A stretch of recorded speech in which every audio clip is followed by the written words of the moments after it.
Volume 1. Chapter 1, Grave of Iyun. In this day of age, Iyun deeply understood the fact that life isn't easy, but never once did it occur to him that he would die in his prime.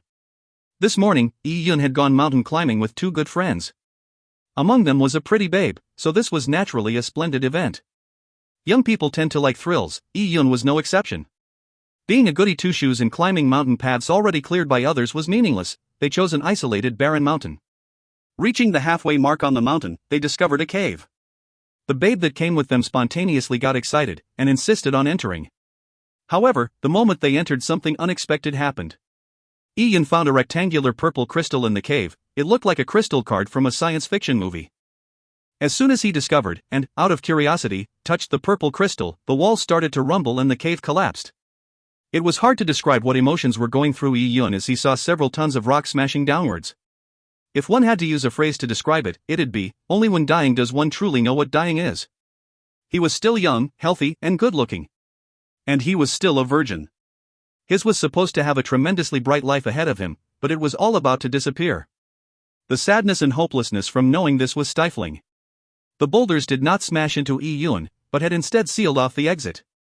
The situation of being buried alive in such a tight space in the mountains, without food, water, and with limited air made it crystal clear to Iyun that this place would probably be his grave. Iyun stared blankly at the thick mountain wall. Under his phone's flashlight illumination, that thick rock wall resembled the faces of devils. It was cold to the touch and the coldness seeped into Iyun's heart bit by bit, weighing it down. He didn't have the slightest clue where his climbing partners disappeared to. They were all grouped closely upon entering the cave. Yet once the cave collapsed, the two of them who should have been trapped with him had mysteriously disappeared. It was as if they had never entered together with Iyun. Iyun still remembered clearly that half a minute before the cave collapsed, he had heard behind him the babe that was with them say how she was afraid that there would be snakes in the cave. How could two breathing people just disappear suddenly? How did a perfectly good cave just collapse? It really was a hopeless situation here in the cave. There was no signal on his phone, and the fate of his two friends was uncertain. Iyun didn't want to sit idly by while waiting for death. He even thought about digging a way out. If the blockage was small, there would be a glimmer of hope by digging. When a person confronts death, he can exhibit extremely strong motivation and fighting spirit. Everything, even something with the tiniest sliver of hope, would be tested. Iyun acted immediately, but digging with his bare hands wouldn't do. He had not brought any tools, like a dagger, with him. But, at this moment, Iyun had a stroke of brilliance. He remembered the crystal card. It looked like a small shovel, so, although it was small, and didn't have a handle, digging with it was much better than digging with his bare hands. Turning his head to the mysterious crystal card, Iyun suddenly had a thought. Upon careful recollection, the cave had collapsed the moment he touched that card. How could it be this coincidental? And the biggest mystery was that both his friends had vanished into thin air. A series of inexplicable phenomena combined together filled Iyun's head with questions. That is, could everything that happened today be due to this crystal card? He looked at the purple crystal card. It was slightly bulging. On an extremely stable piece of rock, it sat there nicely, while emitting a faint glow. Iyun hesitated for a moment before switching off his phone's flashlight. He realized that despite the pitch-black darkness of the cave, he could still see by the purple card's faint glow. In this moment he understood that this crystal card wasn't made of amethyst because crystals do not glow. However, in the natural world, there are some minerals that were able to glow due to traces of radioactive elements. But in his current situation, Iyun couldn't care less about the possibility of radioactivity harming his body and picked up the purple crystal card to examine it. If the collapse was due to this crystal card, could it possibly be his ticket to survival? Iyun knew that there wasn't much hope, but at death's door, he had to try everything as a last resort. The crystal card was cool to the touch, with a coldness that seemed to meander through the blood vessels in his arm, all the way to his heart. The card itself was purple throughout and slightly larger than an adult's hand, but no thicker than one's palm. On one side of the card, there appeared to be mysterious engravings. They seemed unnatural, as if carved by human hand. Who could have carved it? Could these engravings be some ancient symbol, or a mysterious language? Or could it be extraterrestrial, something from the stars? With such strange happenings, Iyun's brain started filling with questions. He was sure the cave collapse had something to do with the crystal card. There was no earthquake. How could the cave just suddenly collapse? With the crystal card in hand, Iyun realized that the crystal card's edges were as sharp as a blade. This ignited hope within him. He could conserve energy by digging with this. Iyun stopped hesitating, and with the crystal card in hand, walked towards the rock wall of unknown thickness. Gripping the edge of the crystal card with both his hands, he shoved it down with strength, and something inconceivable happened. The originally firm and stout rock was sliced apart like tofu by this palm-sized crystal card. Yi-Yun, who had used too much strength on the rock that showed no resistance, hit his head onto the wall. Yi-Yun was dumbfounded. He couldn't care less that he had scraped his forehead while he stared blankly at the purple crystal card in his hand. After the initial shock passed, he experienced jubilation. This was pretty much a lightsaber from a science fiction movie. At this moment, he didn't have the mood to examine how this card could be that sharp, but focused on digging his way out. Grabbing the crystal card firmly with both hands, Yi-Yun started digging a hole like a mole. The crystal card moved without resistance, and could even easily cut through granite. Yi-Yun felt excited. He had picked up a treasure. If he could make it out alive, this card could change his life, and it could even have alien technology embedded within it. Yi-Yun didn't know how long he had been digging, and wasn't sure if it was an illusion, but whenever he felt exhausted, the crystal card in his hands would emit a coolness, rejuvenating a tiny bit of strength within him, allowing him to continue digging without rest. It was not possible to know the time in the cave, but Yi-Yun was motivated by his thirst for survival to keep moving forward without rest. His cell phone was already out of battery, and he had totally lost his sense of time. 3 days? 5 days? 7 days? Yi-Yun didn't realize that even without a single morsel of food or water, he had miraculously not died. It was as if the crystal card's energy had prolonged his life. If he were to look back at the path he had dug, Yi-Yun would have discovered how long it was, but Yi-Yun did not pay attention to that as his sight was already blurred. Unable to see clearly ahead, unable to see the rock, he could only feel the crystal card emitting a refreshing coolness in his hands. He was slowly losing his senses, but kept digging with perseverance and tenacity. Finally, at a certain moment, he realized a glimmer in front of his eyes, as if he had seen a light passing through a crack in the soil, illuminating his face. Just like when a pail of water was splashed on an unconscious person, Yi-Yun was suddenly wide awake. Light! There's light! Yi-Yun had never ever appreciated that light could be so beautiful. He couldn't control his tears as all the energy he previously lost flooded back into his body. He gritted his teeth and dug crazily. Finally, Yi-Yun was blinded by the bright rays that shone down on him, as he struggled to keep his eyes open. He had managed to climb out. I've succeeded. I survived. Yi-Yun wanted to shout out loud, for without experiencing the darkness, or knowing how to appreciate the light, or knowing what death is about, it was hard to understand the sanguinity of life. Yi-Yun laid on the ground, taking huge gasps of air. As he looked at the blue skies and white clouds, he had never felt that the blue sky was any prettier. Although his body was extremely tired, hungry and thirsty, Yi-Yun didn't rest for long as he gritted his teeth and got up, trying to contact his 2 friends. Yi-Yun may have escaped death, but he didn't know what had happened to his friends. But his cell phone was out of battery. Yi-Yun glanced around, hoping to see signs of life, but with just a glance, Yi-Yun was dumbfounded. How could this be? Yi-Yun clearly remembered that while climbing a mountain, he was buried alive in a cave, and climbed out of the mountainside alone. But Yi-Yun was located in a vast expanse, and although there were mountains around, the distance to them would have ran a horse to its death. Yi-Yun could not believe he had dug such a long tunnel. Surrounding him were several mounds, and a wooden stick stuck out on each mound. On the wooden sticks were gruff words of an unknown origin written using charcoal. Could this be a graveyard? Yi-Yun was dumbfounded. How did he appear among so many tombstones? Having escaped death once, Yi-Yun's mental strength was now much stronger, so although he was faced with an illogical situation, he could still calm down and examine the tombstones carefully. These tombstones totally didn't look like they came from a modern cemetery. In a modern city cemetery, all of the tombstones were either made of marble or granite and ordered neatly. But the tombstone in front of him, even a rural tombstone, would be much better than this. Wait! Yi-Yun suddenly discovered something. As he lowered his head to take a look, the tunnel he had just climbed out was still there, and was situated in front of a mound. And by the side of the mound, a wooden plank was used as a tombstone. On the wooden plank were weird words, but for some unknown reason, Yi-Yun had a spark in his mind, and could read all the words. It wrote, "Beloved brother, grave of Yi-Yun." And on the side wrote 5 words, "Elder sister Jiang Xiao." Yi-Yun's grave. Yi-Yun was totally stupefied. He had clearly been buried alive in a cave on a barren mountain, but now he had dug his way out of a tomb, and it was even his. What sort of worldly joke is this? Also, the words were not Chinese, nor were they English. How did he know all these weird words? This must be a dream, right? Yes, it must be a dream. This dream sure feels real. As if, Yi-Yun looked at his surroundings, and felt diffident. It's too real. He pinched himself hard, and the result was pain. Another pinch, it still hurt. It's not a dream? This shit really isn't a dream? Yi-Yun felt lost. Could someone tell him what was happening? Yi-Yun was cursing in his heart. Could he have already died when he was buried alive in the cave, and when he dug himself out, all the digging was just an illusion before his death?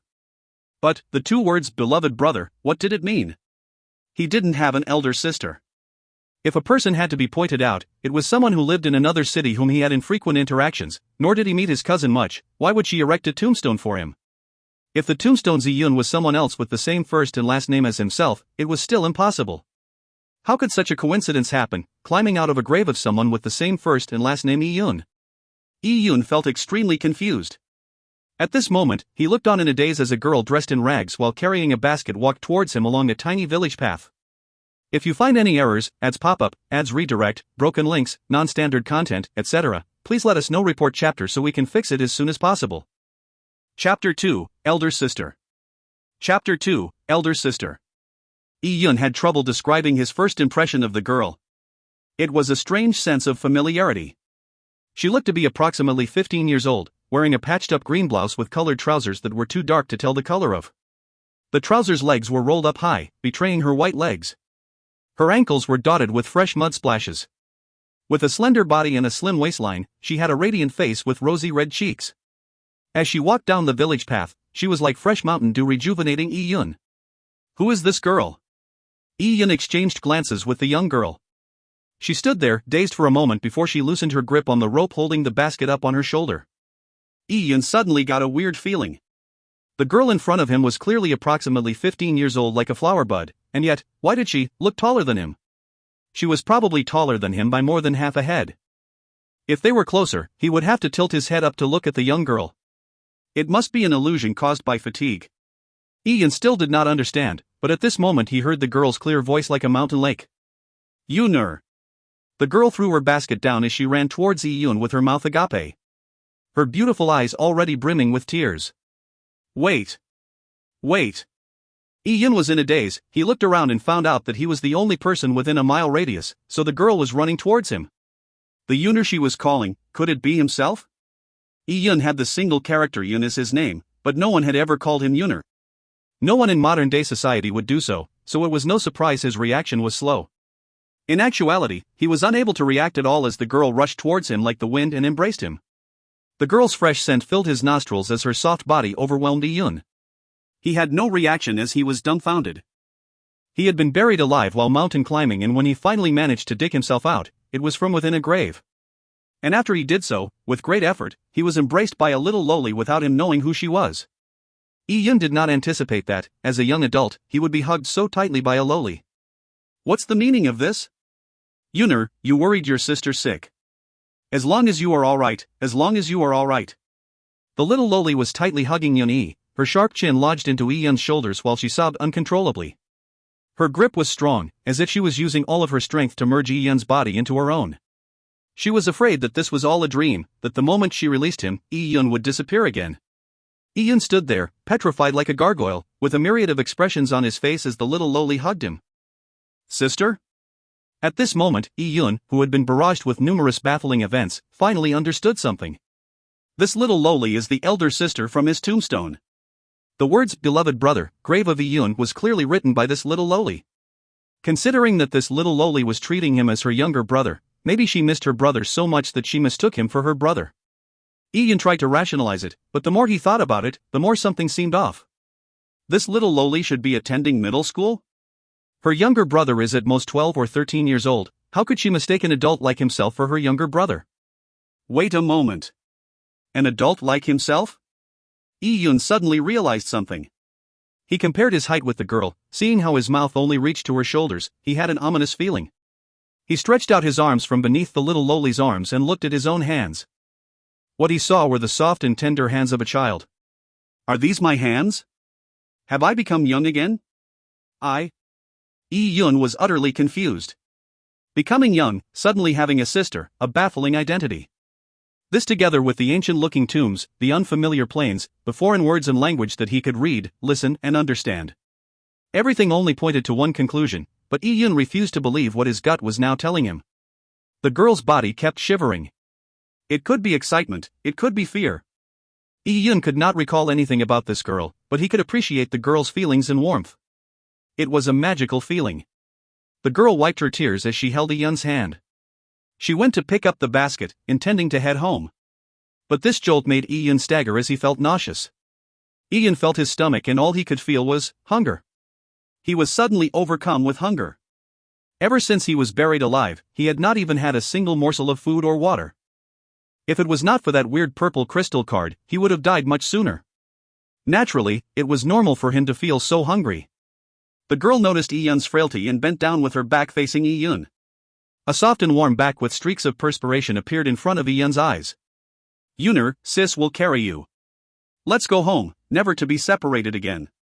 Ian didn't know how to describe his feelings. A little Loli was going to carry him. "Yuner, get on. Your body may have recovered but it is still weak." As she said that, she glanced towards the tunnel Ian crawled out of and felt pain. Her younger brother had never died. Thankfully, they were too poor to afford a coffin, or he would have been buried alive. If that was to happen, she would feel worse than having to bear 1,000 lashes on her body. Luckily, her brother had woken up, and luckily he was not buried too deeply. This time, she would never separate from her younger brother again. The girl noticed that Iyun stubbornly did not get on her back and decided that he was probably feeling embarrassed. She shifted the basket forward and firmly held Iyun's thighs close to her waist. Iyun was befuddled. He had no idea how he ended up on the girl's back. All he felt was his body being lightly lifted up onto the girl's soft shoulders and that all his weight was now supported by a pair of slim legs. The girl's pair of tiny hands held Iyun's legs and with a heave, adjusted his position as she headed down the small path. Iyun could smell the young girl's body fragrance as he laid on her back. It was different from the aromas that came from perfumes or body lotion city people used. It was a fresh smell, made up of wildflowers and soil. It was refreshing. He started to confirm more of what was now happening. He did not want the girl to piggyback him, but he didn't know how to voice it out. Using his own language to talk to someone who wasn't his sister, it would be too awkward.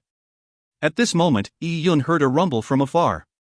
He couldn't resist looking back towards the sound. The girl also looked back. All they saw was a dust storm forming in the distance. The girl flinched and hurriedly ran to hide behind a big tree while carrying Iyun. The dust storm approached at a dazzling speed. Iyun looked carefully and suddenly saw a huge beast running on the field. He gasped when he carefully looked at the beast. Heavens! Is that a wild beast? It was 7 to 8 meters tall and over 10 meters long.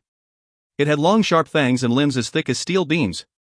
Its razor-sharp claws were like blades that formed horrific deep trenches. Compared to this monster, the beasts on Earth, like the lion or tiger, were more like kittens. What startled Iyun even more was that a middle-aged man was riding on the weird beast.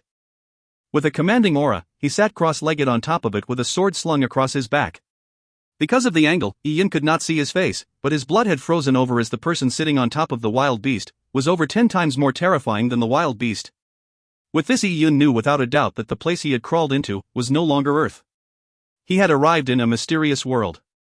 His name was Iyun and he had been resurrected from the dead. He had a cute and beautiful elder sister who adored him. Her name was probably Jiang Xiaro. The elder sister Jiang Xiaro written on that tombstone wasn't a signature inscription, it was common practice to list the loved ones of the deceased. It seemed like Iyun only had his elder sister, Jiang Xiaro, in his entire family. All of this wasn't a dream. It was actually happening. He had tunneled through spacetime. Heaven, are you fucking kidding me? Iyun wanted to cry. What sort of bad luck was this? Climbing a mountain resulted in him tunneling through spacetime. Although it was better than death, but, to reach a totally unfamiliar world. There were beasts the size of hills, with crazily strong people. From the sword that the strong man had, this was probably an era where cold metal reigned. With his small and weak stature of not more than 12 years of age, he would not even be sufficient to fill the gaps in a wild beast's teeth. Iyun was adamant that this was related to him touching the mysterious purple crystal card. It could even be that from the moment the cave collapsed, he was no longer on Earth. He might even have been transformed into the Iyun of this different world. And due to the darkness of the cave, he was unable to realize this. So if he had come to this world due to the crystal card, was it possible to return with the crystal card? This was Iyun's first thought. As a person living a peaceful life in the modern world, it was hard for him to accept this medieval era. It was not a world that he understood. The only thing he gained after losing everything he once had was a multitude of questions. Recalling the crystal card, Iyun paused. Where is the crystal card? As the question flashed in his mind, Iyun felt a coolness at his chest. Touching it with his hands, he felt the crystal card securely resting on his chest. This puzzled Iyun. He did not recall placing the crystal card there, and yet it was there. What in the world is this thing? Iyun did not understand, but undoubtedly, it was not simple. If he examined its capabilities, it would undoubtedly play a huge role, be it him staying in this world or returning to Earth. He had to grab every opportunity to examine and understand that card. Out of nowhere, a name flashed in Iyun's mind: Purple Crystal Origins. Purple Crystal. Purple Crystal Origins. Why did those words appear in my head? Why did such a name flash in my mind? Iyun was puzzled. The name Purple Crystal Origins appeared in his mind the moment he wanted to name the Purple Crystal card. Purple Crystal Origins, let's just call it Purple Crystal, but could its original name be Purple Crystal Origins? If you find any errors, ads pop up, ads redirect, broken links, non-standard content, etc., please let us know. Report chapter so we can fix it as soon as possible. Chapter 3, If I Were to Become an Expert. Chapter 3, If I Were to Become an Expert. Before following Zhang Xiao, Iyun never expected that home would look like this. When Iyun originally saw the sword-bearer riding that huge beast, he guessed that this world was one filled with flying martial arts experts, with elites from all sorts of large clans. Having tunneled through mysteriously, if he could be involved in a huge clan or sect, he could even learn martial arts one day. Even if he lacked talent, he would still be able to survive without worry. But, seeing the ramshackle house in front of him, Iyun nearly collapsed. In the past, Iyun had gone to rural villages. The houses he saw there were many times better than the house in front of him now. This Spartan house was made of mud and rocks. Besides a table, 2 stools, 2 old beds and a stove, there was nothing else. Zhang Xiao piggybacked Iyun into the house. Iyun was not accustomed to being piggybacked by a young girl. He had struggled to get down a few times, but his body was just too weak. Just a couple of steps tired him out and then Zhang Xiao had to piggyback him again. Iyun felt embarrassed that a man like him had to be given a piggyback by such a young girl. "Yuner, you must be hungry," Zhang Xiao said as she placed Iyun on one of the wooden beds. Although she was sweating profusely, her face was energetic. She was naturally happy that her younger brother had come back from the dead. Iyun looked at Zhang Xiao's sweaty clothes. Although his body was thin and light, the journey had been at least 3 or 4 miles. Zhang Xiao, who was about 15 years old, had to piggyback him sporadically and she did not have it easy. If it had been a 15-year-old girl from Earth, simply walking empty-handed for 3 to 5 miles would have tired her out completely, not to mention giving someone a piggyback ride. "Yeah. A bit." Iyun moved his parched lips. These were the first words that came out of his mouth ever since he had been transported to this world. He originally thought that using a language that wasn't his would be difficult, if not impossible. But surprisingly, it was just as easy as using his native language. "I'll prepare the meal," Zhang Xiao said with a smile. She delicately wiped the mud from Iyun's face before pulling over a pillow for Iyun to rest against and covered him with a thin blanket. She covered Iyun in a deft and gentle manner, leaving Iyun in a trance. This girl was clearly not his sister, but due to her giving him a piggyback as well as the meticulous care she gave him, he slowly began to develop tender feelings for her. Iyun wanted to help Zhang Xiao light the fire for the stove, but she insisted that he stayed in bed. "You've just recovered from a serious illness, take care to not catch a cold. Lie down here, sis will be back soon," Zhang Xiao said as she lifted a nearly empty bag of grain. 15 minutes later, Zhang Xiao placed the broken wooden table in front of the bed. On the table was a big bowl of rice porridge, 2 unknown wild fruits and a bowl of boiled wild vegetables. Iyun had been starving for days, so his stomach started rumbling the moment he saw the food. Iyun was craving for pork or some roasted chicken, or duck and fish. Just the thought of it churned Iyun's stomach. "How can I satiate my extreme hunger with this?" He wolfed down a large mouthful of porridge. His empty stomach reacted by making him even hungrier. He ate a few mouths of porridge and some of the boiled oil-less vegetables. The vegetables were so bitter that he even had trouble swallowing more of the food despite his extreme hunger. As Iyun had trouble swallowing such an unpalatable meal, he noticed that Shiro was looking at him without eating. He curiously asked, "Why aren't you eating?" "I ate just before I found you," Zhang Xiao stammered as she turned white. Iyun paused. He recalled that Zhang Xiao was at the graveyard at around 3 in the afternoon. How could she have eaten by then? It suddenly dawned on him that even food like this was probably not easily obtainable. What sort of world is this, with strong experts riding wild beasts, yet there were poor people that starved? Iyun pushed the bowl of porridge forward and stood up to go check the grain bag in the corner of the house. As expected, the grain bag was already empty. Iyun realized that the porridge Shiro usually prepared was even smaller in quantity. Because of his resurrection, Shiro had purposely cooked more porridge for a weakened him to nurse him up. "I'm full." You have some, Yi Yun said as he pushed the bowl to Jiang Xiao. On one hand, he had lost his appetite, while on the other hand, he couldn't accept that a girl had to abstain from eating just to feed him. He lamented in his heart if it was still possible to return to his world from this alternate world. If he really couldn't, he wanted to find an opportunity to train and become a soaring expert. But from the looks of it, survival was an issue. He might even starve to death before he researched anything. I'm not hungry, Jiang Xiao stubbornly said. Tomorrow is the day that they hand out rations, we can get a piece of meat then. I'll prepare it for you. Jiang Xiao's face blushed the moment she mentioned the handing out of rations. It was clear that she highly anticipated it. Yi Yun stayed silent. On Earth, he felt that life was tough. But compared to this alternate world, that sort of life was incomparable. With insufficient food and the constant danger of starvation, life was really tough. It was really torturous to endure hunger. In the middle of the night, a night breeze slowly blew as frogs hidden within the pond grass croaked. Yi Yun was still awake. He leaned on the bed, immersed in moonlight. He tossed and turned while holding the mysterious purple crystal. It was all because of the purple crystal that resulted in him climbing out of the collapsed mountain body. This small crystal card was unquestionably a treasure. If he studied it, it could potentially be beneficial in some way. This alternate world was filled with dangers for normal people. But in recollection, the middle-aged man riding the huge beast in the wilderness had a commanding aura. Compared to the suffering people folk, the differences were like heaven and earth. If I were to become an expert, I could be free. At the very least, I wouldn't starve. Yi Yun touched his stomach as he recalled how he eventually managed to give some of his dinner to Jiang Xiao. As he was still a growing child, the porridge had long since been digested, he was already hungry again. As he felt the emptiness of his stomach, the smooth and cold purple crystal in his hand started to spread a faint coolness, as if... Oh! Yi Yun suddenly noticed something. He bolted up from bed as he stared at the purple crystal. An ecstatic smile crept upon his face. Upon careful examination, Yi Yun noticed that tiny, faint purple dots of light surrounded the purple crystal.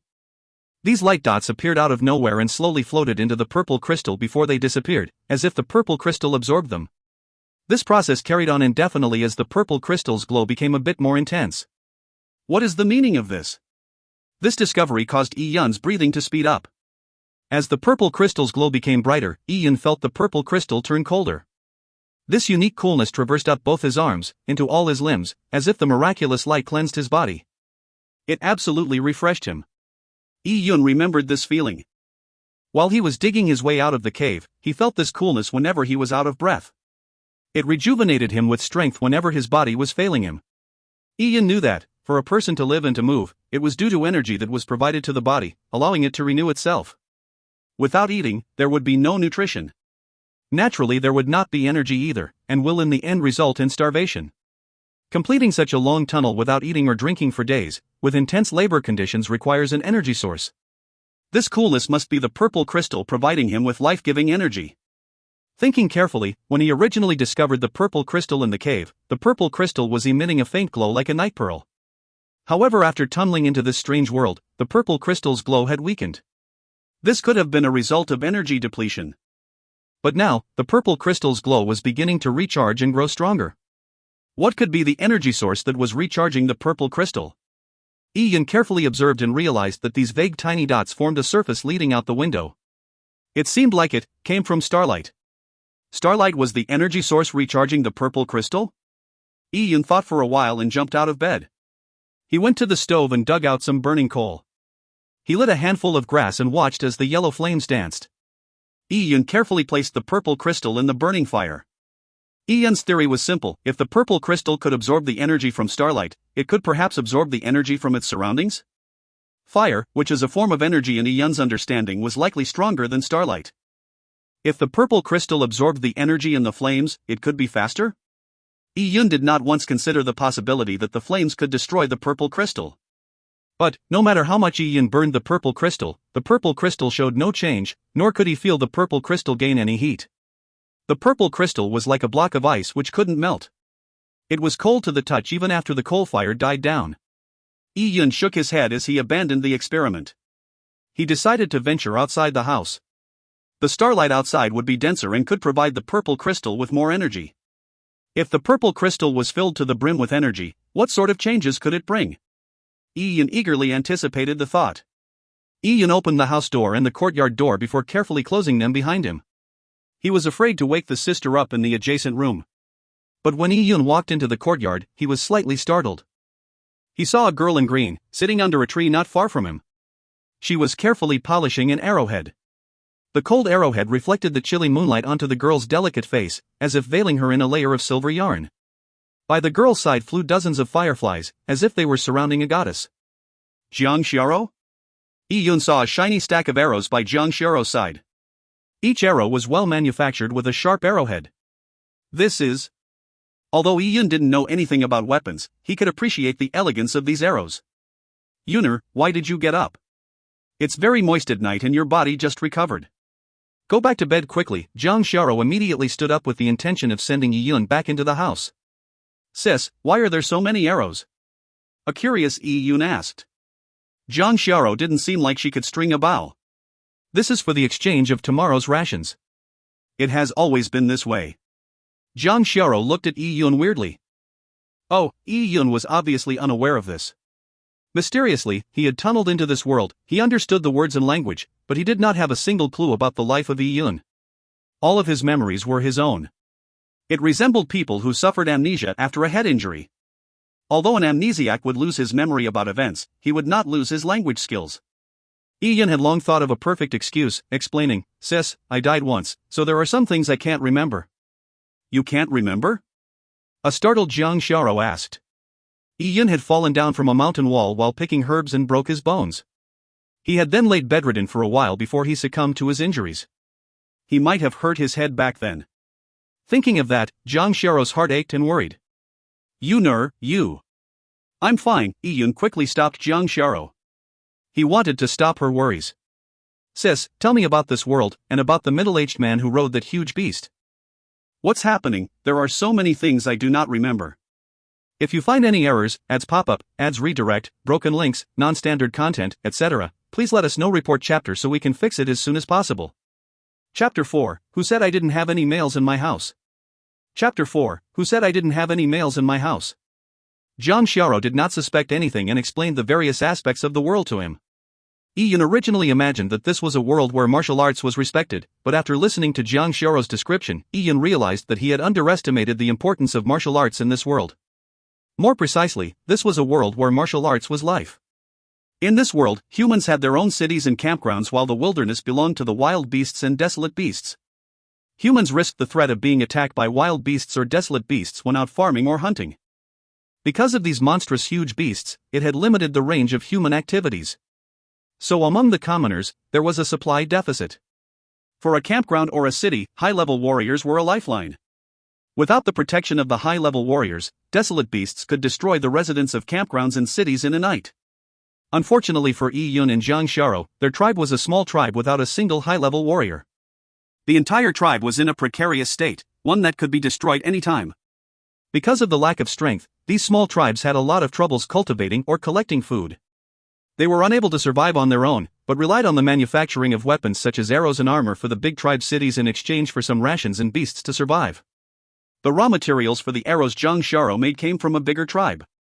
She was only in charge of manufacturing them. Yuner, go back in. Tomorrow I can exchange quite a bit of rations with these arrows. I can even exchange a piece of desolate beast meat.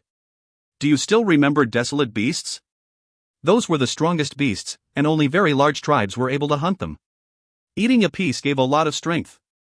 If one ate for prolonged periods, one could become a warrior very quickly. Jiang Xiao said it dreamingly, for if her brother could become a warrior, it would be absolutely splendid.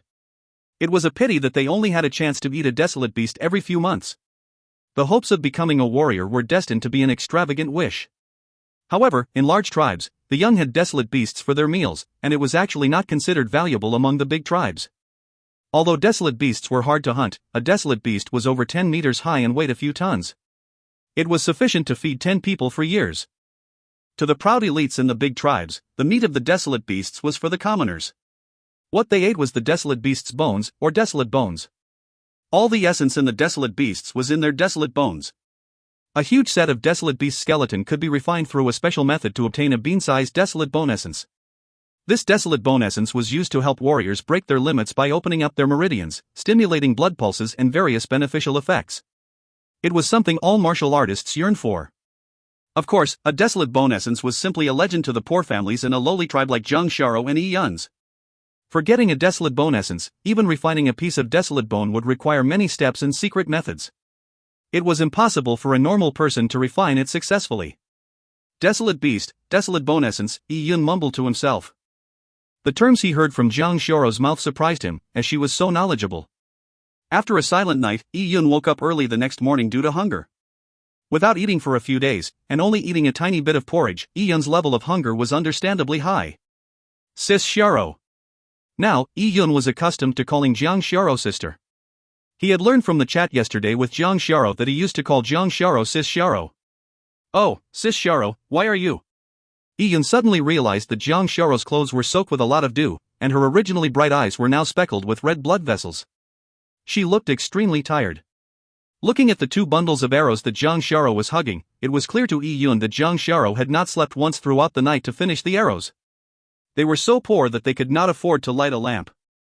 Zhang Xiao had used the faint glow from the fireflies and the moonlight to arduously finish the arrows overnight. Zhang Xiao smiled saying, Yuner, previously when you fell and hurt yourself, I kept taking care of you. In the past 2 days, I was busy with your burial and rites, so I didn't have time to make the arrows. Today is the day we exchanged them for rations, so if I had not rushed to finish them, the 2 of us would starve. I'm even going to get you desolate beast meat to nurse you up. As she said that, Zhang Xiao looked lovingly at Yi Yun's forehead. Yi Yun was dumbfounded as he saw Zhang Xiao use linoleum to wrap the 2 bundles of arrows carefully. Her expression was that of glee and satisfaction. Yi Yun exhaled deeply and tightened his fists. He was determined to give the sister who cared for him a much better life. Let's go, it's time to collect our rations. Zhang Xiao held on to Yi Yun while carrying the 2 bundles of heavy arrows. She came full of anticipation to the Sun Valley field where the ration exchange was taking place. There were already many people gathered there. The thing that caught people's attention was the man in a robe on stage. He looked approximately 25 and sat majestically on a beast-hide-covered chair. A well-made sword hung by his waist. The man in the robe was lazily glancing at the suffering crowd as they busied themselves below the stage. These people were moving the bundles of arrows and the sets of exquisite leather armor. A person who looked like a treasurer recorded down every item that was moved. Standing beside the robed man was an elderly man dressed in yellow. He was all smiles, with a fawning look on his face. Are the weapons and armor satisfactory, Lord Tao? The elderly man bowed before him as his face wrinkled up. The robed man took a glance at the elderly man before snorting as a response. Although the robed man was full of disdain, the elderly man didn't betray any of his thoughts and carried on smiling. Lord Tao was an ambassador from a large tribe, and was in charge of collecting the weapons. It was because Lord Tao was not considered special in his tribe was he sent here on the errand, but to the yellow-robed elder, he was someone of utmost importance. Zhang Xiao handed over the 2 bundles of arrows she made in exchange for 2 small wooden tablets. With the 2 wooden tablets in hand, Zhang Xiao's face reddened as she gripped it tightly in her clammy palms, for this was for her and her brother's ration.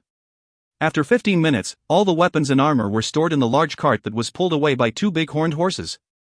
Lord Tao lazily scanned the books as he threw a large wooden chest at the yellow-robed elder before leaving with his subordinates. The yellow-robed elder politely sent Lord Tao away with smiles before finally wiping them off his face to exude a face of dignity.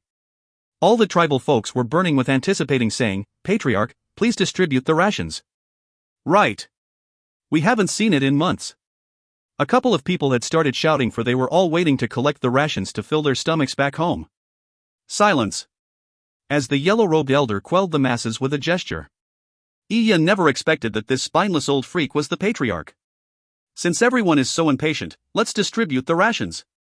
The moment he finished saying, a few strong men walked up hurriedly and brought out bags of rations from a warehouse and stacked them into a small mound. That's not right, patriarch. Why is there so little this time? Yeah. There used to be a lot more. Also, why don't we see any beasts?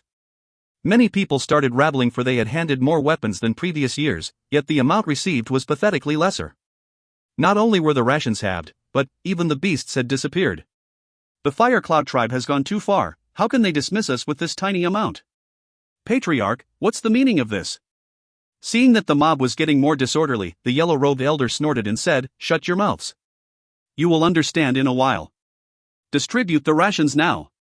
Hand over your wooden tablets, and whatever you receive is all you will get. The yellow-robed elder said it with force, resulting in many of the dissatisfied to zip up their mouths immediately. This yellow-robed elder was a warrior. Although he was a low-class mortal blood warrior, he was definitely the tribe's pillar, so few dared defy him. Those from the warrior preparation camp are the first to receive the rations. The moment the yellow-robed elder waved his hand, a group of men wearing animal leather walked forward. Their age ranged from 15 to 40 years old.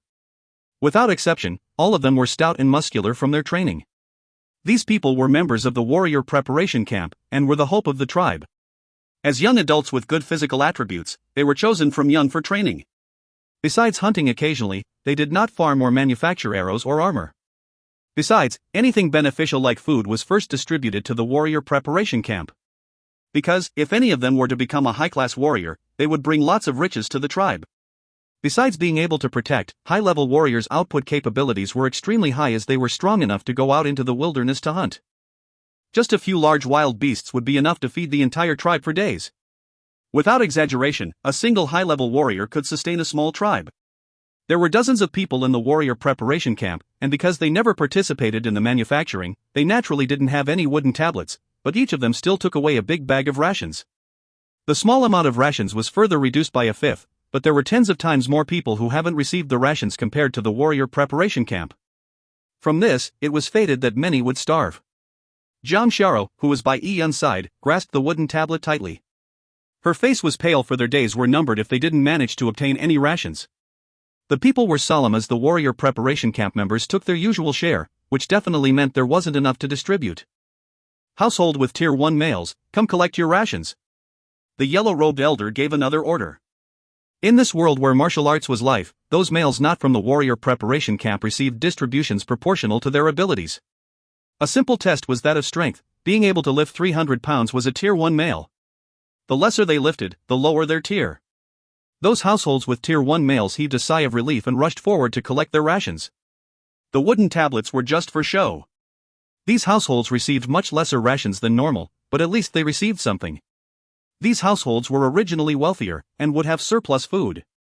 So even though their days ahead required them to be frugal, it wasn't a desperate situation. Household with Tier 2 males, come collect your rations. The yellow-robed elder opened his mouth again. Compared to the person who was bowing to Lord Tao, this yellow-robed elder was a totally different person with his cold demeanor. A Tier 2 male could lift about 250 pounds of stone. The rations they received were reduced greatly. The ration bags depleted rapidly. With every disappearing bag, Jiang Xiao's face turned paler. Her clammy hands gripped the wooden tablet tightly. The problem wasn't about having fewer bags of rations, this was a matter of life and death. Without the rations, they would starve to death. She was originally full of hope for this round's ration distribution. Besides getting the rations, she was hoping to receive a piece of beast meat to nurse Yi Yun. However, there weren't even any normal rations left. Household with Tier 3 males, come collect your rations. With the depleting rations, Jiang Xiao held her breath. The yellow-robed elder frowned, as the amount of rations was too little. Many still had not received it. In the months to come, many would be fated to starve to death. But for the tribe's benefit, to catch that golden opportunity, the yellow-robed elder could only harden his heart and sacrifice the weak. It was common for people to die of hunger or sickness in the tribe. The adverse living conditions resulted in the average life expectancy to be frighteningly short. The rest, come collect your rations. With those words, a large group of people rushed forward. Jiang Xiao screamed as the mob pushed her down. She was bruised from her fall, but she held on to her wooden tablet closely, as if it was her freedom giving her hope. Sis Xiao. Seeing Jiang Xiao fall, Yi Yun rushed through the mob and pulled her up. Are you alright, Sis Xiao? Yi Yun was anxious as being trampled by this mob would result in death.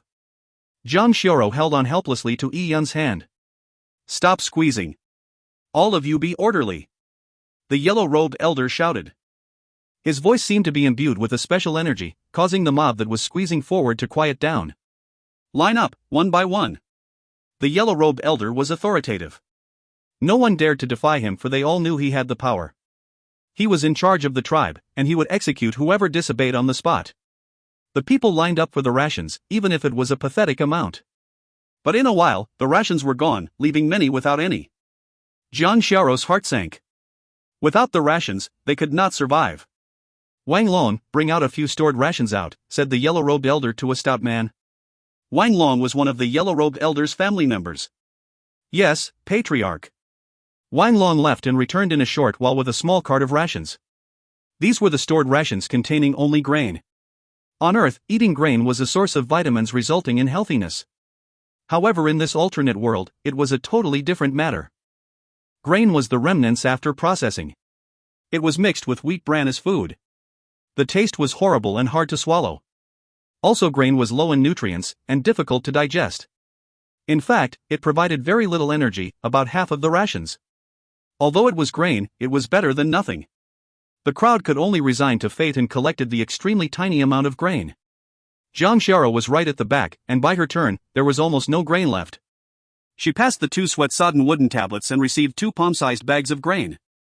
Even if she and Ian ate the grains as porridge, it wouldn't last them more than 10 days.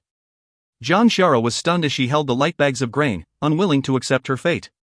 Her brother had just come back from the dead. Are they going to starve together? What are you staying there for? Stop blocking the way.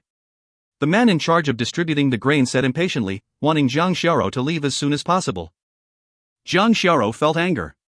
She had worked hard overnight to make those arrows, and all she got was this tiny amount. Although she was a weak girl, she daringly faced the group of men who held the tribe's authority. Why is there so little? I handed over 2 bundles of arrows. Not only did I not get the rations, but all I got was grain that is far from the normal amount. The man in charge of distributing the grain was stunned. He never expected the young girl to have the courage to question him. Do you even know the rules? You're just a kid, and a young girl at that. Without any males at home, what's the point of having so much food? It would be a waste. In this world, the smaller tribes favored males. In the big tribes, there were various kinds of desolate beasts, and even desolate bones. So the differences between the 2 sexes didn't matter as much. But in a small tribe, a male's strength was an advantage gap that couldn't be closed. Few girls had the strength comparable to men. Being looked down upon, Jiang Xiao shouted angrily, "Who said I didn't have any males in my house? There is one right here." Saying that, Jiang Xiao grabbed Ian's hand and stood beside him. If you find any errors, ads pop-up, ads redirect, broken links, non-standard content, etc., please let us know. Report chapter so we can fix it as soon as possible. Chapter 5, Lian Qingyu. Chapter 5, Lian Qingyu. Ian's thin and frail body was even shorter than Jiang Xiao. Although he looked like a kid, but in Jiang Xiao's heart, Ian was the man of the house, a man who would support the family in the future. Holding Jiang Xiao's hands, Ian felt her agitation as her palm heated up with a slight tremble in her fingers. Facing their impending deaths, and the unfairness of the tribe, Jiang Xiao didn't expect anyone to stand up for her. She could only do it herself, as a 15-year-old girl, against a bunch of stout men. The atmosphere went silent for a moment as everyone dazedly looked at Yi Yun and Jiang Xiao. After a short silence, a few of the men in charge of distributing the grain roared with laughter. He is your household's man? Ha ha ha ha. Young lass, have you not seen a man before? Do you want me to show you what it means to be a man? Said one of the men lewdly. A kid who doesn't even need to shave, and a thin monkey at that. I say. Kid, how many days have you stopped using diapers? A few of the men guffawed, as Jiang Xiao turned red from embarrassment as she clenched her fists tightly.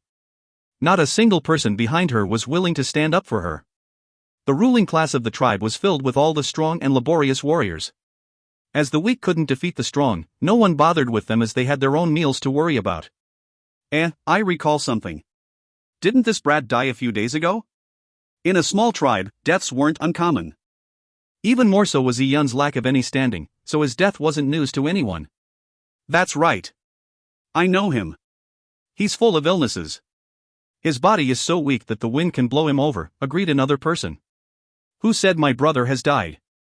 Jiang Xiao stared at the man like a leopardess. Their bodies were so disproportionate in size, like a sparrow against a vulture. Even so, Jiang Xiao gritted her teeth and stood her ground. There was an air of killing intent in her eyes, one that could be seen in a beast. It was hard to believe that a weak young girl like her could exhibit such a stare. Jiang Xiao held on tightly to a long and thin pole-like item she had hidden behind her. She had secretly kept one arrow for defensive purposes. Facing Jiang Xiao's glare, the man frowned because she angered him. As a deacon in the tribe, and a member of the warrior preparation camp, his position in the tribe was very high. This situation was like a tiger being pinned down by a kitten. You foolish lass, what are you staring at? I'll dig out your eyes if you keep staring. The man said angrily, but Jiang Xiao continued gritting her teeth, not standing down, for they would not survive if they didn't receive any rations today. The arrow in her hand was gripped even tighter, almost to the point of her drawing it out. This lass is interesting. Situated in a clean and high house, a smirking lad in silver armor had been monitoring the conflict between Jiang Xiao and the man through the window. This silver-armored lad had an overpowering presence. His bright outerwear only served to enhance the difference between him and the suffering commoners. She is still hiding an arrow. All the arrow-making materials have been accounted for, but even a defective arrow must be collected. I don't know how this lass managed to hide the arrow, but from the looks of it, she might have the courage to use the arrow offensively. If she were to go on the offensive, she would definitely be in a sorry state, politely said an elder standing beside the silver-armored lad. That's right. However, if she were not to go on the offensive, she would probably starve to death, said the silver-armored lad nonchalantly. Tell me more about the girl. The elder bowed, responding, answering, young master, her name is Jiang Xiao, a girl from the lower castes in our Lian tribal clan. She and her brother were originally not from the Lian tribal clan. She was a refugee who managed to find a foothold in the Lian tribal clan. A few years ago, her brother Yun's mother passed away. The siblings became orphans. It was expected that the two children without their mother would die for sure, but this Jiang Xiao, though young, surprisingly managed to take care of both herself and her brother, and have lasted for a few years. The elder was extremely polite. He knew everything about everyone that numbered 1,000 in the entire Lian tribal clan. A typical large tribe usually did not take in refugees, only smaller tribes did. In fact, this was one of the ways for a small tribe to sustain their population, however the refugees were always of a much lower status than the natives. She's actually a girl from elsewhere. The lad mumbled to himself as he slowly smirked. From the situation before, he realized that Jiang Xiao had a different air that he couldn't describe, for it wasn't one a poor family's child would have. Furthermore, Jiang Xiao had elegant and refined looks. In a small tribe that endured suffering, such a beautiful girl was a rarity. Such a beautiful and charming girl with a defiant attitude with an unknown past kindled the interest in Lian Xingyu. Young master, has she caught your eye? Asked the elder, who couldn't resist asking. Young master, Lian Xingyu had extremely high prestige in the tribe. The entire Lian tribal clan had few warriors, but for an honest count of experts, there were only 3. One was the patriarch, who was the yellow-robed elder, the warrior preparation camp's coach, Yao Yuan, and lastly was Lian Xingyu. He was the grandnephew of the yellow-robed elder. The patriarch was already in his 60s, but Lian Xingyu was only 17, so he had a bright path ahead. Lian Xingyu was undoubtedly going to be the next patriarch. He was also the person with the highest chance of becoming a purple blood warrior. With Lian Xingyu's birth stature, he wasn't supposed to marry a woman from outside, because of her low stature. So what if I'm interested? Soon this small Lian tribe will not bog me down. I'll go out and have a great adventure on the vast wilderness. Are you trying to use the Lian tribal clan rules to stifle me? Although Lian Xingyu had said it calmly, the cold words made the elder shudder as he hastily said, I was joking, young master. Old me was just asking. Old me spoke too much, please don't take it to heart. The elder was about to slap himself as he said that, for although the Lian tribal clan was small, the clan rules were very strict. In the wilderness, where the strong ruled over the weak, many countries imposed military law. In the tribes, the warriors held power, so regardless of the laws, the tribal clan rules were extremely strict. The strong held the weak's lives in their hands. Lian Xingyu, who was a powerhouse in his tribe, had absolute authority to decide on a person's fate. Besides, Lian Xingyu showed no mercy. Since young, he had gone through numerous tribulations, and had experienced cruel infighting even in the tribe. Seeing the elder about to slap himself, Lian Xingyu said coolly, all right. Stop acting in front of me. This girl is still young. I'll only want her as a maid or a concubine. So you don't have to worry. This would not violate the tribe's rules. Yes, thank you for your forgiveness, young master, the elder nodded hurriedly. Well, let me ask you. This Jiang Xiao, why does she have a different surname from her brother? Lian Xingyu narrowed his eyes as he looked at the ongoings on the field. He realized that Jiang Xiao was extremely protective of her brother, while her brother was an illness-riddled weakling. Yet, Jiang Xiao seemed proud of her brother. I heard that when Jiang Xiao was in difficulty, she was adopted by Yun's mother. It was probably for that reason that Jiang Xiao was very grateful to Yun's mother, so she also treats Yun very well. Ah, is that so? Lian Xingyu frowned as he stood up. Get lost now. Seeing Jiang Xiao's legs rooted to the ground, the man was angered. He stepped forward in front of Jiang Xiao and was about to slap her. A weak girl like Jiang Xiao could not compare to the man's large body. This slap, if landed, would have thrown Jiang Xiao into the air. Jiang Xiao was about to draw the arrow when she felt her hand being pressed down. Yun quickly whispered into her ear saying, "Don't be rash." Saying that, in one fluid move, Yun was standing in front of Jiang Xiao. "Hold on," said Yun with his hands raised. "What do you think you are?"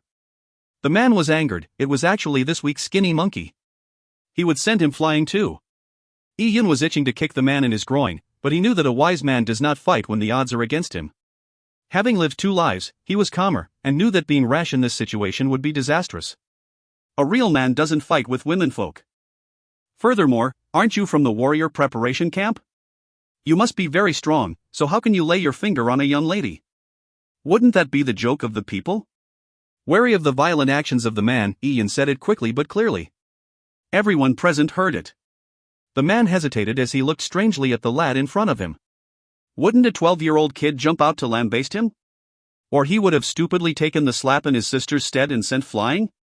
But, him jumping out and saying those words, it was a simple taunt that was extremely effective. He left his hand in mid-air as he hesitated in swiping his hand down. This man felt like he was punching the air. Indeed, as a member of the warrior preparation camp, and in the eyes of many, to hit 2 kids would not be something to be proud of.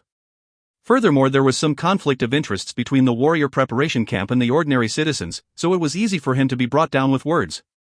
The man may be brash, but he did not want to be talked behind his back. "Well, at least you know your place," said the man as he lowered his hand while staring at the siblings. "I'm in a good mood today, so I'll not bother arguing with you. Get lost now." "Yunar," Jiang Xiao said as she pulled Yun's hand. She felt helpless for she knew that she had nothing to gain by entering into a conflict with the man. But to leave would mean their starvation. "Sis Xiao, don't worry," as Yun held onto Jiang Xiao's hand, gesturing to her to calm down. "So, I'll be leaving now, but before that, Little Me has something to consult you on. If you find any errors, ads pop-up, ads redirect, broken links, non-standard content, etc., please let us know. Report chapter so we can fix it as soon as possible." Chapter 6, Purple Blood Warrior. Chapter 6, Purple Blood Warrior. "What?" "Spit it out," the man said impatiently. "Oh, it's this. My sister handed over 2 bundles of arrows, and in accordance with the clan rules, more rations than this should be obtained." Ian dangled the light bag of grain in the air as he asked with an earnest look, without any hints of interrogating. The man hissed, "What clan rules? Being strong is the rule. What I say becomes the rules," the man aggressively said. Ian sneered in his heart. What an idiot, the man's arrogance had led him straight into his trap. Ian gave him a look of injustice, saying, "Brother, you may set the rules, but you should let us have something to live by." By saying this, Ian had included that everyone was on board when the man said, "Being strong is the rule. What I say are the rules," as it most likely ruffled the feathers of many of them. Immediately after, many people behind Yun could not help but echoed him by saying, "Right, soldier brother, I handed over 6 pieces of armor, yet all I got was a tiny amount of rations. I want an explanation as well. Why are there so few rations this time? We want to know too. I'm an old person with a family to feed. This amount of rations isn't enough." The people of the Lian tribal clan had endured misery all this time. They had the intention to revolt against the tribal clan leadership, but due to the differences in strength and them being without a leader, none of them stood forward. But with Ian's provocation, they could no longer sit idle. The man's countenance fell. He did not expect that a kid's words would cause such a disturbance amongst the crowd. Seeing the situation escalate, he was beginning to lose control over it. "All of you shut the F***K up," the man roared. But his roar was severely limited. "Give us an explanation. We want an explanation. Why are there so few rations? Laws fail when violators are legion. Usually the first person who jumps forward would receive special care, but with the situation escalating, everyone gained courage." Just as the situation was about to go out of control, a clear voice rang out, "You want an explanation? I'll give you one." This sound contained an amorphous energy, instantly quieting the chaotic situation. Everyone traced the source of the sound, only to see a silver-armored lad with a long sword in hand, walking over. "It's young Master Lian Qingyu." Lian Changyu. Seeing this lad, everyone was surprised. Lian Qingyu was the person in the tribe who was most likely to become a purple blood warrior. Lian Qingyu's talent was apparently comparable to a large tribe's genius. If the Lian tribal clan produced a purple blood warrior, everything would be different. The day that happened, Lian Qingyu could support the entire tribal clan. If Lian Xingyu went one step further and impressed a powerful tribe, he definitely would have the means to bring the entire Lian tribe into the city.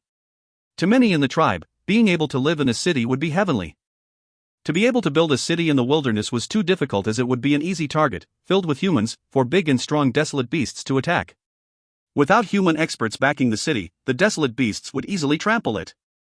Many experts were located in every human city. With a thick high wall and a long heritage history, the city was protected, leaving humans to survive within the city walls safely. With sufficient food sources, they did not need to fear starvation nor the threats of the beasts. Who didn't want to live such a pleasant life? Lian Xingyu was the Lian tribal clan's hope. His position within the tribe had already exceeded the patriarch's. When Lian Xingyu came forward, everyone fell silent. Grandpa. Lian Xingyu first acknowledged the tribal patriarch, who was the yellow-robed elder. Ah, Xingyu, since you have stepped forward, I will leave it to you. In the tribe, many men married at the age of 16. So a 17-year-old Lian Xingyu was well qualified to take charge. Lian Xingyu didn't say a word to the tribe at first. Instead, he faced Yi Yun with a meaningful smile. You are Yi Yun, right? Yi Yun's eyebrows jumped. The first thing Lian Xingyu said to the tribe was towards him, and although it was one of smiles, Yi Yun could sense the danger behind it. Yi Yun instigated the unrest of the people, and he had tried his best to make it appear unintentional.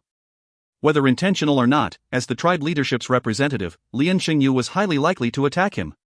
Not bad for a 12-year-old. You don't seem like a child, you might one day amount to something big. Lian Xingyu chuckled as he patted Yi Yun on the shoulder nonchalantly. Many in the crowd were surprised that a person of Lian Xingyu's stature had taken the initiative to pat the shoulder of a commoner. Also, this praise was extremely noteworthy. Lian Xingyu actually said that this poor kid could amount to something big. Is that possible?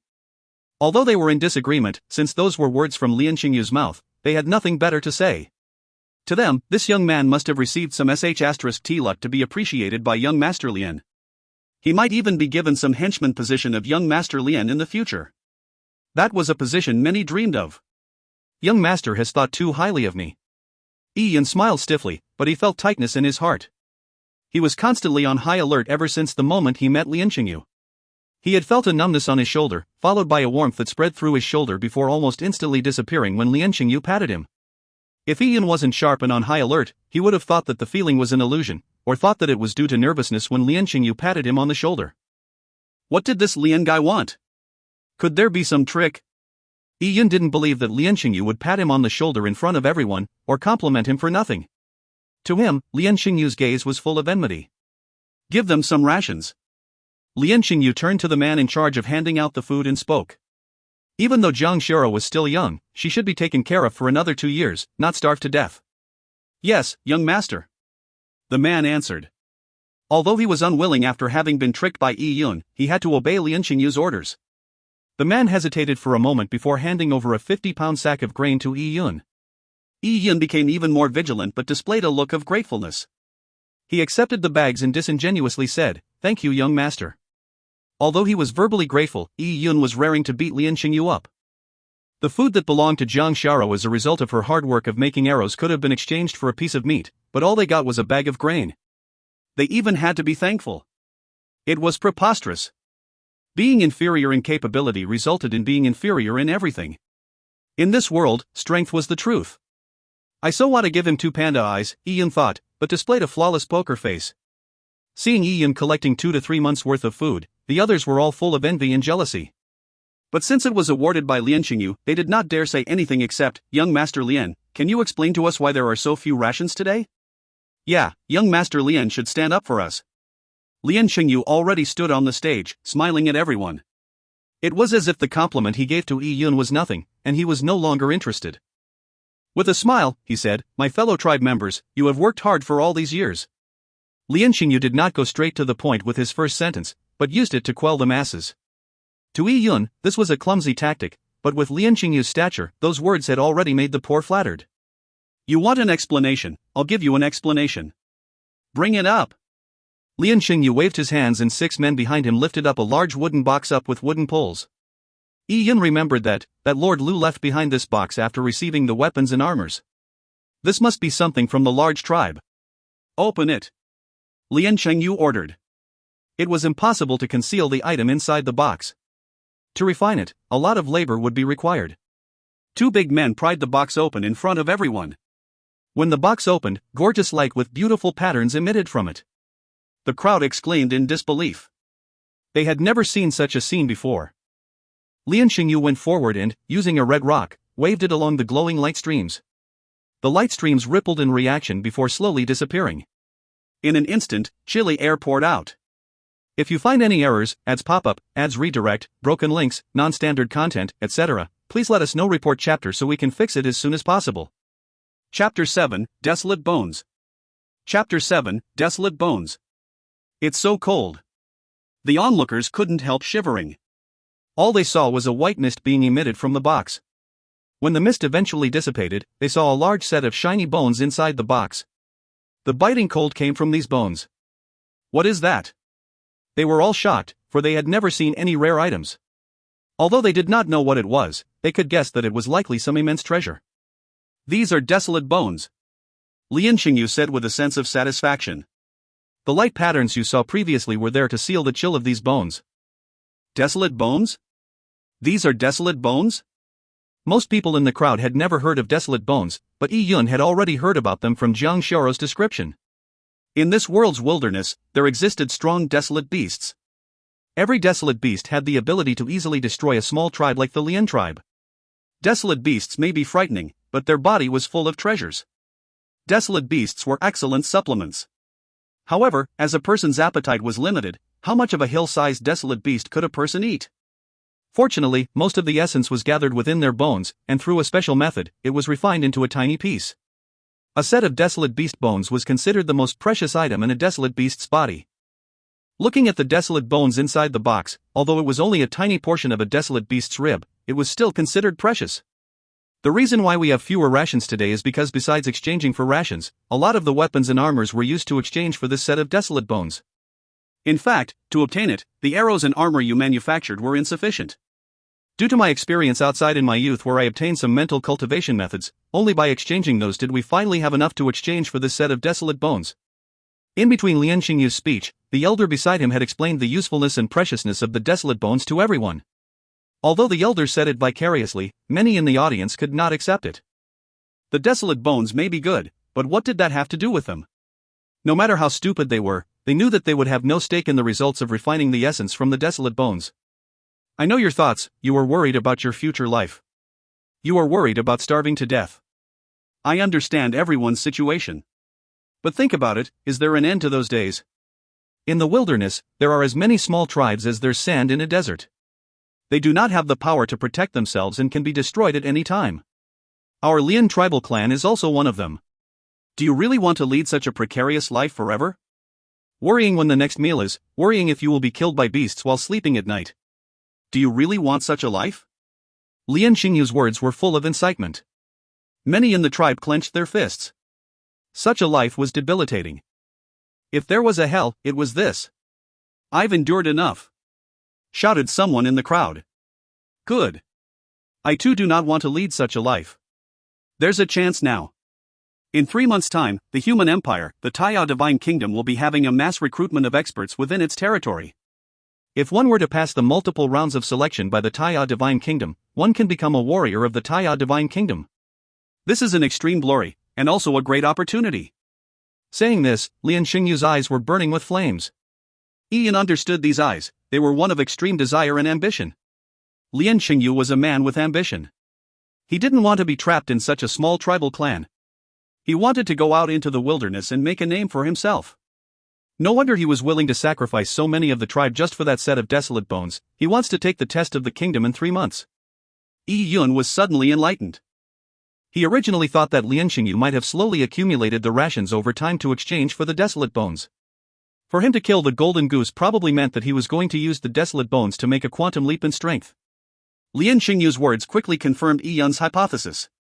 I, Lian Xingyu, was born and bred in the Lian tribal clan. I am a son of the Lian tribe. I will give my all for the entire Lian tribe.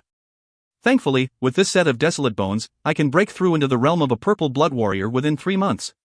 Once I become a purple blood warrior, I can easily pass the exams arranged by the Taiya Divine Kingdom, becoming a warrior of the kingdom. When that happens, I can personally protect the entire Lian tribe. And as a warrior of the Divine Kingdom, I can even bring the Lian tribe into the cities of the Taya Divine Kingdom. If I were to make any contributions in the future, I can even own my own part of the city. When that happens, everyone can enter my city and live a comfortable life. In 3 months. That's right, just endure for 3 months.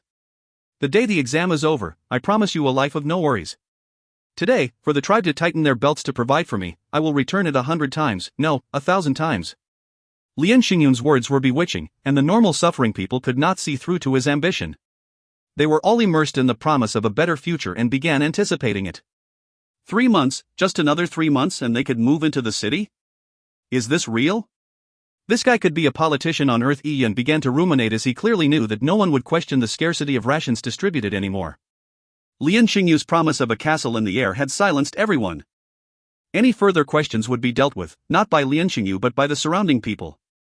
The poor were helpless. A person's life was cheap. A bag of rations was worth several lives, so for the curated promise by Lian Xingyu, it was normal for there to be more deaths. People had led tough lives and were too depressed.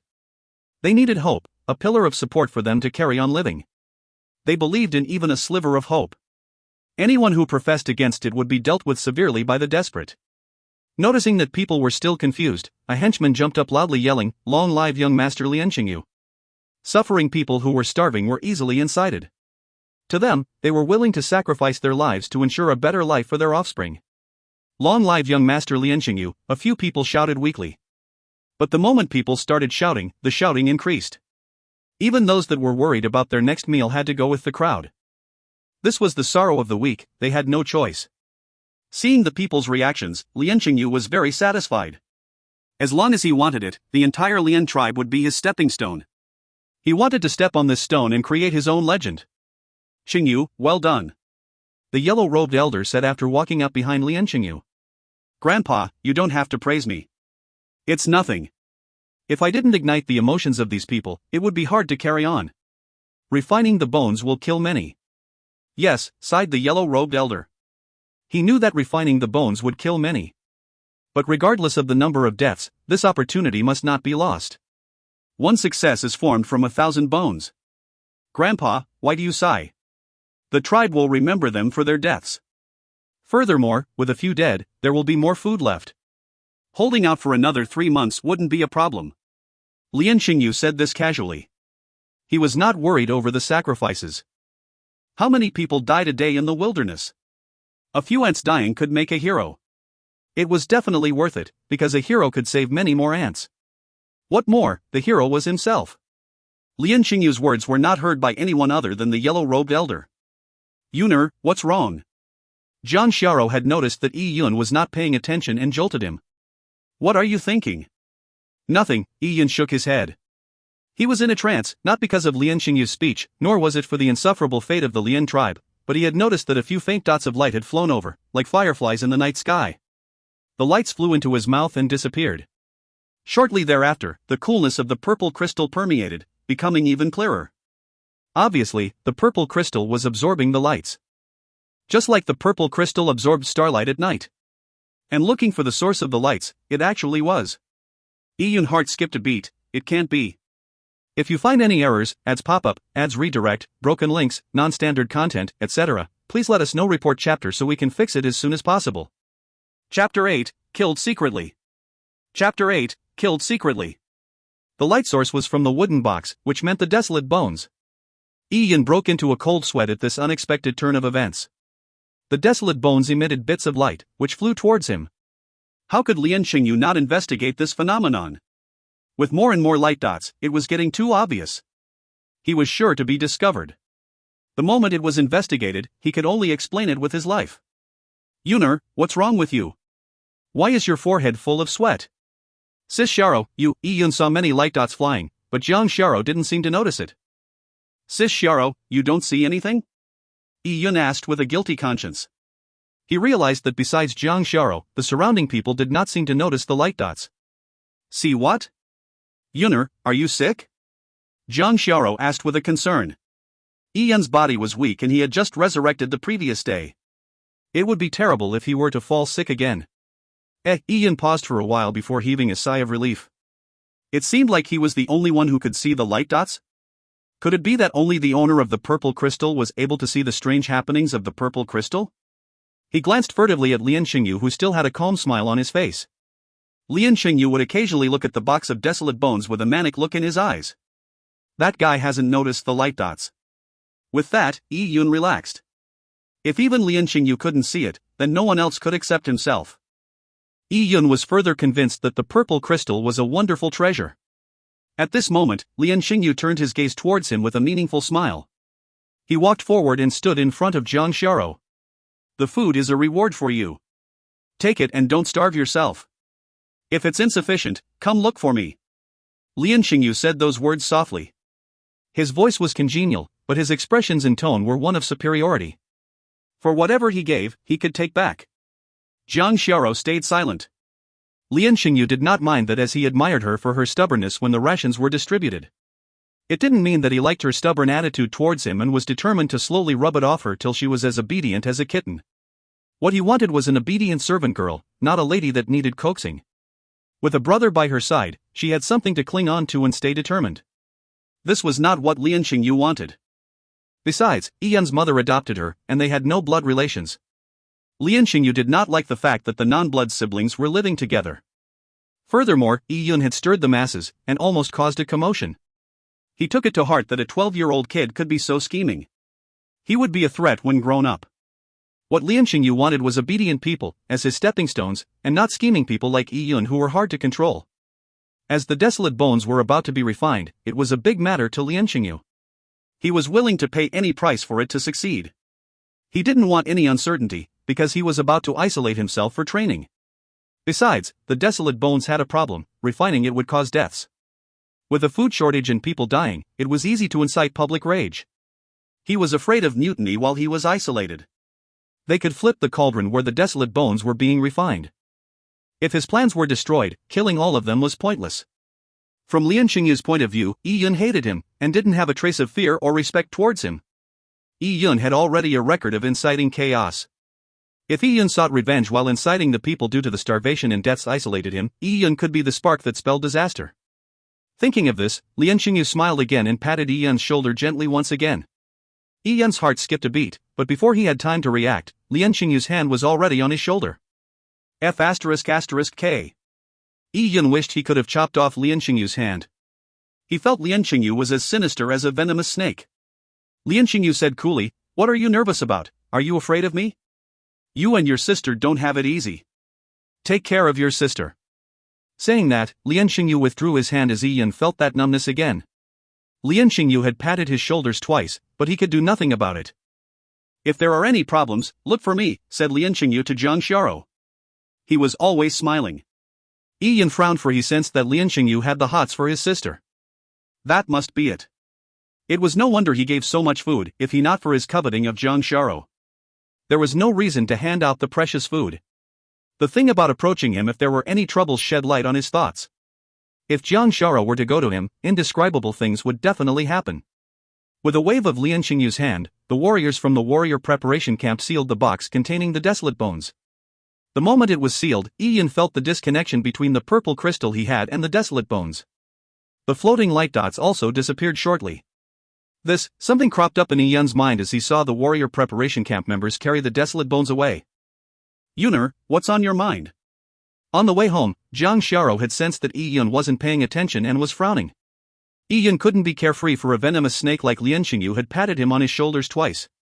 It was unknown what had been done. Yi Yun didn't tell Zhang Xiao, as he didn't want her to worry. Also, she was still young and wouldn't be able to see through Lian Xingyu's wolf in sheep's clothing act. Unexpectedly, Zhang Xiao suddenly said, "Yuner, that Lian Xingyu, you must be careful of him. Try to avoid him if possible."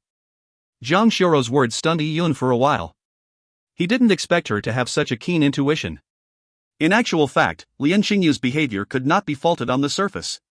He was a young master who was concerned about his people, an amiable and respected tribal clan leader. Yi Yun was able to sense Lian Xingyu's underlying motives as he had seen the acts of several politicians from Earth. People like Lian Xingyu could be found in historical books and international news. Yi Yun could only sense hypocrisy when he heard Lian Xingyu's words. This insight wasn't something the suffering poor could attain. To Yi Yun, the two pats from Lian Xingyu on his shoulders clearly spelled out his hostility. Yi-Yun was stumped that Jiang Xiaoro was able to sense it too. Anyway, just avoid him. Hearing Jiang Xiaoro's determined words, Yi-Yun realized that he did not fully understand this sister of his. Be it the desolate bones, desolate monsters and her intuition, including her extreme beauty compared to the other tribal girls, made her stand out in the poor tribal clan. As expected by Yi-Yun, dinner consisted of wild vegetables and porridge. In this world, people only ate 2 meals. A typical day began at 5 a.m. before they ate breakfast at 9 a.m. Of course, breakfast was just Yi-Yun's way of calling it, they had a different name for it here.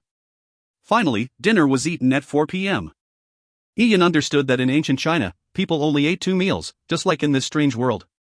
In a situation with scarce resources, having 2 meals a day was probably most scientific and optimal for surviving. While eating, Jiang Xiaoro felt somewhat guilty that she didn't manage to get meat for her brother. Yi-Yun wasn't taking it to heart, as he was busy thinking about the 2 pats on his shoulder. It was all speculation and suspicion on his part, he had no clue how serious it would be. After finishing a bowl of grain porridge, as Yi-Yun was about to eat a few mouthfuls of wild vegetables, he felt his arm go numb and dropped his chopsticks. You. Yi-Yun grunted, for his left hand could no longer move. Both his arms were hurting, as if someone was breaking it. Yunar. Jiang Xiaoro's face went pale, she didn't know what was happening to Yi-Yun and quickly helped him to the bed. Damn it! Yi-Yun's arm was full of pain as he gritted his teeth. Without question, this was the work of Lian Qingyu. Yi-Yun had not guessed wrongly. It was unknown what method Lian Qingyu had used, but with the disparity in power, even if Yi-Yun had sensed Lian Qingyu's enmity, he had no way to avoid it. This was the law of the jungle where the strong determined the fate of the weak. Yunar, how are you? Is this an after effect of your fall while picking herbs? As Yi-Yun opened his mouth, he realized his tongue had gone numb. He was experiencing a gradual increase of paralysis in his entire body. Yi-Yun began to realize that the moment he lost all feeling in his body was the moment of his death. Lian Qingyu wanted his life? Yi-Yun was both shocked and angry. If he didn't guess wrongly, Lian Qingyu had transmitted some form of energy like ki or chi that had destroyed his meridians. A normal 12-year-old child would not have been able to figure it out. Even Yi-Yun himself would have thought it was an after effect from his old injuries. After his death, besides Jiang Xiaoro, no one would grieve for him. In fact, many would think he was fated to be how could a dead person suddenly revive? By killing Yi-Yun mysteriously, Lian Qingyu would not only have taken revenge for the incitement of the crowd, but also received the goodwill of the people. Jiang Xiaoro would be in a grievous situation, and suffer subsequent difficulties in life. She could even approach Lian Qingyu. Lian Qingyu could then gain her easily by using conciliation tactics. Killing Yi-Yun and obtaining Jiang Xiaoro, what a venomous plan. Yi-Yun gained a deeper understanding of this world. This was not the lawful society of Earth. It was a brutal and primitive place where power determined everything. It was like an apocryphal world in novels where killing someone was nothing. If you find any errors, ads pop up, ads redirect, broken links, non-standard content, etc., please let us know. Report chapter so we can fix it as soon as possible. Chapter 9, Peculiar Body Transformation. Chapter 9, Peculiar Body Transformation. As the stiffness grew more intense, Yi-Yun's limbs became immobile, as he felt the numbness spread to his abdomen and head. He was unable to speak, hear, or see. He only felt his face wet with tears, Jiang Xiaoro's tears. She was shouting with all her life, but Yi-Yun could only vaguely see her mouth move. The voices were stretched and unclear. Yi-Yun couldn't take that lying down. With all his determination, he managed to move his stiff tongue saying, Lian Qingyu. Although Yi-Yun's voice was not clear, Jiang Xiaoro was able to decipher it. Lian Qingyu? Lian Qingyu harmed you? Yi-Yun was already completely unable to speak. He felt a cold corpse-like stiffness spreading to his heart. If his heart were to stiffen and stop beating, then his life was over. Yi-Yun felt like a fish left out to dry, neither could he move nor could he breathe. All he could do was wait for death. Unexpectedly, just as the stiffness spread to his heart, he felt a cold feeling starting to develop. This cold feeling was exquisite and familiar. It was like pure spring water cleansing his body. Purple crystal. Yi-Yun rejoiced, it was the feeling from the purple crystal. In the worst of times, he would always feel the purple crystal. The stiffness had already permeated throughout his body, but met its nemesis when it reached his heart. He had always kept the purple crystal close to his heart in his clothes. Just as the purple crystal was activated, Yi-Yun felt a small whirlpool in his heart.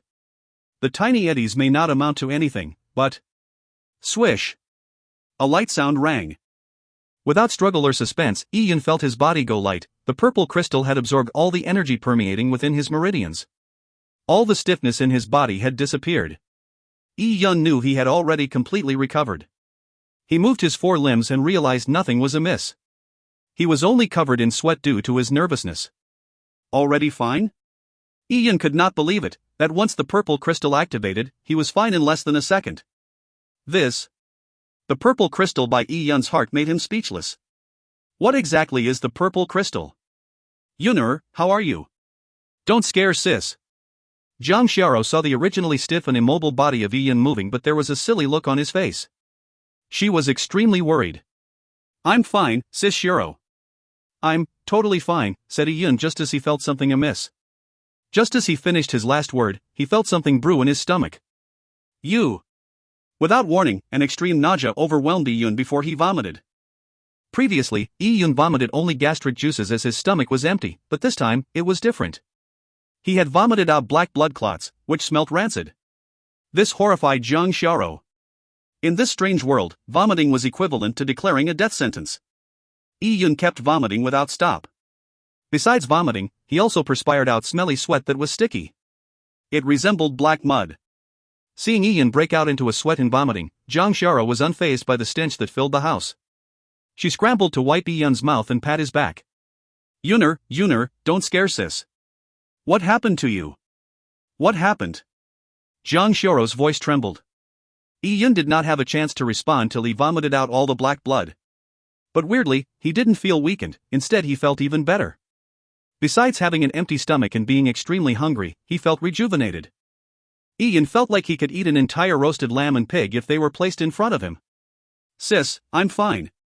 I'm just hungry, and I need a bath. The sticky sweat had adhered to his body like a sticky mud shell and was indescribably uncomfortable. Yun'er, you're hungry? Hearing Yi Yun's words, Zhang Xiao was delighted. In ancient times, a measure of healthiness was the ability to eat. No matter if it was Lian Bo as old, is his appetite the same as old? Or Zhuge Liang's goal to deter the enemy by pretending to eat a lot, both made the point that appetite was a mark of health. This criterion was worthy of being taken as a reference. Zhang Xiao wiped her tears and rushed to prepare the food. While boiling the grain porridge, she prepared Yi Yun's bath water, and cleaned up Yi Yun's vomit. Yi Yun comfortably took a bath. He never felt any better. The strange thing was that after his bath, Yi Yun felt his eyesight was even better. He could see clearly the water droplets on the trees about 8 meters away. Oh! Yi Yun was slightly stunned, but before he could think about it, he heard Zhang Xiao shout, "The porridge is ready, Yun'er, come have your meal." All right. Yi Yun could also smell the aromas of the grain porridge. Weirdly, the grain porridge Yi Yun had trouble swallowing in the past tasted sweet and delicious. Yi Yun finished 2 big bowls of grain porridge, and he felt the porridge digest the moment it entered his stomach. He was still hungry after finishing 2 bowls of grain porridge, but he felt rejuvenated and energetic. Yun'er, are you feeling better? Next to Yi Yun, Zhang Xiao watched him without eating. She had gained hope that maybe Yun'er was really better. Zhang Xiao may not be a doctor, but she knew that treatment was about ventilating the blood vessels. Thinking carefully, Yi Yun vomiting blood may be a horrible scene, but he didn't vomit fresh blood but black blood. That might have been the congested blood in Yi Yun's stomach. It might be a good that he vomited the congested blood. Also, the layer of sweat from Yi Yun's body was very dirty. Vomiting congested blood and dirty sweat, was it a blessing in disguise for Yun'er? Sis, I'm fine. I've never felt anything better. Before Yi Yun could finish saying his sentence, he felt a soft body embracing him. It's great you are fine. You scared sis, said Zhang Xiao softly. In this wilderness rife with killings, abuse and death, this brother-sister duo had only each other as kin. She hugged Yi Yun tightly, afraid that the moment she released him, she would lose him. After hugging him for a long while, Zhang Xiao wiped her tears away and carefully examined Yi Yun. After she was satisfied that he was all right, she said, "You previously mentioned Lian Qingyu's name. Was Lian Qingyu the one who harmed you?" Yi Yun hesitated for a while before nodding his head. Sis Xiao, I think Lian Qingyu has the hots for you. Yi Yun's words made Zhang Xiao blush. You are still a child, don't speak nonsense. It was indeed weird for a 12-year to say such words. Lian Qingyu, he's too evil. Zhang Xiao gnashed her teeth saying. She resented that the Lian Qingyu had harmed her brother, but she was powerless against him for he was too strong.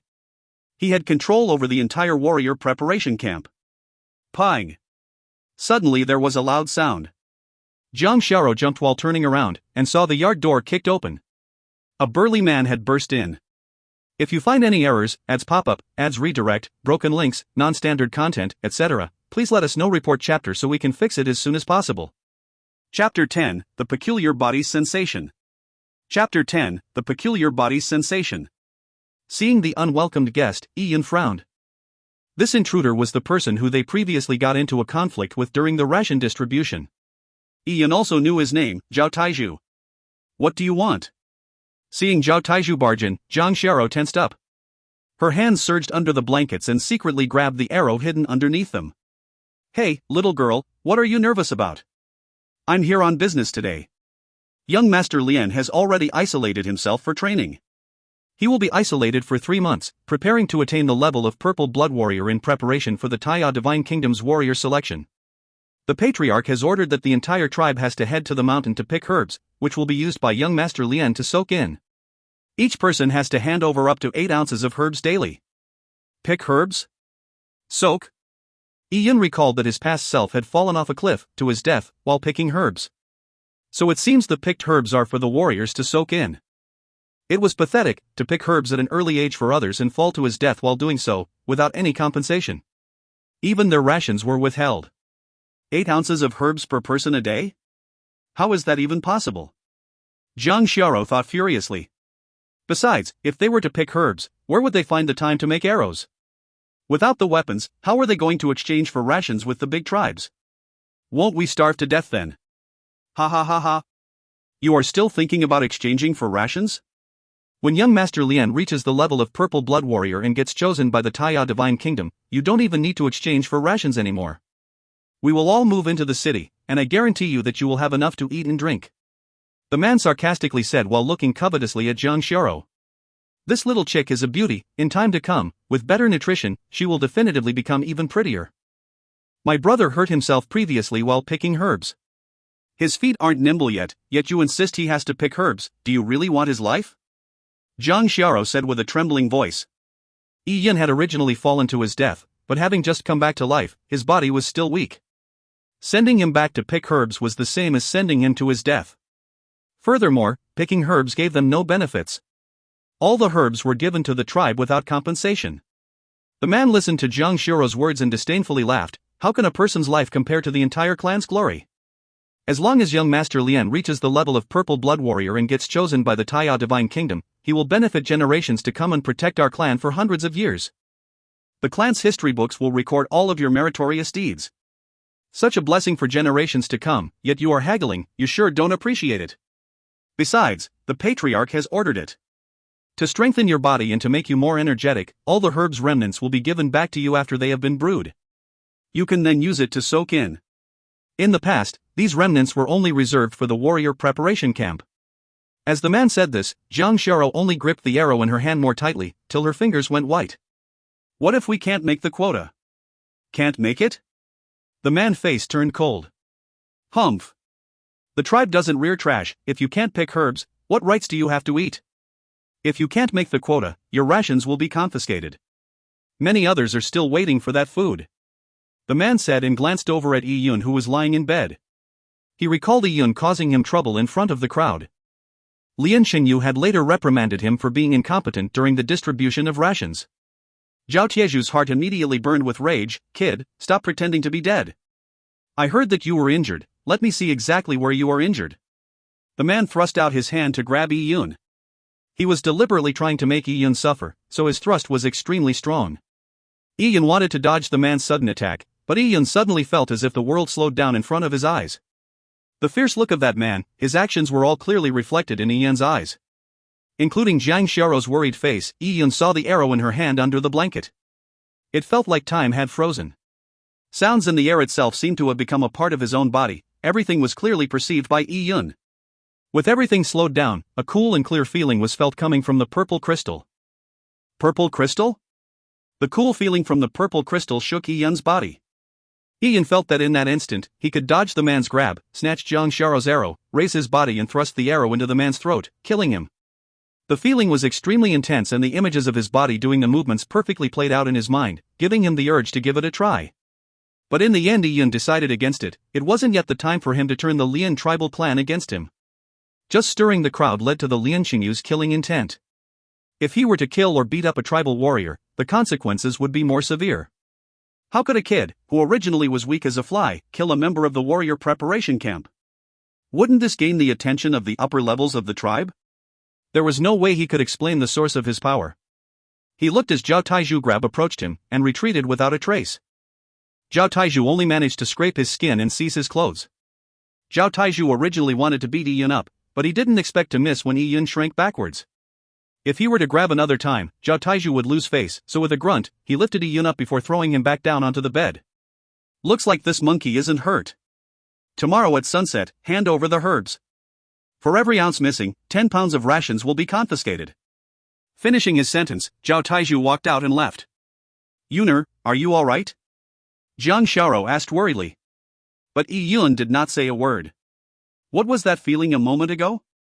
A well-trained Zhao Taizhu had moved as slow as a tortoise in front of him, making him vulnerable to Yun's killing intent. If it wasn't because Zhao Taizhu suddenly got Alzheimer's, could it be that his own speed had increased? Could it be my body? Sis Xiaoro, what male tier am I again? Yun seemed to have realized something and impatiently asked Jiang Xiaoro. Why are you asking about this all over sudden? Yuner, in the past you weren't even at a tier. Even the weakest tier 5 male can lift 100 pounds. Yuner, you could only lift 30 pounds. 30 pounds huh? Yun was speechless, but in the Lian tribe, they had to lift a rock over their heads. 30 pounds was similar to a bag of rice. A weak kid would have trouble lifting that. Where are the tribe's rock weights stored? Yun asked. Behind the village, at the training grounds. Why do you ask this, Yuner? Nothing, Yun smiled. Sis, sleep early tonight. We still have to pick herbs tomorrow. In the middle of the night, the dark sky was filled with numerous bright constellations. This era didn't have any streetlights and the poor were unwilling to use their oil lamps. So the entire Lian tribe village was pitch black. The training ground behind the village was a wide field. The members of the warrior preparation camp normally trained here. A dark shadow sneaked into the training grounds, looking around him tonight. Found it. Yun was delighted. As Jiang Xiaoro described, there were rows of rock weights arranged on the training grounds.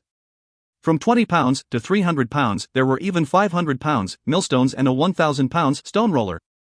Yun was here today to test his strength. He wanted to know what changes his body had experienced.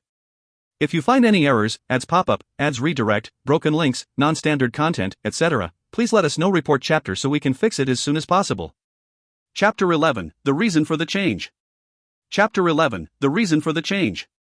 The training ground was empty. Due to the moisture at night and the cold weather, a layer of dew covered the rock weights, speckling them white. All these rock weights were made from green steel. They were not worn down even with the elements bearing down on them for centuries. In this wilderness, people were used pounds, rocks and cauldrons as measurements of a martial artist's strength. The measurement level of pounds was similar to Earth. A rock was 100 pounds. A cauldron weighed 10 rocks, so it was 1,000 pounds. Seeing the place empty, he stood in front of the row of rock weights and chose a 50 pounds rock weight. He wiped the dew off the rock weight and lowered his body. Rise. The rock was lighter than Yun expected. He could lift it using one hand. Yun was delighted, it was as he guessed. Following that, Yun chose a 100 pounds rock weight. This time, it was a bit tougher to lift it with one hand. With both hands, it was easy once again. Taking a deep breath, Yun stood in front of a 200 pounds rock weight. He squatted and with both hands under the rock weight, tightened his muscles and strength came from his hip to his feet. Rise. Yun gritted his teeth and lifted the 200 pounds rock weight above his head. I've raised it. Yun was delighted. He held it up for about 3 minutes before throwing the rock weight on the floor. To be able to lift a 200 pounds rock weight, which was about 3 times the weight of a 12-year-old boy, would be something mind-blowing on Earth. His strength had increased exponentially overnight. And strength wasn't the only thing, the increase in his speed was even greater. As a child, strength was his main weakness, and was much worse than adults. However, his speed was comparable. Previously when he faced Zhao Tieju's attack, Yun was convinced his speed was at least twice his opponent's. His body had undergone a tremendous change. Thinking back about his vomiting of black blood and the dirty sweat, it was probably the legendary marrow cleansing. His body that had a terribly poor foundation had undergone a tremendous increase both in strength and speed after the marrow cleansing. The transformation was without question a result of the purple crystal. However, why did the purple crystal bring about such a change to his body? Ian tried touching the purple crystal by his chest but touched emptiness. Ha! Ian was alarmed, and hurriedly unwrapped his clothes. The purple crystal had disappeared. However, that cool feeling by his chest had never decreased one bit. What is this? Ian lowered his head and lightly touched his chest where his heart would be. He had a strange feeling that the purple crystal was there all along, and had never left him. With every heartbeat, the purple crystal vibrated, as if the purple crystal had merged with his heart as one. That faint coolness also spread throughout Ian's body with every vibration by meandering through his veins. Ian lifted his head up and saw the tiny dots of starlight in the sky fly towards him, or more accurately, to the purple crystal. The starlight entered his body and disappeared. Ian had a couple of hypotheses for the various phenomena the purple crystal had exhibited. The purple crystal could absorb energy. In this world, in this universe, energy was the building blocks of everything. From the large spinning galaxies, star formation and supernovae to the small ants building nests or the wilting of grass could not escape the need for energy. From the physics Ian learned on Earth, the entire universe began from a particular point comprising of infinite energy. Energy could convert into matter, turning into life, turning into everything. And in this strange world, the chi cultivation of experts was also naturally a form of energy. The purple crystal had a natural affinity with energy. It could absorb starlight and other forms of energy. The 2 attacks by Lian Xingyu was also a form of energy. That form of energy must be a form of qi that Lian Xingyu had cultivated. The qi had hid in his body, causing his whole body to go numb. However, when that energy reached his heart and touched the purple crystal absorbed it. It was also obvious where the energy the purple crystal absorbed went. That coolness that flowed within his veins was a manifestation of energy. The energy the purple crystal absorbed had spread through his blood flow and nourished his body. With every heartbeat, Ian felt his body grow a little stronger.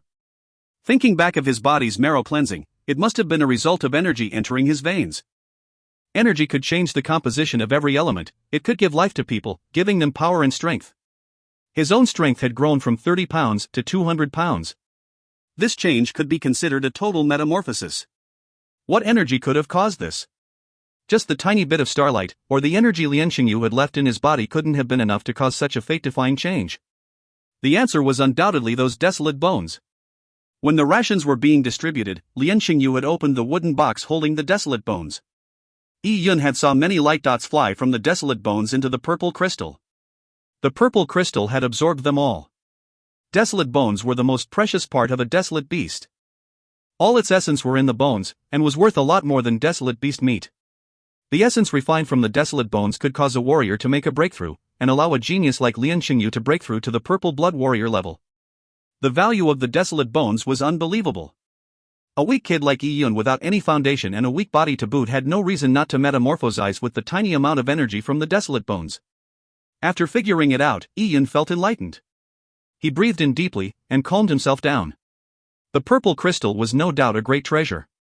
It had combined with his body, and with every heartbeat, the purple crystal would inject energy through his veins into his body, raising his power. For his power to increase with every heartbeat and cultivating himself with every heartbeat, the purple crystal's effectiveness was fate-defying. Even with such a treasure, Yun's expressions did not betray his tremendous joy. Conversely, Yun's face grew serious. Having lived through 2 lives, even though his first life was limited in experience, but with his reincarnation, Yun had already undergone several mental changes. When he first entered this strange world, Yun was confused. But after acclimatizing, he had turned calm. With such a treasure, he couldn't be too greedy or without any desires. He knew that if he got carried away and flaunted his treasure, it would be possible to be seen through, and lead to trouble. Yun knew that the secret of the purple crystal was not to be revealed to anyone. In this strange world, Yun could only trust in his sister, Jiang Xiao. However, with one less person knowing, there was one less danger. The treasure had no owner. If Jiang Xiao, a weak girl who was easily hurt, knew too much, it could cause harm to her. If you find any errors, ads pop up, ads redirect, broken links, non-standard content, etc., please let us know. Report chapter so we can fix it as soon as possible. Chapter 12, Do you know about the Taiya Divine Kingdom? Chapter 12, Do you know about the Taiya Divine Kingdom? The next morning, Yun woke up early to pick herbs. Passing by the training grounds, Yun saw the members of the warrior preparation camp gathered on the grounds. There was a huge pot centered amongst them. In it cooked something that smelled delicious. This was the smell of meat. Yun recognized the smell immediately as he had been hungry for days. After the marrow cleansing, Yun realized that his appetite was fabulous. All the coarse rice porridge digested cleanly the moment they entered his stomach. Yun understood that as his body got better, its energy appetite got larger. Being a person in the early beginnings of martial training, he didn't have the ability to absorb that heaven-earth yuan qi. He could only rely on food as his source of energy. But with the pathetic amounts of rice porridge he ate daily, it was utterly inadequate to replenish his energy. Without food, how could he grow stronger? All the elites in the tribe ate desolate beast meat daily. It gave large amounts of high-quality energy, and was worlds apart from the whole grain porridge he ate. Yun knew that if he starved himself for prolonged periods, it would cause adverse harm to his body. He was still in his growing years, and only had a tremendous improvement in his body due to having been rejuvenated through the marrow cleansing. Just like when a bamboo reaches the jointing stage, if little water were provided, it would lead to the inability of harvesting it by digging it out. It would cause tremendous trouble. In fact, Yun's current capabilities could easily allow him admission into the warrior preparation camp, where he could enjoy better treatment. However, if he wanted to obtain everything as a young fledgling, the secret of the purple crystal might be revealed. His rejuvenation overnight could never be explained. Besides, Yun was not amiable with the warrior preparation camp or Lianxingyu, so he had no plans to enter the warrior preparation camp. It must be wild beast meat. They obtained it by hunting. Zhang Xiao said jealously. Based on this world's customs, a normal person ate 2 meals a day. They wouldn't eat breakfast upon waking up at 5 a.m., but eat at 9 a.m. Only the warriors and the warrior trainees could have 3 meals a day. They could eat the moment they woke up as they needed the energy for training. Because the members of the warrior preparation camp needed training, they didn't need to participate in the manufacturing process. They would occasionally go hunting. Due to the danger of the wilderness, these warrior trainees obtained little from their hunts. With the small amount obtained, the food was ate only by themselves, and none would be given the people. The reason being they needed to eat meat for training and to grow strength. For the poor plebeians, all they did were handiwork which didn't exhaust much energy, so grain would suffice for them. When Yun and Zhang Xiao passed by, the men from the warrior preparation camp saw them. Zhao Taizhu whistled as he took a piece of meat with the bone attached and munched in front of Yun and Zhang Xiao. This roe deer meat is so fragrant, ha! Laughed Zhao Taizhu with a triumphant expression. The meat was flame roasted with salt and spices, the juices oozed out with a fragrance. Zhao Taizhu ate messily while licking his lips and fingers, as if he were about to swallow his own tongue. Besides doing that, he sporadically took out a goat hide container and drank from it sparingly. It was alcohol. In the Lian tribe, alcohol was an absolute luxury. With food being scarce, how was it possible to get the grains to make alcohol? The members of the warrior preparation camp could obtain a lot more rations, allowing them to use a small portion of the rations to make the alcohol. They used the alcohol to warm their bodies during the winter mornings. Even the remnants from the brewing were not wasted, as they would distribute them to the poor. Although the remnants would have turned sour, it was better than starving to death, so the remnants were never wasted. As such, the tribal elders had never objected to the warrior preparation camp from secretly brewing. Drinking alcohol and eating meat are great joys in life. Zhao Taizhu laughed loudly without a care in life. It was only during such times that Zhao Taizhu enjoyed the joys of life and the benefits of being a member of the warrior preparation camp bestowed upon him. These two beggars are really pitiful. Let's give them some of the leftover broth later. The doe deer was roasted, so there was no broth. Zhang Xiao knew Zhao Taizhu was deliberately teasing them. With a grunt, she grabbed Yun's hand ready to leave. But at this moment, her stomach betrayed her by growling. Because Zhao Taizhu was further away, he did not hear it, but Yun heard it clearly. Zhang Xiao turned red from embarrassment. Yun watched by the sidelines, amused at her cuteness. To Zhang Xiao, having her stomach growl was beneath her status as an elder sister. Sis Xiao, in the future I'll get you all sorts of delicacies, letting you eat the most delicious foods in the world. Yun said it seriously while looking into Zhang Xiao's eyes. Zhang Xiao was shocked to hear her brother say such words. She brushed it off as child speak, but was happy that Yun was so thoughtful of her. She tenderly touched Yun on the head, and said to him with a baby voice, "Sis is waiting." Being teased and touched on the head by a little lowly, Yun was speechless. But what could he do when he was shorter than the little lowly? "Sis Xiao, do you know about the Taya Divine Kingdom?" Based on what Lianxingyu had said, there would be a Taya Divine Kingdom warrior selection in 3 months. Once chosen, the person will undergo a drastic change in status. This was why Lian Xingyu was so desperate cultivating himself, and obtained a piece of desolate bones at all costs. Taya Divine Kingdom, Xiaoro's expression wandered into her memories. Taya Divine Kingdom's human tribe is an ancient kingdom. It has jurisdiction over 108 states and 24 wildlands. Our present location is among the 24 wildlands, named Cloud Wilderness. Taya Divine Kingdom is very powerful. There are many experts in the capital. The kingdom's warriors mostly come from the 108 states. It's not that the wildlands warrior are weak, but because of the low population in the 24 wildlands. Organizing a warrior selection requires a lot of logistics and manpower, so the assessment costs are high. For the warrior selection process, the preliminaries will be done by people from the Taya Divine Kingdom to select people from the tribes, or those young warriors would be going to their deaths by crossing the wilderness. But this time, the Taya Divine Kingdom choice of doing the warrior selection in the Cloud Wilderness is extremely odd. Regardless, it is a great opportunity for the numerous small tribes in the Cloud Wilderness. Lian Xingyu eyed this opportunity and wants to soar to the top in one go, escaping this poor small village. With Zhang Xiaoro slowly explaining, it surprised Yun, "Sis, how do you know so much?" Zhang Xiaoro's voice may still sound juvenile, but her insight and verbal ability was nothing like a child's. "I heard all of this from my birth mother. I have also read quite a lot about strange phenomena when I was young, so I know quite a bit." "Yuner, it looks like you don't remember a lot of things. I taught you how to read too." "Oh," Yun rubbed his head and smiled sheepishly. Indeed, how could a kid from a poor family read? It was to Zhang Xiaoro's credit that he could read. To be able to read since young, Zhang Xiaoro must have been born with a silver spoon. "Sis Xiaoro," Lian Xingyu said that if he were to become a kingdom warrior of the Taya Divine Kingdom, he would bring the entire tribe into the city. Is that true? Extremely difficult, Zhang Xiaoro shook her head. Taya Divine Kingdom's warrior selection has many rounds. There's the preliminaries, semifinals, many are eliminated each round. Those with exceptional results are bestowed Kingdom Scholar. That is an extremely prestigious title. The best among the Kingdom Scholars will be able to enter the Kingdom's capital and enjoy the Kingdom's resources, and learn the Taya sacred technique.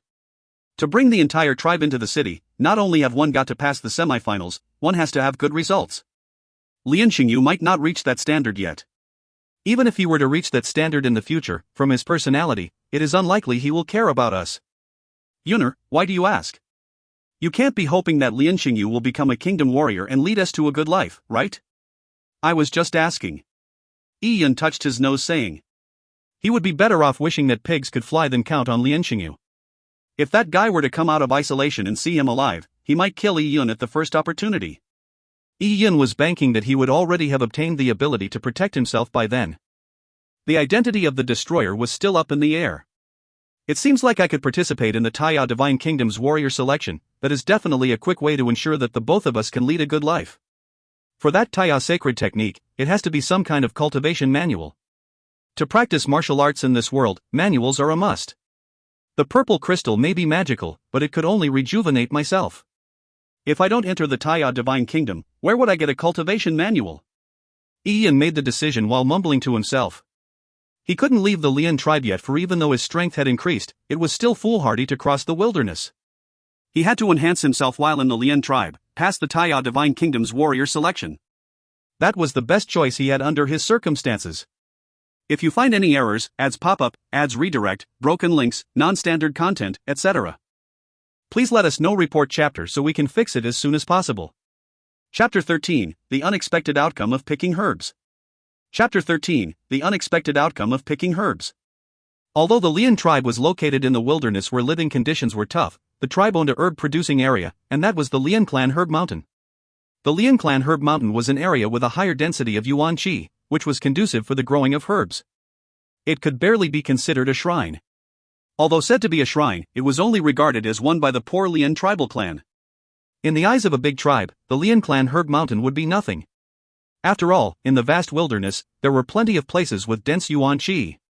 A typical large tribe would choose rich wonderlands to settle down. Only such places were rich in production and beneficial for the cultivation of warriors. The most important factor was that the strong, desolate and wild beasts avoid these shrines for some unknown reason. This was most important as it ensured the safety of the clans. Of course, there would be the rare occurrence of an injured or provoked desolate beast that would charge through and destroy a small tribe. Of course, everything had both advantages and disadvantages. While keeping out a large number of desolate beasts, the shrine also caused the number of animals in its vicinity to dwindle. Hunting was not an easy task, for the rabbits or deer had been hunted clean early on. As such, only purple blood warriors had the ability to go into the vast wilderness to hunt. The shrines in the vast wilderness were a highly sought-after resource. The Lian tribe's herb mountain was considered to be of an extremely low grade. If not, how was the Lian tribe able to hold on to it? Although the herb mountain was of low grade, but to the Lian tribe it was highly treasured, for it was the reason the tribe was formed. Every time the villagers were sent up the mountain to pick herbs, they would undergo a rigorous body search to prevent anyone from secretly hoarding herbs. Yun carried the herb basket and walked alongside Zhang Xiao. He asked about the martial world's levels. The lowest level of martial arts was called Mortal Blood, and warriors of the Mortal Blood level were called Mortal Blood Warriors. Mortal Blood did not have a clear boundary for its levels, but was just a general term used by the martial arts community. Mortal Blood came from the fact that they were mortals with normal blood. Mortal Blood Warriors was in truth just normal warriors. Although they practiced martial arts, they were unable to distinguish themselves from other mortals. They could not escape the fact that they were mortals. But Mortal Blood Warrior were much stronger than normal people. They could tear a tiger apart and run as fast as horses. The realm of Mortal Blood was split into 5 levels: first level of Valiant, second level of Vigor, third level of Thunderous, fourth Meridians, fifth level Chi Gatherer. The first level of Valiant was obtained through continuous weightlifting, running, piling, wrestling, and nourished with ginseng, antlers, meat, and various treasured food. By slowly improving their body's constitution, their strength and speed would greatly improve. Yun's current level was considered Valiant. His strength had increased to about 300 pounds, and his speed was twice that of Zhao Taizhu. Yun would be considered to be much stronger than most valiant warriors, as he was only 12 and his physical fitness was comparable to a fit male. Strictly speaking, Valiant could not even be considered the first step into martial arts. For Mortal Blood Level 2, Vigor would refer to a martial artist with greatly improved fitness, with extremely long breaths. A well-trained Vigor could form an air arrow with one breath. This was known as breaths in like a snake, out like an arrow. It was visually obvious in winter, and an air arrow could shoot as far as 5 feet away, piercing through paper. A person at the level of Vigor would have a third of the heartbeat rate of a normal person. But every deliverance of blood had lingering effects. Such a warrior could run as fast as a horse for an hour without panting or an increase in heartbeat rate. Third level Thunderous refers to the body's perfection of circulation, muscle, fascia, and bones. Every part of the body could be perfectly coordinated. One could stay perfectly still and attack like a lion. A thunderous warrior, having perfected his body, would emit thunder-sounding sounds from his joints when he exerted strength, giving the level its name. Fourth level Meridians refers to the clearing of the 12 meridians and the conception and governor vessels, with perfect circulation of the meridians. Upon reaching this level, a martial artist could feel the world's Yuan Qi. Fifth level Qi Gatherer supplements the fourth level's meridians. An martial artist can feel the world's Yuan Qi, and also absorb it into his body. At the peak of Qi Gatherer, the world's Yuan Qi would transform the body, and rejuvenate a person, resulting in him reaching a brand new state, Purple Blood. Strictly speaking, the Purple Blood level was the true beginnings of martial arts training. When a warrior cultivates his body to a certain stage, his body will undergo changes. The moment he breakthroughs into the Purple Blood Warrior realm, all his blood will become as heavy as mercury. This blood would appear golden purple in the sun. This gives the state its name. Warriors entering the realm of Purple Blood were very strong, and could support a small tribe single-handedly. Hence, a Purple Blood Warrior enjoyed an extremely high status in the wilderness. A Purple Blood Warrior would be treated as an emperor in any small-medium tribe. Every member of the tribe would obey his instructions. He had vast control and determined the life and death of the tribe. All the pretty women in the tribe were up to the Purple Blood Warrior's choice. All these women with the Purple Blood Warrior would also be honored, so even if she was the daughter of the patriarch, she would gladly climb into his bed. This was unavoidable. Which girl leading a precarious life eating tiny amounts of porridge would not embrace the appearance of hero who could lead her to a better life? In this age, people exalted the strong, especially the females. Yuner, I'll climb up to pick the herbs. I'll throw them down for you to pick up. Zhang Xioro said that as she tried climbing up a cane. The Lian clan herb mountain covered a vast area but was an extremely dangerous mountain. Most of the previous herbs grew on the cliffs, so they were not easy to pick. Climbing the cliffs to pick herbs was an extremely dangerous task. It led to many deaths. Yun had previously fallen to his death. With Yun revived, Zhang Xioro was adamant not to let Yun climb the cliff again. Ian insisted on not letting Zhang Xiao take the risk. He said, "Sis, you pick the herbs at the bottom. Leave the top to me. Yuner, stop fooling around. You just recovered. How could you have the energy to climb?" Zhang Xiao said halfway as she saw Ian grab onto the cane and climbed up nimbly like a monkey. Yuner, Zhang Xiao stared as she saw Ian climb up. He was climbing the vertical cliff as though it was flat ground. When did Yuner become so agile? Picking herbs off a cliff wasn't just about climbing high. It also required experience and to be familiar with the herbs and where they most likely grew. For example, some herbs preferred the shade, while others preferred to be in the sun. Some herbs preferred it dry, while others preferred it moist. Ian had caught up on his herbal knowledge the day before, but his knowledge was limited. He was planning on using his agility to make up for his lack of knowledge, but he quickly learned that wasn't required. Just as Ian reached a height of 8 meters, he saw light dots rising up from a boulder a short distance away. The light dots remained in the air for a few seconds before flying straight into Ian's chest. Following that, the purple crystal's faint coolness became more vivid, and energy flowed through his veins, making him feel extremely comfortable. Without question, the purple crystal was absorbing energy. Could it be? Ian climbed over easily and looked under the boulder and saw fiery red fruits the size of his fists.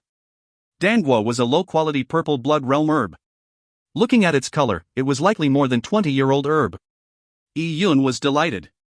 Just as he wanted to pick it, a light dot flew out from the Dangua right into his chest. A few seconds later, a third light dot followed by a fourth. The number of light dots increased. The Dangua's surface had a slight sheen, so without careful examination, it would have been missed. The purple crystal could absorb the essence of the Dangua.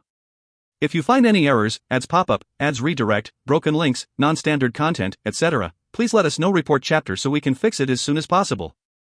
Chapter 14, Sucking It All Dry. Chapter 14, Sucking It All Dry. This purple crystal can even absorb the energy of herbs? Yes. The herbs must contain some herbal essence and it itself must be some form of energy?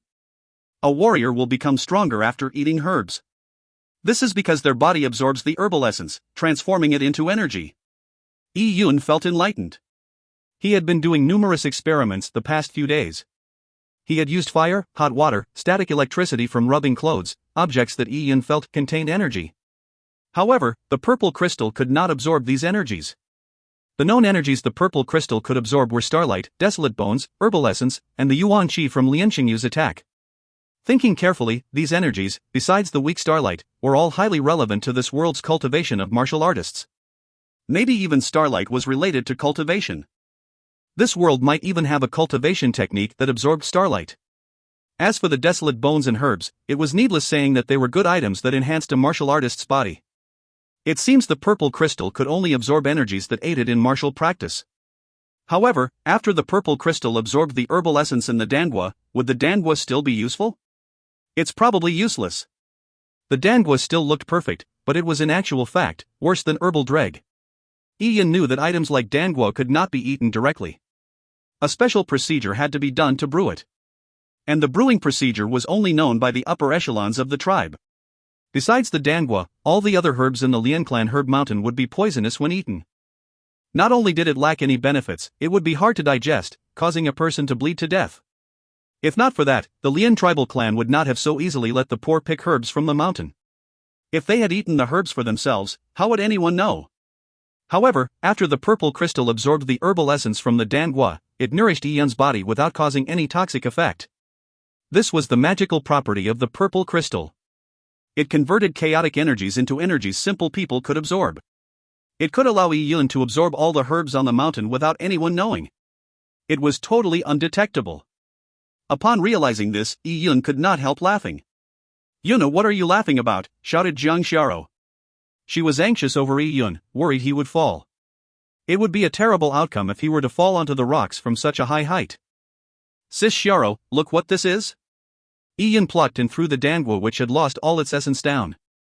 "Dangua? It's huge." Zhang Xiao was pleased, but felt a sense of sadness. A 20-year-old Dangua may be good, but her brother had no opportunity to use it. It would only be brewed by the old men in the tribe before letting Lianqingyu soak in it. With mixed emotions, Zhang Xiao stored the Dangua in the herb basket. Their mission was to pick 8 ounces of herbs per person. The required weight was based on the lowest graded herbs. This 20-year-old Danguo would be considered more. With the good luck they had today, they could keep their rations. It was such a pathetic state. Risking her and her brother's life to pick herbs, even if they had fate-defying luck by picking all sorts of rare herbs, they would all be handed over to others for nothing. Yuner, just do it adequately. Don't climb up any further. Jiang Shiro shouted worriedly, seeing Yun climb more than 10 meters high. The herbs won't for themselves, so it was pointless to risk their lives. Yun pretended not to hear her because he had seen a light float above a tall pine tree nearby. There were herbs there. Yun climbed over easily. With one hand on the branch, he plucked off an umbrella-shaped herb from the pine tree's roots. Black fungus is more valuable than dangui. Yun was delighted. He absorbed without reservations all the energy from the black fungus. That hearty feeling was felt once again. Yun knew that the energy from the black fungus had entered his heart and traveled to every part of his body, nourishing his muscles. This feeling was so comfortable for Yun. After all, Yun had been in a constant state of hunger these past few days. After his blood cleansing, Yun felt hungrier than ever before. Yun's body was in rapid growth and was desperate for energy, but he was not capable enough to hunt alone. Eating large amounts of food could provide the energy, but how could normal food compare to herbs? This danguot and black fungus were timely assistants to Yun. Yun noticed that after absorbing the black fungus and a few rounds of blood circulation, the herbal property of the black fungus had given him plenty of strength and improving his eyesight. He could see the head and 6 legs of ants about 10 meters away. Black fungus could improve one's eyesight. Yun wasn't well versed in pharmacology, but he understood that such low-grade herbs did not have such amazing results. The old fogies in the tribe would have to use large quantities of herbs to conjure up the medicine to have any effect. But using the purple crystal, the results were immediate and very notable. This purple crystal might have increased the effectiveness of the herbs. Yun threw the high-grade herbal dreg black fungus to Jiang Shiro. Black fungus. Yuner, how could you have such good luck? Jiang Shiro felt incredulous.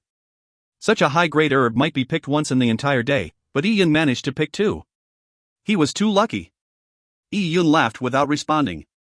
With the purple crystal, as long as he neared the herbs, he would see light dots rise up, like a lighthouse leading him to them.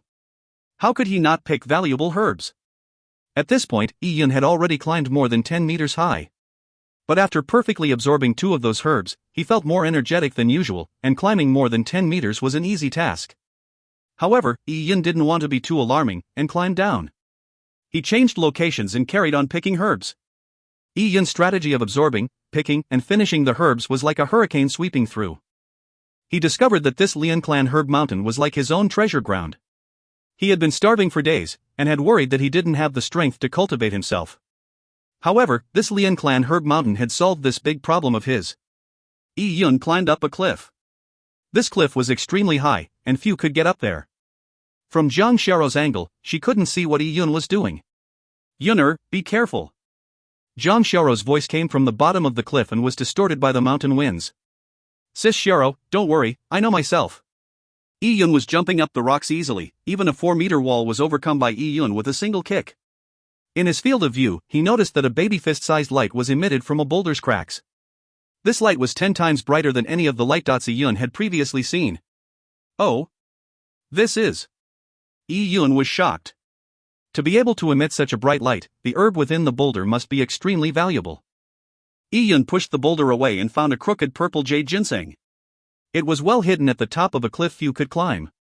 So it had grown for years without being discovered. This was too good for Yun. Yun made no reservations in sucking the purple jade ginseng's energy with the purple crystal. The purple crystal was filled with purple light which gathered within Yun's body. Yun felt a surge of warmness that spread through his meridians, and heated up his limbs before rising to his head.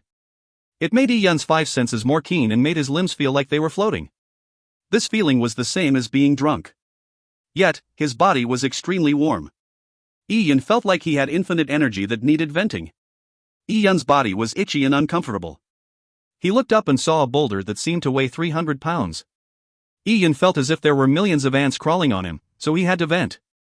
He came to the boulder and lifted it up. Once. Twice. Thrice. After lifting the boulder more than 10 times, his body broke out into warm sweat, but felt extremely content. He didn't feel it was thrilling enough and started carrying the rock to do deep squat jumps. After jumping for 20 times, his feet grew numb. The sweat on him had all evaporated. It feels great. Yi Yun moved his body and all his joints cracked. When a martial artist practiced, he would consume desolate bones, soak his body in herbs to strengthen his mind and body. After strengthening, by supplementing it with daily training, without the resources or willpower, it would be impossible to amount to anything. Yi Yun didn't touch the purple jade ginseng. Such a high-grade herb would cause a commotion. Furthermore, he had already absorbed all its medicinal properties and didn't want trouble for himself by picking it. A normal person without rest might not be able to pick 8 ounces of herbs, but with the purple crystal leading him, and his keen senses, he could see the herbs from far. So in 2 hours, he had picked the required 16 ounces of herbs for both Jiang Xiaoro and himself. Of course, all the herbs had been sucked dry by the purple crystal. Although they looked fine on the surface, they had already become herbal dregs. Yi Yun passed the herb basket to Jiang Xiaoro, ordering her not to hand over the herbs too early to prevent suspicion. "Yunar, how did you do it so fast?" Jiang Xiaoro felt that regardless of anything, her brother had finished picking the herbs at an astonishing speed. "My luck was great. Sis Xiaoro, I'll go down now for something. You just need to be here to act busy. I'm leaving." Saying that, Yi Yun had tore down the mountain. If you find any errors, ads pop up, ads redirect, broken links, non-standard content, etc., please let us know. Report chapter so we can fix it as soon as possible. Chapter 15, Thunder occurring in the 9 clouds, surprise Bowdrop's flock. Chapter 15, Thunder occurring in the 9 clouds, surprise Bowdrop's flock. Lian tribal clan's training grounds. 30 strong men were training in the middle of the ground, causing a tiny sandstorm. They were the members of the Lian tribe's warrior preparation camp. Instructing them was the Lian tribal clan's instructor, Yao Yuan. He was one of the 3 warriors besides the patriarch and Lian Qingyu who had reached the 5th level of mortal blood. Boom! Boom! Boom! The punches roared into the sky. These members of the warrior preparation camp had been individually groomed arduously by the tribe. It was near winter, it was cold and windy in the vast wilderness, but each and every member of the warrior preparation camp were sweating a river from their practice. Overseeing it up on a platform, instructor Yao Yuan frowned and shouted, "Stop!" Yao Yuan's roar was as loud as thunder. The practicing warriors immediately stopped. "Let me teach you the Dragon Rib Tiger Bone Fist. It is one of the basic skills handed down by the Taya Divine Kingdom. This Dragon Rib Tiger Bone Fist may only consist of 18 stances, but each stance is filled with deep knowledge. You idiotic pigs only learn the moves, but do not understand the deep underlying knowledge. It's showy but of no use." Yao Yuan's words negated all of the hard work the men had spent cultivating themselves. However, no one dared say anything because Yao Yuan had extreme prestige in the warrior preparation camp. Lian Xinyu had high prestige because of his future. He could become a purple blood warrior, or a level even higher than purple blood. Yao Yuan had high prestige because of his past. Yao Yuan was not a member of the Lian tribe. He was an outsider who had previously reached the level of purple blood. However, he had been wounded while being chased by his enemies and fell back into the realm of a normal warrior. He entered the vast wilderness to seek refuge and found it in the Lian tribe, where he then stayed for several years. Although he had lost his powers, Yao Yuan still had his experience. No one was unconvinced of his ability to train the warrior preparation camp. That was because Lian Qingyu was trained by Yao Yuan. A youth like Lian Qingyu, having grown up in a small tribe like the Lian tribe, without a master expert's guidance, would he have been able to attain so much? Do not look down on this Dragon Rib Tiger Bone Fist. In the Taya Divine Kingdom, the most precious would be the Taya Sacred Skill, but you could only gain access to it after reaching a very high level. It's of no use for those below purple blood. For those below purple blood, you have to practice the Dragon Rib Tiger Bone Fist. Even the royal family members of the Taya Divine Kingdom do so. Dragon Rib Tiger Bone Fist is a top skill for training your body. If you want to measure its value, an entire city might not be enough. The Taya Divine Kingdom wanted to strengthen the kingdom's strength by giving the poor an opportunity to learn martial arts and face the dangers plaguing the vast wilderness. As a result, they deliberately made Dragon Rib Tiger Bone Fist a public skill. Being able to learn this set of skills is your good fortune. To reach Mortal Blood's Chi Gatherer stage, you must go through the levels of Valiant, Vigor, Thunderous and Meridians. And to cultivate those, you will need to cultivate your strength, refine your muscles, your bones and your organs. The 18 stances in the set of Dragon Rib Tiger Bone Fist refines your muscles, organs and bones. If you can truly understand the first 6 stances of the Dragon Rib Tiger Bone Fist, you will be able to lift a 1,000-pound cauldron. With 1 cauldron's strength, you can draw a 9-sure bow, and with an extended pull, the arrow shot out will be able to travel 1,000 paces, and still be able to pierce through chain mail. Yao Yuan instructed loudly and not a single word was missed by Yi Yun. lifting a 1,000-pound cauldron, drawing a 9-sure bow. Yi Yun was fascinated. In this world, 9-sure was about 900 pounds. Listening to what Yao Yuan said, this dragon-ribbed tiger bone fist is indeed a very good fist technique. To think that in order to strengthen the kingdom, the Taiya Divine Kingdom opened up this basic fist skill to the public. The monarch of the Taiya Divine Kingdom has some qualities of a sage. Without blinking, Yi Yun stared at the training grounds while holding his breath. He was here to secretly learn martial arts. The fist stances Yi Yun had learned prior to tunneling through spacetime were military boxing while he was in the military. It could only be considered street brawling and would not do in this strange world. Although his fitness had improved tremendously, without martial arts or techniques, he would be at a disadvantage against a real enemy. Without techniques, his cultivation would be much slower in the future. The problem would be magnified the higher he went. If not, the Taiya Divine Kingdom's Taiya Sacred Technique wouldn't be so treasured. I'll do a demonstration for you first. Look carefully. Yao Yuan's voice roared as Yi Yun paid close attention. This move is called Fierce Tiger Descends the Mountain. It's good for training the tendons. Yao Yuan stood in front of a wooden stake and stretched his left foot forward. He grabbed his left ankle with his left hand before bending his right knee. With his body curved, his back was bent like a bow, emitting faint sounds. This posture looked very weird, but it gave the impression of a bow being pulled. Yao Yuan's right fist, by his waist, was just like the arrow on the bow. Suddenly, Yao Yuan moved. His body straightened suddenly. Bam! Yi Yun heard a very clear loud sound from Yao Yuan's body. Yao Yuan's right fist had moved like lightning, hitting the wooden stake. Boom! The wooden stake split apart. The surrounding warrior preparation camp members let out a gasp. Instructor Yao is amazing. Damn, it was such a thick stake, and he split it with a fist. Instructor Yao is teaching the way of the metal fist. The bunch of men started to suck up to Yao Yuan, but they were all truly in admiration. In the vast wilderness, the strong was always worshipped. Yao Yuan's face was furious despite all the fawning he received from the men. All you saw was my fist? Humph. I said previously, this fierce tiger descends the mountain is a move to train your tendons. The reason my fist destroyed the stake was not because my fist was strong, but because I used the strength in my tendons. Everyone's body is a treasure. Do you know that in the Taiya Divine Kingdom, there's a treasured bow named the Star-Shooting Bow? Do you know what its bowstring is made of? The men were clueless when Yao Yuan asked. Having never heard of the Star-Shooting Bow, how would they know what the bowstring was made of? Is it made of silk? Is it the legendary dragon ribs? Yao Yuan shaked his head saying, the Star-Shooting Bow bowstring is made of the tendons of the founding emperor of the Taiya Divine Kingdom after he died. Yao Yuan's words left the men dumbfounded. Human tendons as bowstrings. That's right. The move I just used, Fierce Tiger Descends the Mountain, was to stretch my entire body out. Using the bones as a bow and tendons as the bowstring, I shot out my fist. Being able to perfectly exert one's tendon strength is the crux of Fierce Tiger Descends the Mountain. So Fierce Tiger Descends the Mountain is a move used to train one's tendons, not fist. Did you not hear the sounds my body made when I threw out the punch? There was a very clear sound when Yao Yuan punched, bam. Yi Yun heard it very clearly. It was exactly the sound a bowstring produced when an arrow was shot. Fierce Tiger Descends the Mountain is a skill that pulls your tendons, making them stronger and more elastic.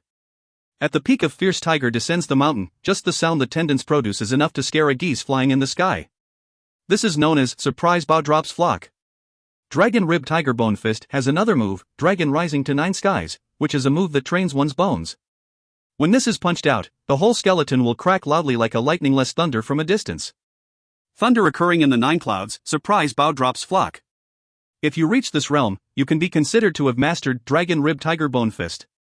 After hearing Yao Yuan's words, the men stared agape. It had to be an exaggeration. Could a person reach such a realm? Seeing the men's expressions, Yao Yuan knew it was hopeless. He carried on, the realm of thunder occurring in the 9 clouds, Surprise Bow Drops Flock can be quite a challenge for all of you. I do not expect that you will reach that realm, but if you were to cultivate your tendons to sound out like a bowstring, no matter how tiny, to cultivate your bones to create the skeleton cracking sounds, I would be satisfied. In that case, you will have at least reached the 3rd level, Thunderous. As Yao Yuan was teaching the men, Yi Yun's blood was sent pulsing through his veins as he heard this. Thunder occurring in the 9 clouds, Surprise Bow Drops Flock. Could he reach such a state? Yao Yuan described the Dragon Rib Tiger Bone Fist as something so valuable that an entire city might not be enough. A city in this strange world was worth more than the cities on earth. Each city in the vast wilderness had to withstand the test of the desolate beasts. Without many experts, it would not be possible to hold it down. To build a city, countless amounts of blood had to flow. It was obvious considering how many of the poor people who supported Lian Qingyu's cultivation just from his simple promise of the city. I must observe this set of fist techniques well. If I were to learn it well, it would be a breeze during the Taiya Divine Kingdom warrior selection. I might even be able to get the title of Kingdom Knight. When that happens, Sis Xiao will bask in glory together with me. Having come to this world, Yun decided to make the best of it. If you find any errors, ads pop-up, ads redirect, broken links, non-standard content, etc., please let us know. Report chapter so we can fix it as soon as possible. Chapter 16, Leave some soup for Lian Qingyu. Chapter 16, Leave some soup for Lian Qingyu. Hand in your herbs. Hand in your herbs. As it grew dark, Zhao Taizhu started shouting at the village entrance. 5 members from the warrior preparation camp had set up a long table. On the table sat 5 circular pans. These pans were woven from bamboo, and was usually used for sunning dates or herbs. 3 of the 5 pans were already filled. People lined up to hand in the herbs they picked. A long-bearded elder identified each herb's age and rarity. He used a small scale to weigh the herbs before recording it down. When it was Yun and Jiang Xiao's turn, Yun slowly handed his harvest over. The bearded old man took a look and his eyes lit up. Dangua. Black fungus. Licorice root. Wild ginseng. These are good herbs. The elder looked at these expensive herbs as if they were his babies, and started stroking them the moment they entered his hands. Yun stood by the side and heaved a sigh of relief. This old man may be a herb expert, but he was unable to tell that the herbal essence had long been sucked dry by the purple crystal. This was understandable. The herbs that were sucked dry by the purple crystal did not look any different from a recently picked herb. Hee, kid, you sure got lucky. You can keep your rations today. Zhao Taizhu was very pleased seeing the herbs. They were in charge of collecting the herbs, and they would receive rewards from Lian Qingyu if the quality was high. When Lian Qingyu began his meteoric rise in the future, his lackeys would have something to gain. He could enter the big city, and might even get a job in the city. I recognized that you were a suitable medicine boy, with the natural talent to pick herbs. For me to send you picking herbs was due to my foresight, matching you to your best potential. You didn't die the last time has improved your herb picking skills. According to this standard, hand in another ounce of herbs tomorrow. As Zhao Taizhu said that, he casually smiled. What? Jiang Xiao was enraged. Picking 16 ounces of herbs was already extremely difficult, yet Zhao Taizhu added more. Jiang Xiao knew Yun's herb picking speed was fast, and a tiny bit more would not matter to him. But knowing Zhao Taizhu, it would be to give them an inch, and they'll take a yard. An accident will eventually happen. Warrior Zhao, you must be joking. These herbs were picked extremely arduously from my hard work all day. It's my all. Yun's intonation was extremely slow. As he moved his lips, his eyes were glancing at the 3 pans filled with herbs. A layer of light dots had begun floating on the surface of the 3 pans. These light dots were obviously drawn out by the purple crystal. They were like fireflies in the night, and floated slowly to Yun. A unnoticeable smile suffused on Yun's face. The purple crystal needed some time to absorb the herbal essence. Zhao Tieju's bullsh tea was to Yun's delight. Damn it, you think I'm negotiating with you? Zhao Taizhu slammed the table, giving the bearded old man a shock. You cheap folk only know how to eat. It's rare that there's something you trash could be used for, and here you are coming up with all sorts of excuses. The Lian tribe doesn't rear freeloaders. The people either be warriors, or do honest labor work. Hand over 1 more ounce of herbs tomorrow. Scram! Being scolded in the face by Zhao Taizhu, Yun's face scrunched up and his body froze. The people around him understood that for a 12-year-old child to be scolded so harshly in public, it would be an extreme blow for Yun. Zhao Taizhu saw Yun's face turn white. He wanted to tease further. Jiang Xiao could not bear it anymore before pulling Yun away. However, Yun's feet were rooted in the ground and was immovable. It was as if he had turned to stone from Zhao Tieju's harsh words. I'm almost done absorbing. If I were to absorb anymore, Lian Qingyu will be suspicious. Yun was unfazed by Zhao Taizhu. He was treating his words as a mad dog's barking. He was only concentrating on how much herbal essence he should absorb. Absorbing about 80% would do. I need to leave some soup for Lian Qingyu. Even a fool would be able to spot something amiss if such a large amount of herbs lacked any herbal essence. Yi Yun could not go into conflict with the upper echelons of the Lian tribal clan. He may be able to get rid of Zhao Taizhu, but he was still no match for people like the Patriarch or Lian Qingyu. The herbal essence absorbed by the purple crystal quickly entered his bloodstream, circulating through Yi Yun's body. It made him feel a warmness in his channels. His body grew warmer and his face turned pinkish. Yi Yun felt his body light with euphoria. Yi Yun's appearance looked pathetic to the crowd. His face was red, and his limbs were limp. It must have been a result of Zhao Tieju's reprimanding. Poor kid. He's so young. He's being singled out because he opposed Zhao Taizhu on the day of the ration distributions. This kid sure has a bitter life. His mother died shortly after they arrived in the Lian tribe. He's weak and prone to illnesses. He has no strength, he won't be able to resist Zhao Taizhu. What's up with the people from the warrior preparation camp using the village? You guys think young Master Lian Qingyu will really bring us into the city? Shu, don't speak nonsense. If the people from the warrior preparation camp hear it, you'll be in *T luck. I think this kid will get fixed to death sooner or later. It was common for people to fall to their deaths when picking herbs up in the mountains. The more expensive a herb, the higher it was. Yi Yun must have climbed up high, risking his life to hand over such high-grade herbs. He was doomed to fall to his death going forward. But so what if someone died in the Lian tribal clan? The lives of the people here were worthless. Late at night, the moon hung in the sky like a silver hook. In the Lian Patriarch's drug room, a few men were fanning the flames made from a large pile of timber under a big pot. A few old men from the drug room were carefully arranging the herbs. They began brewing the herbal medicine made of several combinations of herbs and supplementary drugs. The supplement drugs and heat were confidentially passed down in the Lian tribal clan. It was not to be known to the commoners. For if they knew how, they could secretly pick herbs and brew it for themselves. The upper echelons of the Lian tribal clan felt that using herbs on the commoners was the same as using good grain to feed the pigs. It was useless. Even the members of the warrior preparation camp did not have a chance to soak their body in herbs. The herbal stew that was carefully brewed was specially for Lian Qingyu. Good. Good. You did well this time.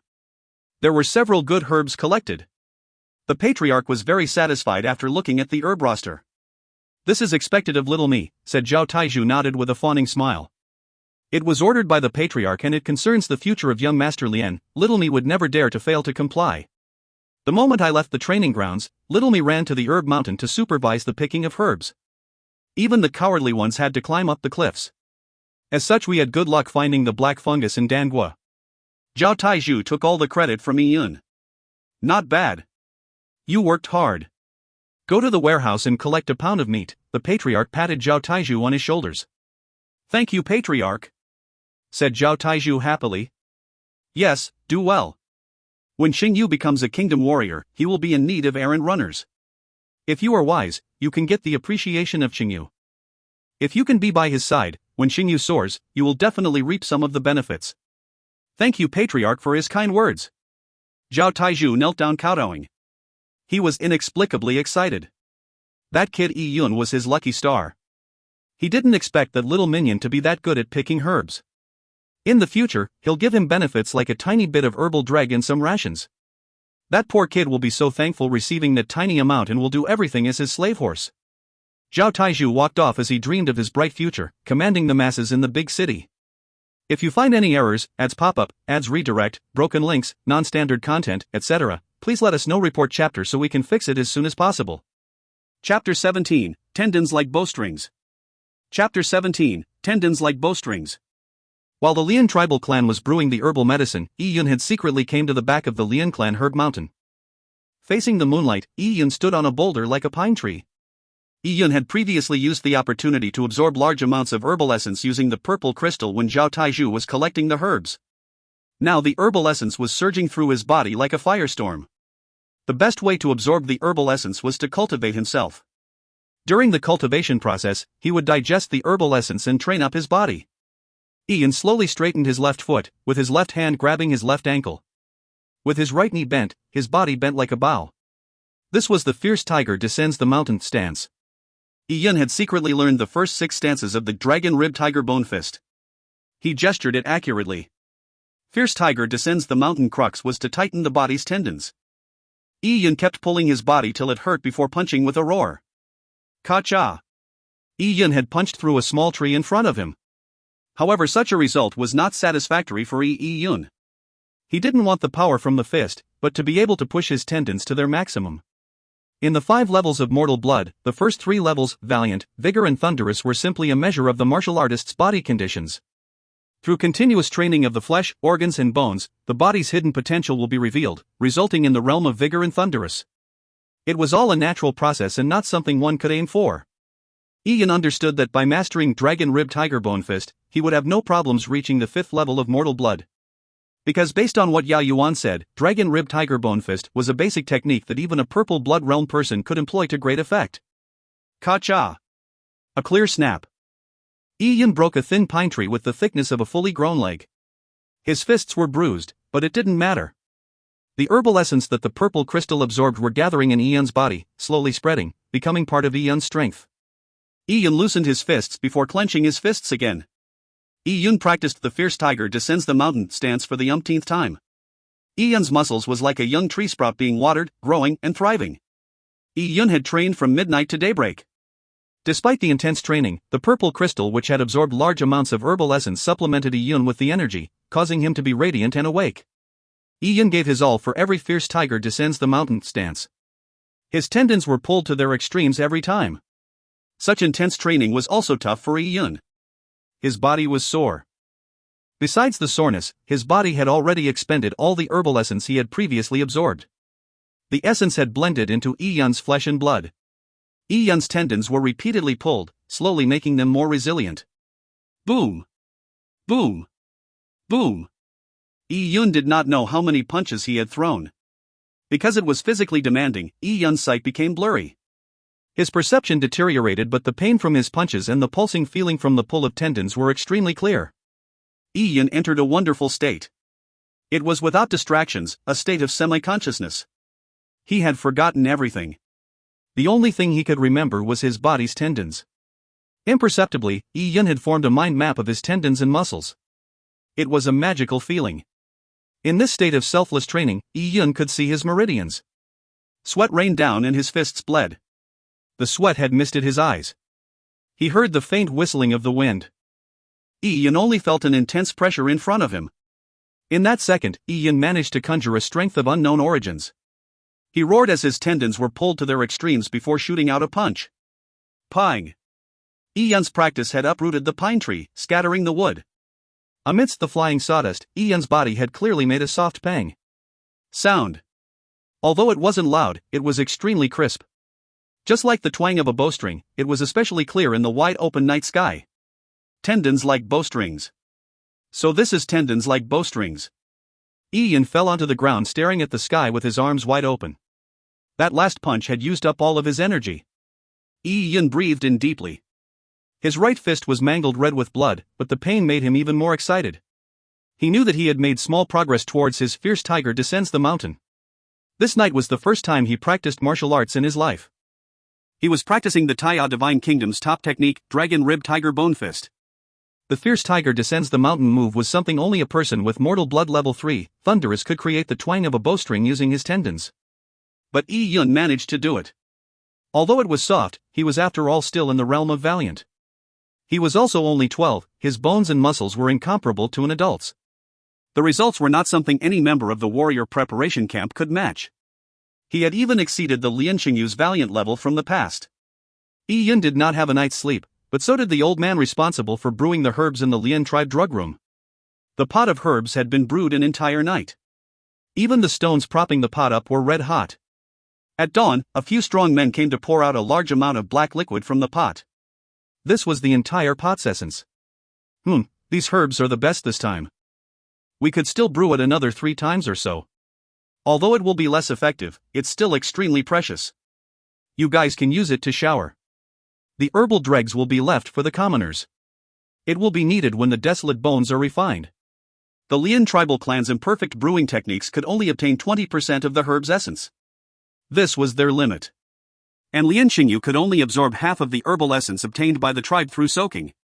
Which is to say, Lian Xingyu could only absorb 10% of the herbal essence. The ratio may sound low, but it was understandable. A normal person was unable to absorb a large percentage of the food they ate, not to mention for herbs that were 100 times harder to absorb. The bucket of black herbal liquid was sent into Lian Xingyu's isolation chamber.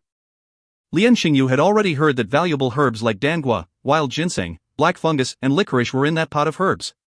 Lian Xingyu's cultivation had reached to the point of breakthrough. He was most in need of the herbs to enrich himself. Good. Good. It came just in time. Lian Xingyu looked at the black herbal liquid with a face full of excitement. He disrobed and jumped into the hot liquid naked. The temperature was above 90 degrees Celsius, sufficient to cook any meat. Even a mortal blood 5th level like Lian Xingyu felt pain all over his body. But this temperature was the optimal temperature for absorbing the herbal essence. Such hot water could open up the pores and let the herbal liquid enter the warrior's body through his pores. If you find any errors, ads pop up, ads redirect, broken links, non-standard content, etc., please let us know. Report chapter so we can fix it as soon as possible. Chapter 18, If you cook any further, it will be overcooked. Chapter 18, If you cook any further, it will be overcooked. Soaking in the herbal liquid was grinding, and to protect his body, Lian Xingyu circulated his yuan qi through his body. Yet it was extremely painful, but thinking that he could one day enter the Taiya divine kingdom to learn the Taiya sacred technique and become someone who lorded over the people, Lian Xingyu endured it further. Lian Xingyu's willpower to become stronger was matchless. A person with weaker willpower would have taken advantage of his status as a young master of the tribe to eat well and partake in debauchery. At best, he would be a distinguished young master, but he would have never reached a similar stature Lian Xingyu possessed. Young Master Lian has great will. Young Master Lian is like an Iron Man. It's not possible for a normal person to soak in this boiling herbal liquid. Young Master Lian is a dragon among the people. Seeing Lian Xingyu being boiled red like a lobster in the herbal liquid, the surrounding lackeys including Zhao Taizhu started sucking up. The way they spoke was unlike them, for they usually used foul language. However, to suck up, they purposely chose to use big adjectives. Make the fire bigger. Lian Xingyu shouted while gritting his teeth. It was extremely painful, immersed in 90 degrees Celsius liquid. Veins protruded on Lian Xingyu's forehead. His body was covered with red skin, stretching and curling. Under such a condition, if one were to label Lian Xingyu as a dragon among the people, he was at best be related to a lobster. Lobster in Chinese is literally dragon shrimp. He was indeed at his limits, but the effects of the herbal liquid were weaker than he expected. How could that be? Make the fire bigger? The lackeys looked each other in the eye, full of admiration of Lian Xingyu. F***K. Young Master Lian said to make the fire bigger. What are you idling for? Why? Do you think young Master Lian cannot bear it? Young Master Lian's willpower and ability is not something you can fathom. Zhao Taizhu was more senior, so he gave his subordinates a lesson. After reprimanding them, he moved the large pile of timber into the stove himself. The fire cracked as the flames grew bigger. Seeing Lian Xingyu reaching a key moment in his cultivation progress, Zhao Taizhu purposely took a large fan to fan at the flames. The fire was so large that the flames were about to burn Lian Xingyu's hair. Young Master Lian, do you feel good? Smiled Zhao Taizhu excitedly. Lian Xingyu could no longer say a word.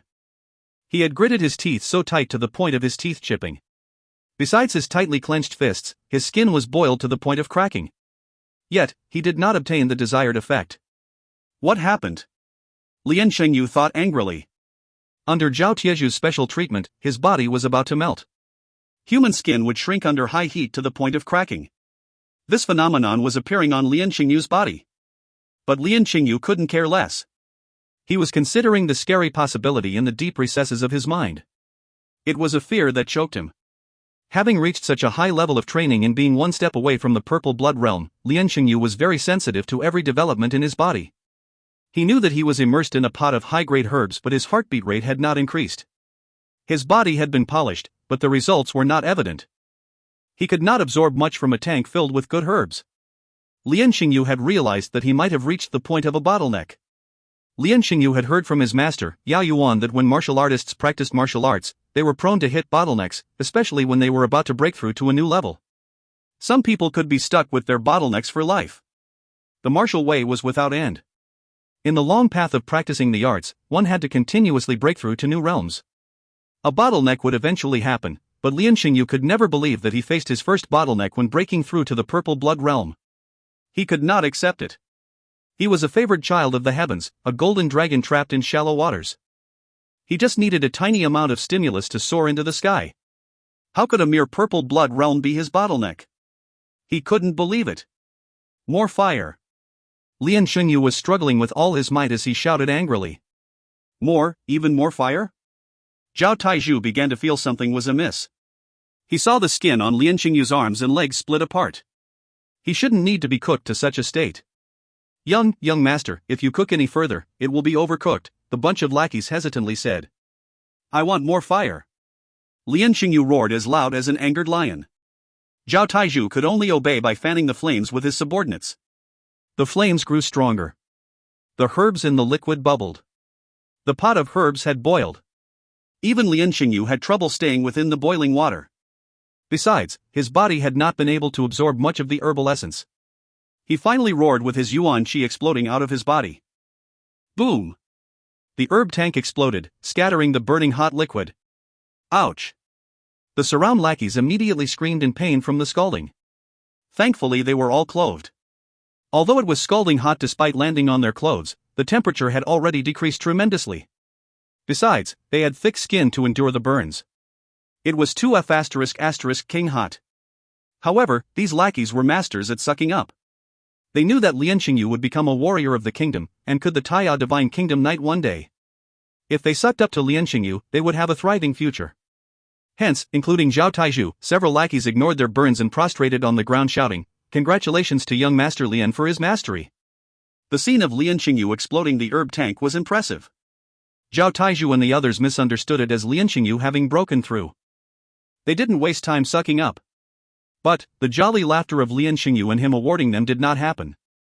On the contrary, Lian Xingyu's body was all red. His flesh had already cracked, making him look extremely ferocious. Scram! An extremely angry Lian Xingyu kicked Zhao Taizhu and the other lackeys, sending them tumbling. Zhao Taizhu was dumbfounded from the kick. He did not dare make a sound even though his butt hurt tremendously. He had no clue what had happened. All of you scram! Lian Xingyu shouted loudly. The lackeys were scared stiff and hurriedly ran off. Suddenly Lian Xingyu raised his hand, "Come back." Lian Xingyu's gaze was cold, "Show me the herbal dregs." Yes. The lackeys did not mutter a word. They scrambled away and brought back the herbal dregs without a word. Lian Xingyu rummaged through the herb dregs, and questioned the brewing process. His face turned increasingly ugly. There was no problem with the herbal dregs. There were plenty of good herbs used in it. In fact, even a physician from a large tribe would not be able to tell. Who could have thought that someone had the ability to absorb all of the herbal essence without the secret process of brewing? After seeing the herbal dregs, Lian Xingyu confirmed that he had met his bottleneck. Damn it!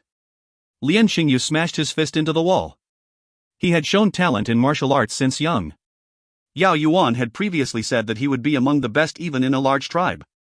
The problem wasn't because of his body, it was because of this Lian tribal clan. The herbs the tribe gave me were too weak. The talented young in the large tribal clans soak in herbs from young. They eat desolate bones for meals. How could I compare with them? Lian Xingyu gripped his fists. He hated that he was not born in a rich family, but in this desolate place. This poor Lian tribal clan has obstructed and delayed me 17 years of my time. If I were born in the royal family of the Taiya Divine Kingdom, I would have long reached the Purple Blood Realm or an even higher realm, and might even vie for the Taiya Divine Kingdom's royal throne.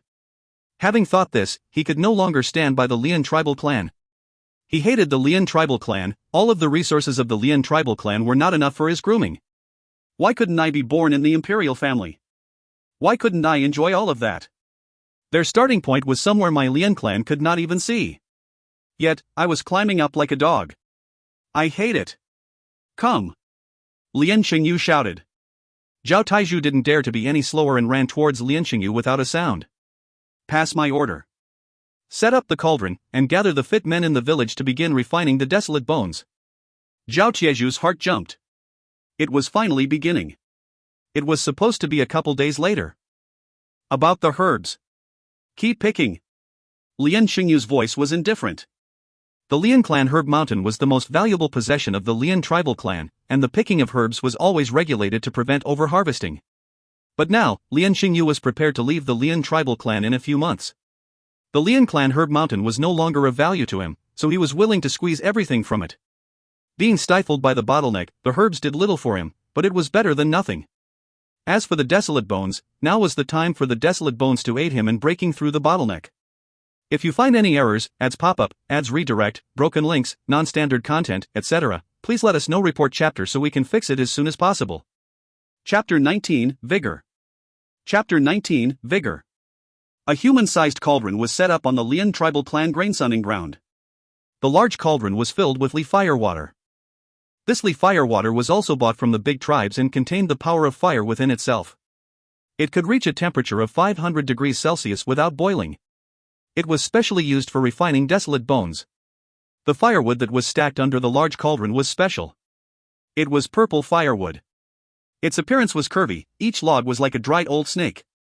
Although the purple firewood didn't look impressive, they were considered expensive. The purple firewood contained a special fire in it. Lit purple firewood could burn an entire day, boiling several big pots of fire. The Lian tribal clan had prepared a long time for this day. Even so, they were reluctant to use the purple firewood. They only used one log a day. With that, the fire began burning. The purple firewood spewed deep purple flames, but was very silent.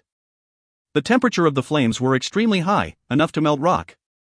Under the purple flames, the cauldron of Li fire water started boiling.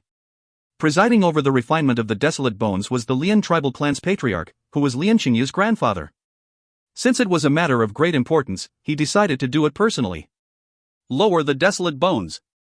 The patriarch ordered as the water reached a suitable temperature. A few stout villagers carried a large wooden box, raised the desolate bones before dropping it into the large cauldron. The patriarch looked at the bubbles in the cauldron with a heavy face. Normally, the refinement of desolate bones was not something normal people could do. People who specialized in refining desolate bones were known as desolate heaven masters. A desolate heaven master's standing was of the highest honors. They had the ability to purify the essence in the desolate bones, refining what many martial artists dreamed and vied for a desolate bones relic. A common skeletal set of desolate bones was about 10,000 pounds. So although it was known that tremendous energy were stored in the bones, humans were still unable to consume the large amount of bones. Even if they did, it was hard to digest. The energy within the desolate bones was not easily absorbed. Even consuming a large amount of desolate bones would have less than 10% efficiency. But after the refinement from a desolate heaven master into a desolate bone relic, it would be as small as a longan, or even as small as a bean. A rich person could easily eat 7 to 8 of those a day. After being refined by a desolate heaven master, the essence was easily absorbed. As long as a martial artist had reached a certain level, which would prevent his body from exploding from an overflow, then he would be able to digest a desolate bone relic eventually. A desolate heaven master who could refine high-level desolate beasts was a huge asset major powers scrambled to vie for. Rumors said that the Taya Divine Kingdom's national tutor was a desolate heaven master. The status and prestige he enjoyed was nothing an ordinary person could imagine. In this world, there were several levels of desolate beasts. Some desolate beasts could turn over the 7 seas, cut through mountains. These desolate beasts' bones were even harder to refine, impossible for a normal person. It was rumored that a desolate heaven master who had reached an unimaginable realm had set up a huge array to refine the bones of an ancient desolate beast, purple gold chimera, that took him 12 years. To refine a set of desolate bones for 12 years, coupled with the mysterious identity of the person, made the legend even more charming. It was said that the refinement caused a region with radius of 1,000 miles to turn into a desert. Even the desolate heaven master had paid a price to refine the desolate bones relic. It was unknown what the purple gold chimera's relic was used for. Rumors were abounded, some said it was used for saving someone. As for whom it was used for, there were dozens of versions. Each version had its own speculations, such as the desolate heaven master's daughter, his lover, his disciple, etc. Such rumors only solidified the status of a desolate heaven master in their minds. It was the reason why the legends were passed down with embellished details. It was understandable since it was extremely hard for the people to survive in the vast wilderness.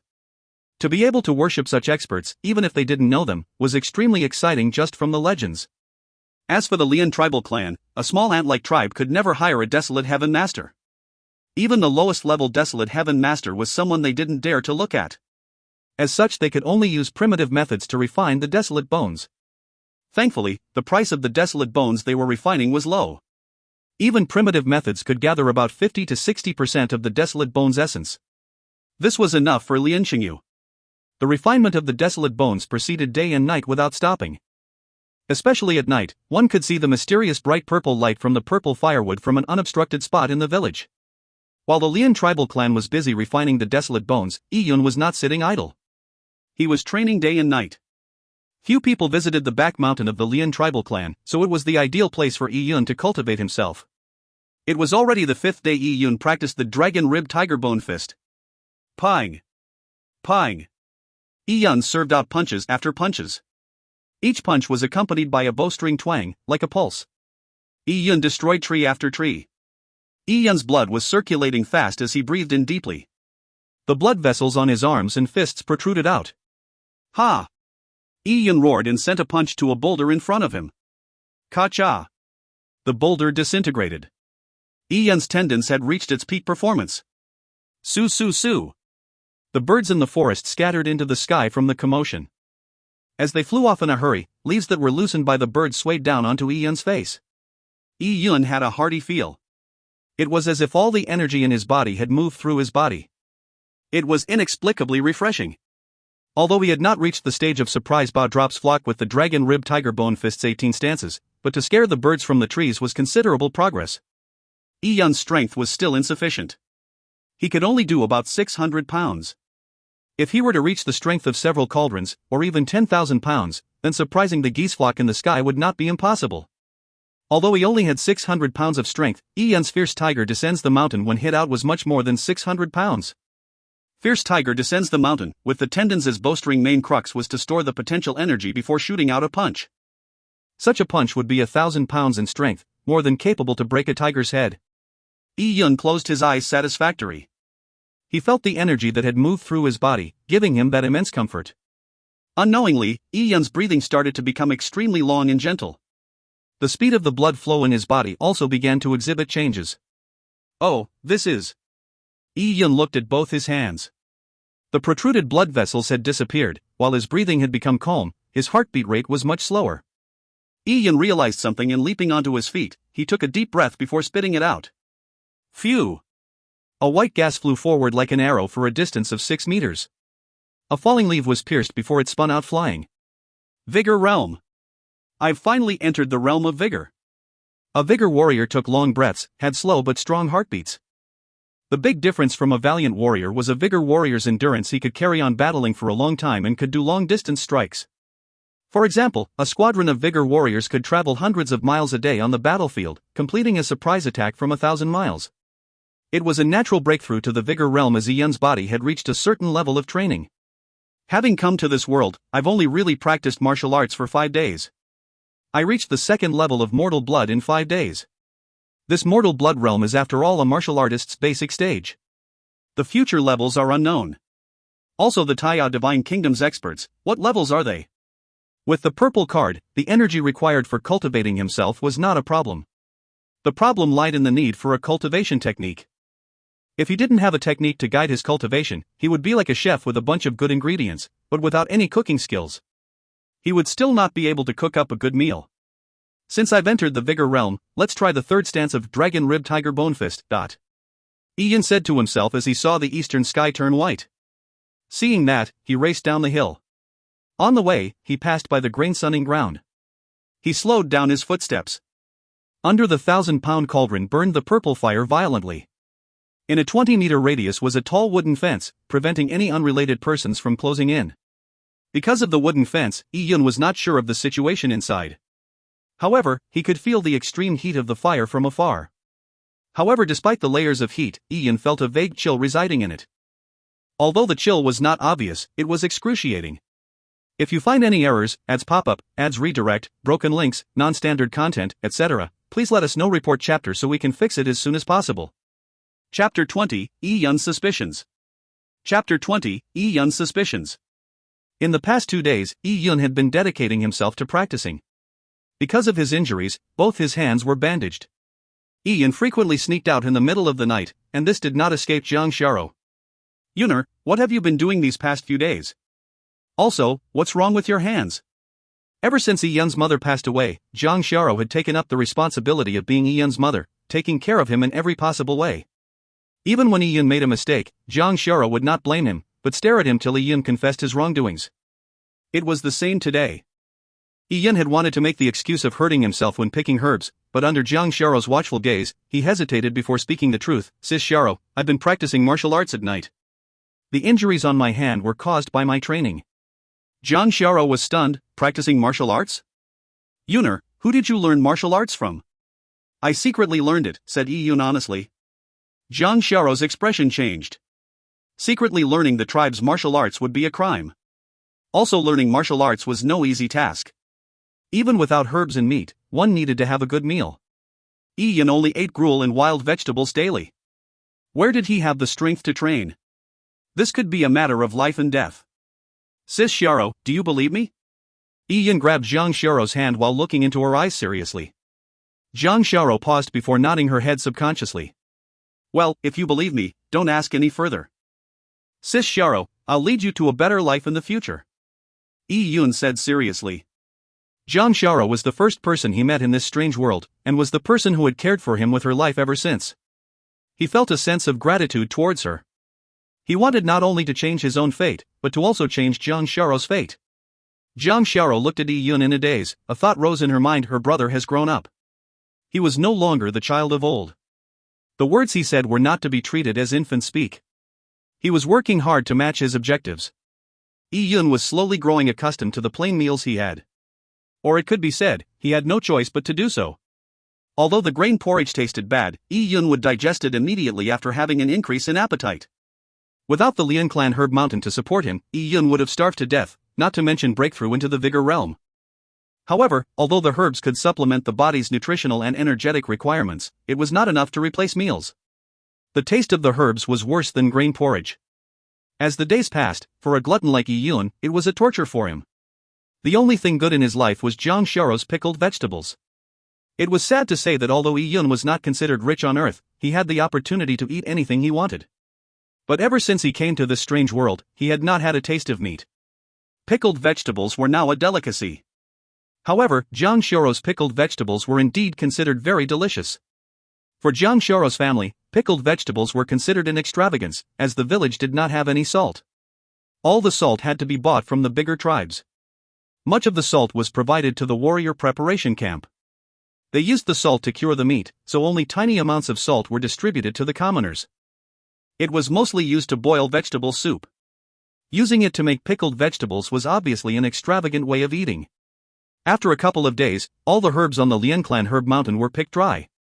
Even with the purple crystal's guidance, even decent herbs couldn't be found. To hand over the herbs, the villagers even uprooted the sprouts of the herbs.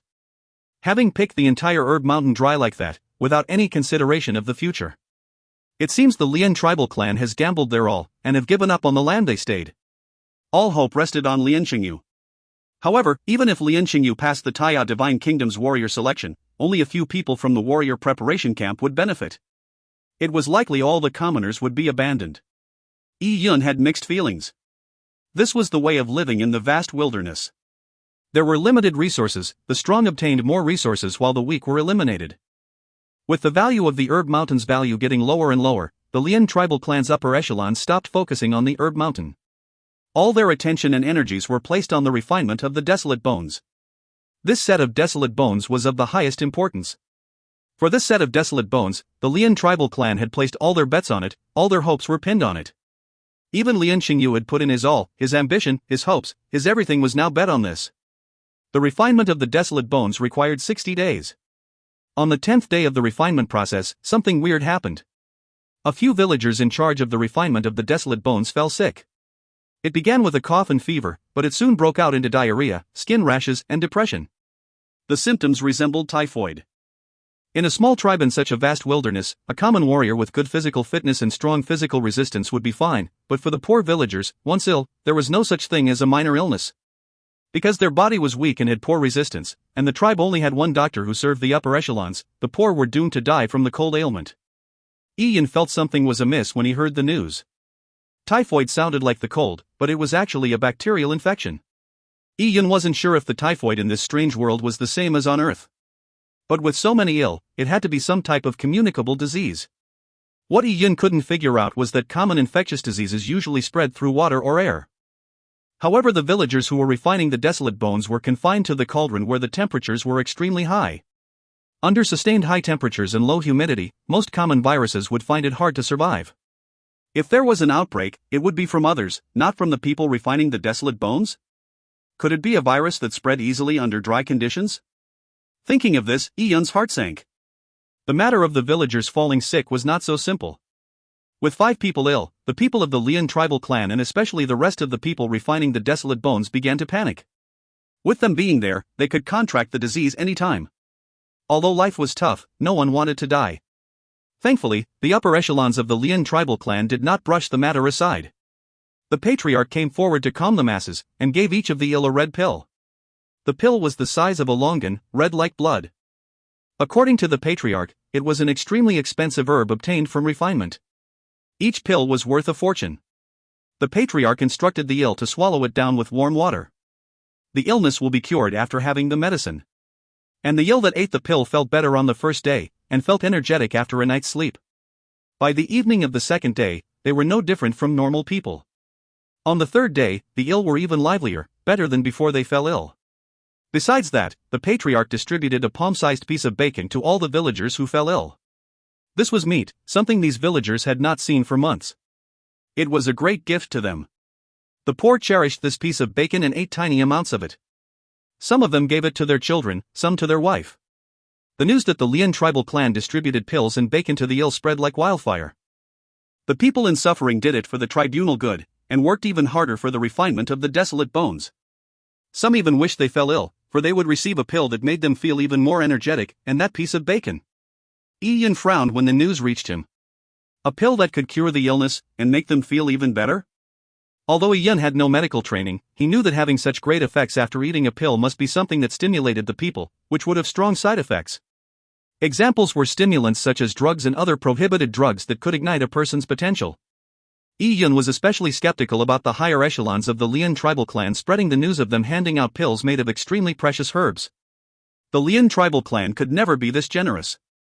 Besides, to be able to be generous, they had to have the precious herbs, and from Iyun's perspective, even the upper echelons of the Lian tribal clan were poor too. It was a situation of pot calling the kettle black between the upper echelons and plebeians. Also, they had limited resources, and had used it all on Lian Xingyu. How could they hand out herbs to the poor? Yet another day, the Lian tribal clan distributed the herbal dregs. These herbal dregs were the remnants of what Lian Xingyu had finished using. It was for those who had refined the desolate bones with the goal of strengthening their bodies. Those who received the herbal dregs were naturally grateful. If you find any errors, ads pop up, ads redirect, broken links, non-standard content, etc., please let us know. Report chapter so we can fix it as soon as possible. Chapter 21, Lian Xingyu exits isolation. Chapter 21, Lian Xingyu exits isolation. The Lian tribal clan's elders' compound late at night. Pang. The door to the compound was pushed open. A young man with a complexion as clear as jade walked out. Xingyu, why did you come out? The patriarch stood up the moment he saw the young man.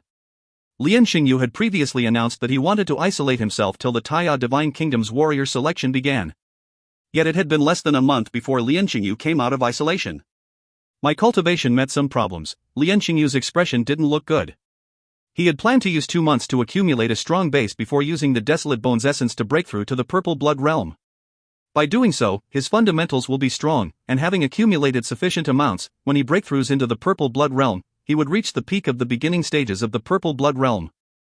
Among the others in the beginning stages of the Purple Blood realm, he would be able to keep his head up, and it would aid him in breaking through to an even higher realm in the future. It would be very beneficial.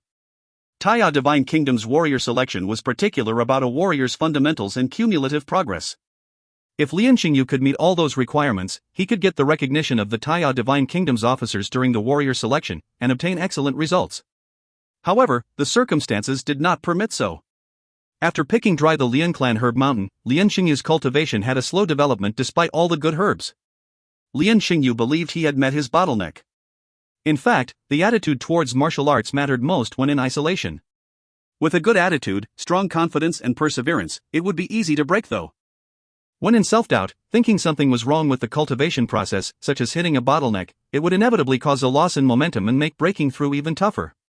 The psychological effect usually did not have significant effects, but Lian Xingyu had originally lacked the resources for his cultivation, but matters were made worse, causing Lian Xingyu's progress to be even slower.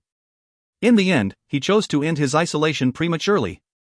By clearing his mind and taking a break before obtaining the desolate bone essence, he could then re-isolate himself to break through into the purple blood realm. This was Lian Xingyu's plans.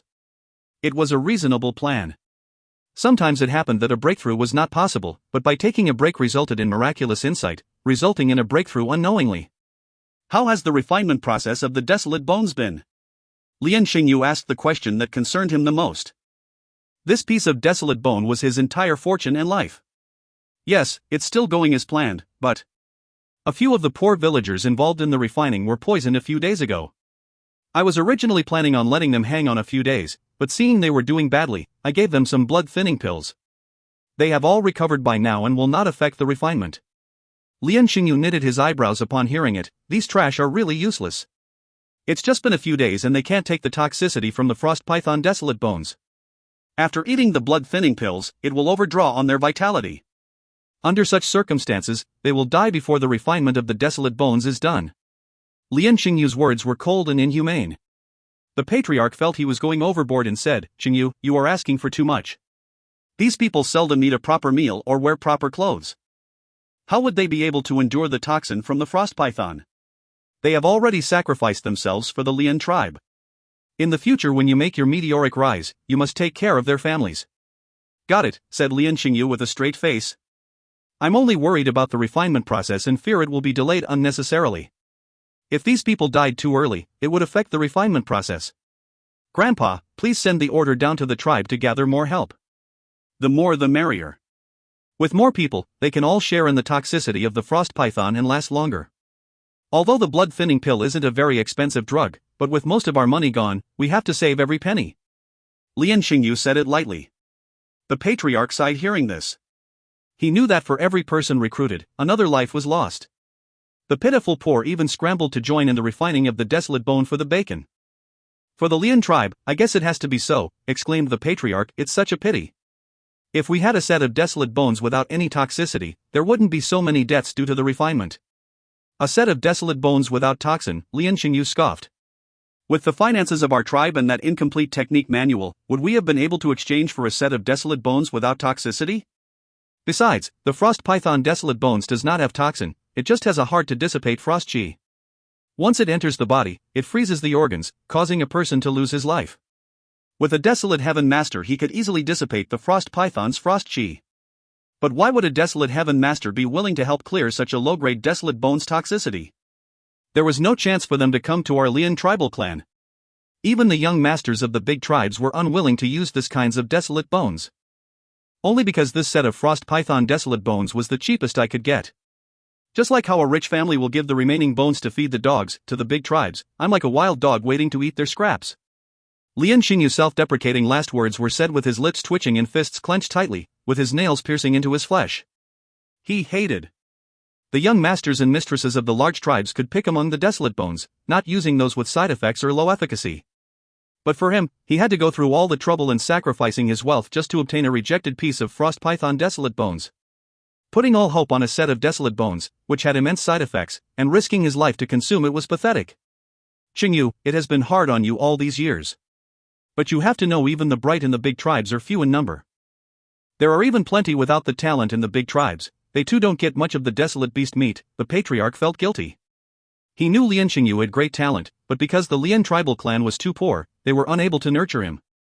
All these years, the patriarch had known that Lian Xingyu had a grudge towards the tribe despite him never uttering a word.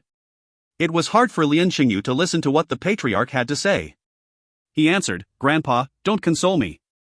Heaven is heartless, treating all things as dogs. Since the world is unfair, I will use my own strength to gain that fairness. Sooner or later, I will take control of my life, and will take control of the lives of others. In the future, I will have all the children of the big tribes at my feet." "I understand," sighed the patriarch. "Tomorrow I will pass the order to gather more people to refine the desolate bones. I will not care about the number of deaths. With more people, they can absorb more of the frost chi, making it safer for you when you consume the desolate bones." The patriarch knew that Lian Xingyu would not feel any remorse for the poor who died for him. Lian Xingyu hated the unfairness of the world.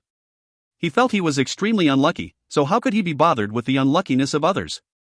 To Lian Xingyu, the poor were like ants. Even Lian Xingyu saw himself as a slightly bigger ant. The survival of the fittest, this was a notion ingrained deep in Lian Xingyu's heart. Only by eating the smaller ants could he keep growing till the point where he could control his own fate and the fate of others, as a top expert. If you find any errors, ads pop up, ads redirect, broken links, non-standard content, etc., please let us know. Report chapter so we can fix it as soon as possible. Chapter 22, Recruitment. Chapter 22, Recruitment. Early in the morning as the sun shined and mist rose from the woods, the ancient vast wilderness welcomed a brand new day. With the herb picking halted, Jiang Xiaro was preparing breakfast while Yi Yun was chopping wood in the yard. He did not use a hatchet, but was chopping them with his bare hands. Pa! A clear loud snap rang.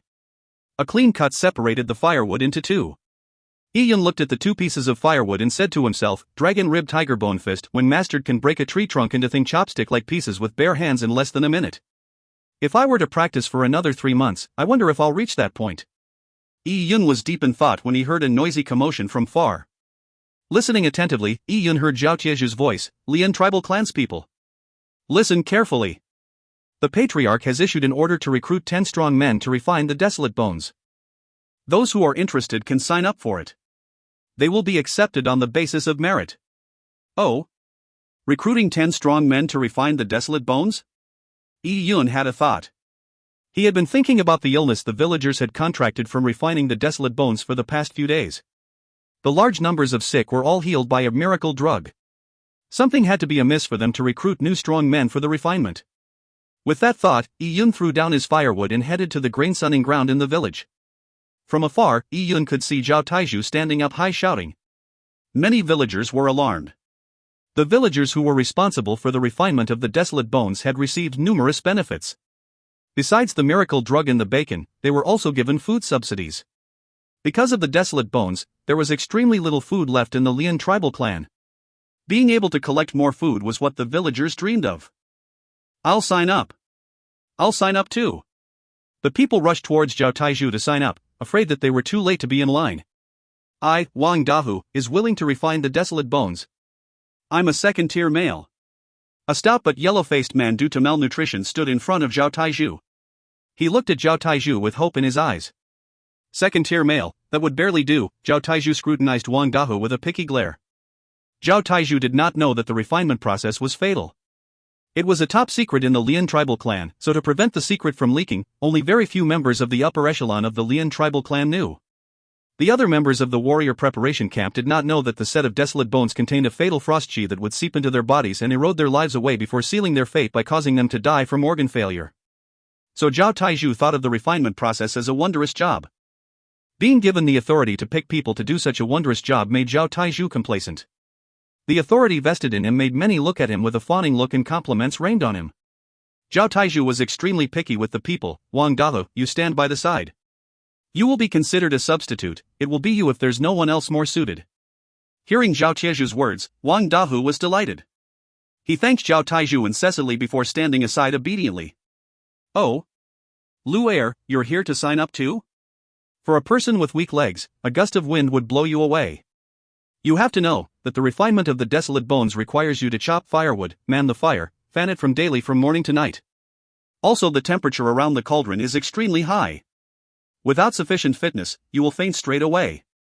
Zhao Taizhu impatiently waved his hand to chase away the monkey-thin Lu Er. Lian Xingyu had handed down a mission of picking strong men. Picking weaklings was definitely not wanted. One by one, the villagers rushed forward to sign up, however many were chased away while few stayed. Yi Yun monitored the situation nearby. He felt that there was something wrong with the desolate bones. But, even if there was a problem, he had to investigate it himself. Because the desolate bones were very important to Yi Yun. With the Lian clan herb mountain picked dry, he needed plenty of energy and nourishment for his training. The grain porridge was insufficient. Oh? It's you! Just as Yi Yun was thinking about his next step, he suddenly heard a familiar voice behind him. The voice was deep and gentle, but Yi Yun's face changed the moment he heard it. It was Lian Xingyu. Wasn't Lian Xingyu in isolation? Based on Zhao Tieju's words, he was to be isolated for 3 months. Why was he out so early? Yi Yun's original plans were to exceed Lian Xingyu by the time he left isolation 3 months later. At that point, he need not fear Lian Xingyu. But now, Yi Yun had just been practicing martial arts for 7 days, and even if the purple crystal could defy fate, Yi Yun would not be able to defeat a mortal blood level 5 Lian Xingyu who had been practicing martials for 10 years. Yi Yun thought carefully, he didn't have any grave hatred for each other. Lian Xingyu's attempted murder might have just been a matter of convenience. It was analogous to a person seeing a rat in the house. The person would kill it, but if he missed, he would not tear down his walls to chase it to death. Yi Yun turned around having calmed his expression before meeting Lian Xingyu's eyes. But upon seeing Lian Xingyu, he immediately showed fear, unsure of what he had to do. Young Master Lian? Yi Yun retreated a few steps, as if he had been shocked by Lian Xingyu's sudden appearance. Lian Xingyu frowned, this kid did not die? His original attempted murder was indeed a matter of convenience. The main reason was the hate he felt Yi Yun had for him. Lian Xingyu was afraid that during the critical stages of the refinement process, and the combination of the lack of food and deaths would incite the villagers.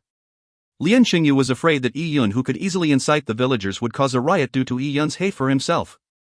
Lian Xingyu was pursuing the highest standards of martial arts, to be someone to lord over millions. With this goal, he had the mentality of an emperor. A person of Yi Yun's stature was negligible. In order to prevent any potential danger, having Yi Yun dead was no big deal. Lian Xingyu had killed numerous, after all the Desolate Bones refinement alone would cause many deaths. Since killing Yi Yun was a small matter, Lian Xingyu did not take it to heart. He had previously not verified Yi Yun's fate. It was only after he left his isolation that he discovered Yi Yun alive, puzzling him.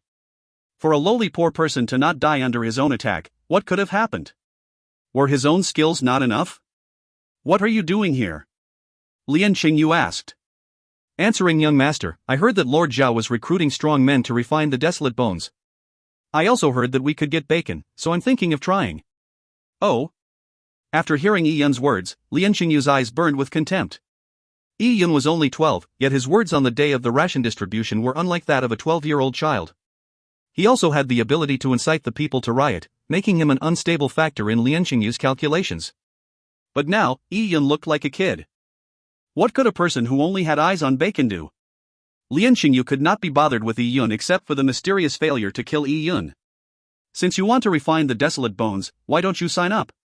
What are you doing out here? To be honest to young master, Lord Zhao only wants people who are at least second-tier males, but for me, Yi Yun's voice lowered once he said that. It was as if he was ashamed of his tiny strength, and was unable to say anything further. Lian Xingyu's contempt in his eyes became clearer. This idiot, to think I thought so highly of him. That's right, he's just 12, what sort of schemes could he have? Lian Xingyu forgot that he too wasn't that old. He was only 17. Among the other 17-year-olds, he was the worldliest, but he was still a bit too young. He could never have dreamed that the 12-year-old in front of him had the soul of an adult. Since you have the heart, and are willing to give your strength to the Lian tribal clan, I will not forbid it. Seeing how ambitious you are a person worthy of grooming. I'll make an exception and give you a chance. Lian Xingyu gave Yi Yun a few words of encouragement. This retard can contribute a bit of strength, although he's a sickly kid, his fitness does not matter when using him to absorb the frost toxin. If you find any errors, ads pop up, ads redirect, broken links, non-standard content, etc., please let us know. Report chapter so we can fix it as soon as possible. Chapter 23, Yi Yun's Elixir Refinement. Chapter 23, Yi Yun's Elixir Refinement. So I can refine the Desolate Bones? Asked Yi Yun. Lian Xingyu made a silent acknowledgement. It was so pitiful seeing a person live a life where he was so happy to be sent to his death. Thank you, young master. Yi Yun was very happy. This was not faked, for he was truly happy. He had originally thought Lian Xingyu would go crazy and pat him a few more times after seeing him alive to ensure his death. Although Lian Xingyu's methods would not harm Yi Yun, it would result in many implications. Lian Xingyu might mistake it as an error for failing to kill Yi Yun for the first time. But he would realize it if there was a second time. For Yi Yun, that was not good news. Yi Yun's goals to refine the Desolate Bones were fulfilled by Lian Xingyu. Refining the Desolate Bones gave Yi Yun time to breathe. Yi Yun's strength increased at exponential rates, so in 2 months' time, things will no longer be the same. Yuner, why aren't you coming home to eat? Zhang Xiaoro had finished preparing the meal and had came out to look for Yi Yun. But she saw Yi Yun speaking to Lian Xingyu the moment she came out the door. Zhang Xiaoro was instantaneously worried. Lian Xingyu had previously harmed Yi Yun grievously, and almost took his life. She walked over quickly, afraid that Lian Xingyu would harm Yi Yun. Although Jiang Xiaoro hated Lian Xingyu to the bone, she knew she could not lose decorum with him. I see, it's young Master Lian. Jiang Xiaoro smiled wryly after seeing Lian Xingyu as she pulled Ian behind her. Oh? Jiang Xiaoro, I remember you. Noticing Jiang Xiaoro's actions, Lian Xingyu frowned. This girl was still hostile towards himself. Lian Xingyu disliked having the poor plebeians of the Lian tribal clan show any disrespect to him. It was a result of an inferiority complex within him under all the larger powers, so he aimed to establish his authority among the poor who could not compare to himself. But Jiang Xiaoro was considered a woman he admired, so he was more tolerant of her. He would slowly tame her. Lian Xingyu laughed. Although he admired Jiang Xiaoro, he did not give her any attention, nor say one word more to her. He was an elite. He was like an emperor who only visited, but never chased. He just needed to wait for Jiang Xiaoro to reach a desperate situation and get Zhao Taizhu to deal with her. Jiang Xiaoro looked at Lian Xingyu's back as she clenched Yun's small hands. You know what was going on? Nothing, sis Xiaoro. You don't have to worry, answered Yun. Yun was the one who told Jiang Xiaoro that Lian Xingyu had hurt him. Since Yun assured her, Jiang Xiaoro eased up. These few days, she began to vaguely feel that her brother was no longer the mere child he was. He had his own ideas. But Jiang Xiaoro began to think before she felt something amiss. Yuner, you can't be thinking of refining the desolate bones? You can't go to that place. Yun looked at Jiang Xiaoro in surprise. Jiang Xiaoro's keen intuition was surprising. Though she didn't know what mysteries the refinement process had, she had figured that it was a dangerous job. Yun thought it over before saying softly, Sis Xiaoro, I'm not as weak as you think. Having came back from the dead, I think I'm different from the past. Don't you remember me climbing up the 20-meter tall cliffs a few days ago? With Yun saying that, Jiang Xiaoro recalled. She was astonished at Yun's speed climbing up the cliff, but accepted it because Yun liked to climb and pick herbs since young. Thinking it through, Yun was indeed more vigorous. He was much better at scaling cliffs than most of the members of the warrior preparation camp. With that in mind, Jiang Xiaoro felt reassured. Her brother was indeed different. Sometimes, having not died in a fatal situation, there would be great fortune after. Jiang Xiaoro had heard that some people were struck by lightning, and not only did they not die, they obtained special abilities. Could Yuner be in a similar situation? That night, Yun as a new hire was brought to the grain sunning grounds. Wooden fences surrounded the grain sunning grounds. Because of the typhoid incident, the wooden fences increased, preventing anyone from the outside to see in. There were about 30 people split into 2 shifts involved in the refinement of the desolate bones. Yun was designated the night shift. There were about a dozen people for the night shift. Although these people were not as fit as the men from the warrior preparation camp, they were all large. Among them, Yun was like a little chicken among swans. His height only reached their chest. Seeing Yun, a dozen of the men were shocked. The reason for the stares was obvious. How did such a thin child get selected to refine the desolate bones? Besides his strength, his height was so short that even he could not reach the mouth of the cauldron while standing on a stool. How would he be able to add the fire water into the cauldron? Lad, are you kidding me? Someone like you can refine the bones? What can you do with your little body? Your legs aren't even thicker than the firewood. All the men had strong views upon seeing Yun. Yun would be given a piece of bacon for not doing any work. They were not cool with that. Yun did not bother speaking, and sat by the pile of firewood, letting them say all they want. Time for porridge. A man from the warrior preparation camp brought out a bucket of porridge. There was food provided for those who refined the desolate bones. This was a welfare the upper echelon gave to ensure the smooth refinement of the desolate bones. Only after eating would they have the strength to work. Upon hearing that the porridge arrived, the men's eyes lit up and ran towards it. Hula, the bucket of porridge was snatched empty. With Yun at the back, together with how these people struggled and fought for the food, there was already none left for Yun. Yun felt helpless. Bad surroundings make bad civilians. This phrase had its logic. It wasn't because the people in bad surroundings were immoral, but being moral did not ensure their survival. Time to work. Work time. The guys from the warrior preparation camp shouted. A few men walked towards the big cauldron. It was time to replace the day shift. Yun straggled at the back. He walked slowly as he stared at the cauldron. In the eyes of others, Yun looked stunned by the huge bronze cauldron that was burnt by purple fire. Indeed, the cauldron was huge.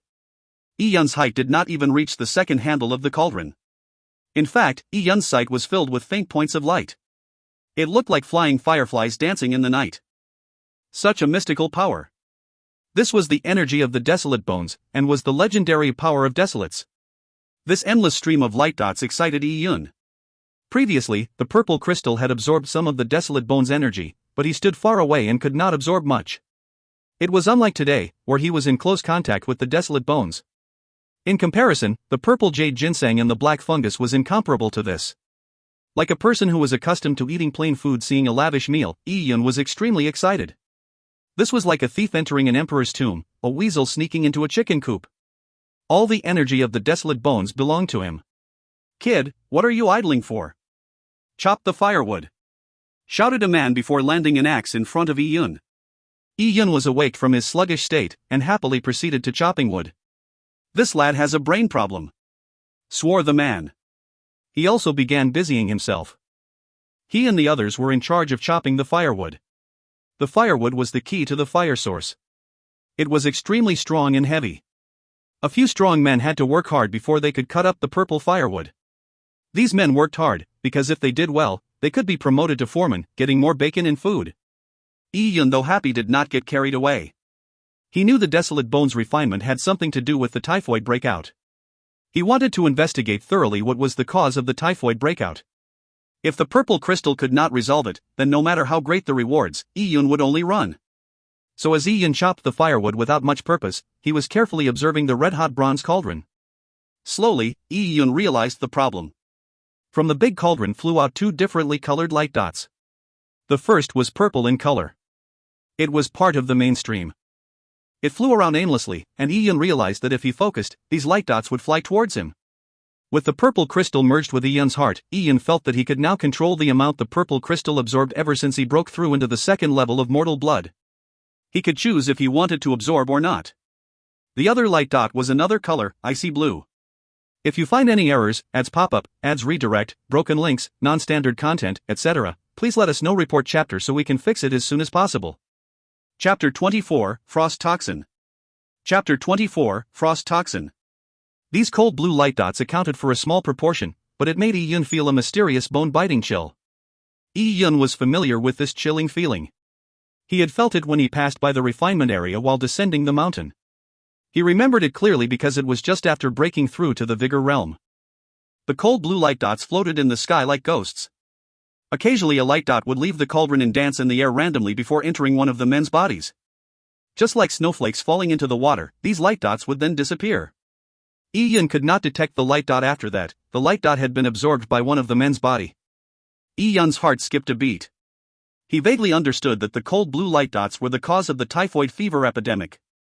He quietly observed for a while and realized that the cold blue light dots would randomly fly out and enter the bodies of the men. The men were busy chopping wood, and did not notice anything. Yi Yun was more assured of his speculation. The purple-red energy would not fly into the bodies of people. On the contrary, they would remain in the firewater. It seems the desolate bones has two forms of energy. The purple-red energy is beneficial to a person, causing a person to transform, allowing a person to break through. On the other hand, the cold blue energy is an invisible killing force. The energy was toxic, although it sounded iffy, yet it wasn't out of the ordinary. On Earth, there were plenty of energies that had toxicity. One such example was the sun.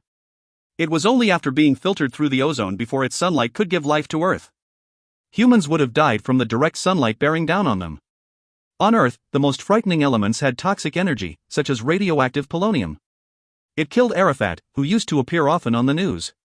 If one were to use polonium to kill, a gram would be sufficient to kill millions.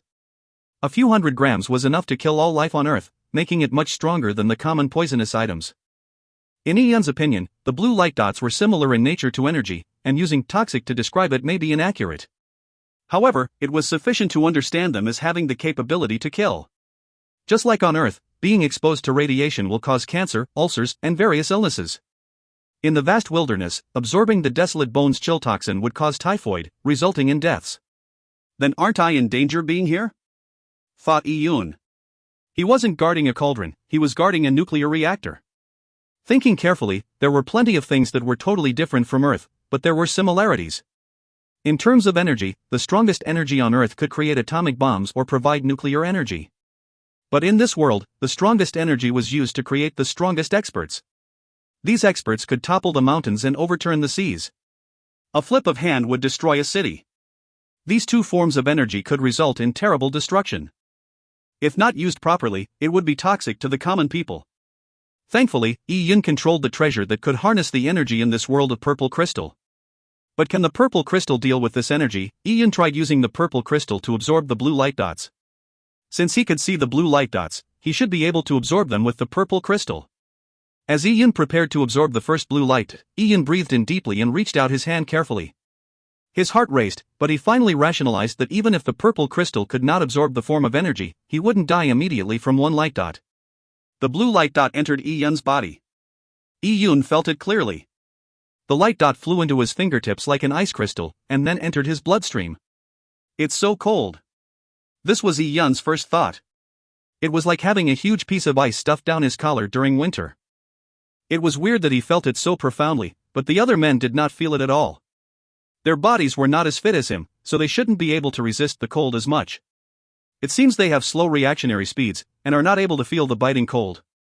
However, their bodies will not lie. Once they are invaded by the frost toxin, they would slowly lose their strength. If not for the red pill that was given to them from the upper echelon of the Lian tribal clan, they would already be dead? Yi-Yun traced the blue light dot that entered his body. It was eventually absorbed and dissolved by the purple crystal into energy that mixed into Yi-Yun's blood. When the energy flowed through Yi-Yun's body, that biting chill had already disappeared, and gave Yi-Yun a cool, refreshing feeling. It was comfortable as if he was soaking in aquatic springs. This made Yi-Yun more curious. What sort of treasure was the purple crystal? It could even absorb all forms of energy, be they the harmful energy like the blue light dots from the desolate bones or the Yuan Qi Lianqingyu had used on him. The purple crystal would reduce those forms of energy to the purest form of energy to nourish his body. Yi-Yun was not aware of the fact that in the vast wilderness, many desolate bones contain toxic energies. The frost python desolate bones toxin was one of the lowest grades. A low-level desolate heaven master could easily dissolve the toxicity. Hence, a toxicity of this level was nothing to the purple crystal. After really absorbing it, Yi-Yun realized the effect was not significant. The purple crystal could indeed absorb the blue light dots, but the absorbing speed was extremely slow, far more difficult than absorbing the purple-red light dots. Kid, what are you doing? Yi-Yun was carefully researching the differences between the two types of energy when he heard a man shout at him. In the eyes of others, Yi-Yun was just idling. One of the men who wanted to be the foreman of the group could naturally not stand Yi-Yun's laziness. Yi-Yun replied with a smile, sorry uncle, this axe is too heavy. Humph. The man responded with a, I knew you wouldn't amount to much, I really don't know what the top brass were thinking, to send a kid to refine the desolate bones, holding me back. The useless kid I have, Datu, is about the same age as you. His strength is twice yours. Not to mention Yi-Yun's age, but even among his same-age peers, the past Yi-Yun's body was extremely thin and lacked strength. In the vast wilderness, the people worshipped the strong. They were proud of the big and tall men who had dark rough skin. A handsome person like Yi-Yun who had smooth skin was considered ridden with ills. Such a person was not popular. I'm really sorry, uncle. I didn't only hold you back, I even held your eggs. I'll work hard in the future. Yi-Yun was still smiling.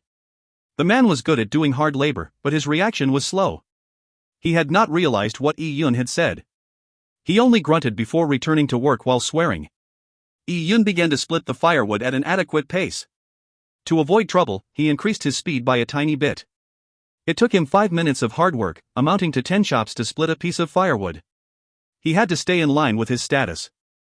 At the same time, no one noticed that the purple-red energies churning in the cauldron were flying towards Yi-Yun. As for the cold blue energies, Yi-Yun also absorbed as much as he could. He felt that if he could absorb the blue energies, the men around him would not die as a result of the energy. Unfortunately, the purple crystal was not highly effective in absorbing the blue energies. Small amounts of energy were still entering the bodies of the men around him. Yi-Yun had mixed feelings seeing this. Although these people weren't pleasant, they did not deserve to die. However, he was unable to save them.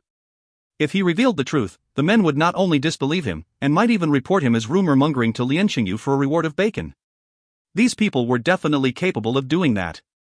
Yi-Yun's situation will be terrible if that happens. In the vast wilderness, the weak had to accept their own suffering. There was no other way around it.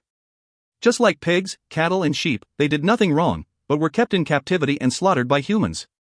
The only reason was because they were weak. And in the vast wilderness, being weak was a fault. Being weak made you unable to decide your own fate. Being weak allowed you be trampled on. If you find any errors, ads pop up, ads redirect, broken links, non-standard content, etc., please let us know. Report chapter so we can fix it as soon as possible. Chapter 25, Self-Mutilating Cultivation. Chapter 25, Self-Mutilating Cultivation.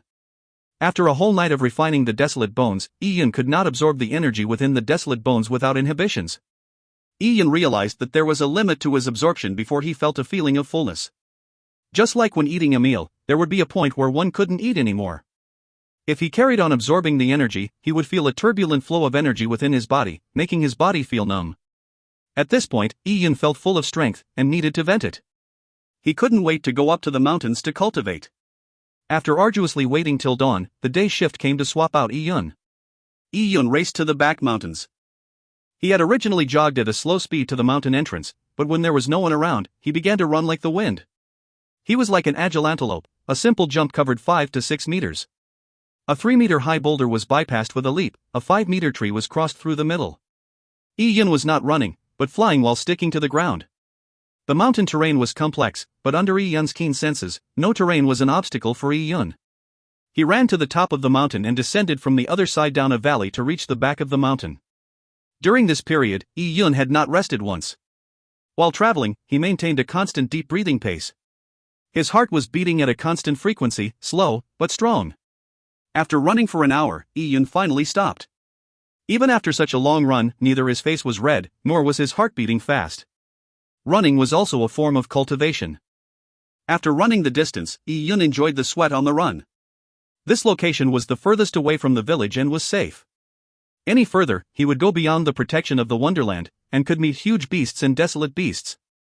At Ian's present strength, he was doomed if he met a desolate beast. The vegetation was not rich here. A few patches of black rocks littered the ground. This was black ironstone. Black ironstone was as heavy as steel, and was several times stronger than normal rocks. Even the moss which could break rocks could not sprout on the black ironstone. The place Ian stood was a flat area below a cliff. It was about 30 meters in diameter. Above the cliff was a waterfall. Numerous droplets of water danced and flew in the air currents, catching the sun and creating rainbows in the mist. This scenery would be a fascinating tourist attraction on Earth. The waterfall was not considered wide, but the vertical drop was high. It was more than 100 meters. The wild water flow continued its relentless assault downwards. It was a rumble that could be heard from a distance. Ian chose this cultivation location previously, precisely for the waterfall. Ian took a deep breath and circulated the energy within his body. His tough training was about to begin again. In an isolated mountain wilderness without anyone in a 10-mile radius, Ian practiced each dragon rib tiger bone fist stance. There was no lack of boulders at the back of the mountain. Ian had specifically chosen a flat piece of ground with black ironstone. Ian stood in front of the black ironstone and started sending punches onto it. How could mere fists made of flesh and blood break apart such lifeless black ironstone? Ian gritted his teeth. 1 punch, 2 punches, 3 punches, 10 punches, 20 punches. He used all his strength in every punch. The first few punches resulted in bruised fists. The pain was heart-wrenching as his fists turned bloody. Finally, as the punches flew, his joints began to rattle. The pain traveled from his fingers to his heart. It was an indescribable pain. But Ian gritted his teeth and endured through it. His face was drenched in sweat. His lips turned white as his face turned pale. Only till the point where his fist surfaces were nearly bones instead of flesh that Ian stopped. Following that, he began kicking the boulder. He did so till his legs were covered in bruises. He could barely stand. After a breather, Ian began hitting the boulder with his shoulders and back. Ian used every possible part he could use, but he was eventually still unable to do anything to the black ironstone. Instead, his body was filled with cuts and bruises. Pain. Ian rested on the ground. His body was out of strength, and even his vision had blurred. He focused on his breath, and followed the theories of the dragon rib tiger bone fist techniques to circulate his energies. This was a self-mutilating cultivation method that Ian did not dare to try previously. However, a few hours ago, Ian had eaten his fill of the frost python's desolate bones energy. The energy contained within the desolate bones was called the power of desolates. It was a great gift to any cultivator. Compared to the power of desolates, the herbal essence in the Lian clan herb mountain was trivial. Even 100-year-old herb would be lacking. With the support from the power of desolates, only then did Yun dare to proceed with such self-mutilating practice. This practice was recorded as the Dragon Rib Tiger Bone Fists, Tiger Claws Smite Rocks, a method to train the bones. Using the boulder to smite his bones was a tremendously painful and hard process. It was impossible without strong perseverance. Even with perseverance, he had to have the resources to support it. If not, one could end up disabled instead of having the bones trained. Because of limited resources, the members of the warrior preparation camp did not dare to attempt Tiger Claws Smite Rocks. Only the gifted in the large tribes could withstand such injuries through the consumption of desolate beast meat and soaking in desolate beast blood. The power of desolates rapidly circulated within Yun's body. His wounds began to itch, indicating the recovery of his wounds. The desolate bones were indeed top-notch. Together with the purple crystal's purification, the energy used to heal his body was at a tremendous speed, visible to the naked eye. The method used by Dragon Rib Tiger Bone Fist to train one's bones, letting the power of desolates to heal those wounds, was a cultivation method similar to iron forging. The method of forging swords was to repeatedly hit a steel sword when hot to forge a peerless sword. Yun's current practice was similar to the forging of a sword. He treated his body as the raw steel and the black ironstone as the anvil. Through repeated hits, he forged his body as a form of cultivation. After resting for 6 hours, Yun felt that he had recovered. There were scabs on his hands, so it did not affect his movements. Yun wrapped his wounds with cloth, and without any hesitation dived into the waterfalls. Splash! The water smashed into his body, like a 1,000-pound jackhammer. Under the waterfall was a deep plunge basin. From the perennial impact from the waterfall, the plunge basin was of an unknown depth. From land, the plunge basin was emerald green with no obvious bottom. This was the deepest water body Yun could find in the vicinity of the Lian tribal clan grounds. Yun was practicing another stance of the Dragon Rib Tiger Bone Fist dragon dancing in vast water. In actual fact, dragon dancing in vast water was not cultivated this way. The vast water referred to the ocean, but there was no ocean in the vast wilderness. Yun could only use the plunge basin of a waterfall. Dragon dancing in vast water was a technique to train a body's internal organs. The more Yun practiced Dragon Rib Tiger Bone Fist, the more he understood its subtleties. A warrior's strength and energy was easily cultivated. But it was much harder to cultivate the tendons, bones and internal organs. In the stances of the Dragon Rib Tiger Bone Fist, a warrior could cultivate his tendons through Fierce Tiger descends the mountain by pulling his tendons like a bowstring, strengthening them tremendously. Using Tiger Claws Smite Rocks, he could train the bones like steel being forged repeatedly. As for the cultivation of organs, it was even harder. Organs were incomparable to tendons, as a warrior could not easily control his organs for training. So the creator of Dragon Rib Tiger Bone Fist had came up with the method of dragon dancing in vast water. Dragon dancing in vast water required a practitioner to jump into the ocean and reach a depth of 200 meters with one breath. The pressure at that depth was extremely high, enough to burst the eardrums and the organs of people. The water pressure would exert itself on a person's organs. Under prolonged periods of such pressure, a person's organs would become even tougher. Yun took a deep breath and jumped down into the deep depths of the plunge basin while grabbing a heavy rock. If you find any errors, ads pop up, ads redirect, broken links, non-standard content, etc., please let us know. Report chapter so we can fix it as soon as possible. Chapter 26, Thunderous. Chapter 26, Thunderous. The emerald green plunge basin may look green on the surface, but it had an unimaginable depth. Yun had previously tried exploring its depths but had never managed to dive to the bottom. After submerging himself at about a depth of 10 meters, he felt his ears hurting. Human ears were extremely vulnerable. The most unbearable pressure a diver experiences came from his ears. Martial artists were no different. As a person goes deeper, his eardrums will rupture before his organs could feel the pressure. Yun blew up the air in his mouth. By increasing the pressure from his mouth, he could balance the external pressure surge, reducing the pain in his eardrums. After diving to an unknown depth, Yun experienced poor light conditions underwater.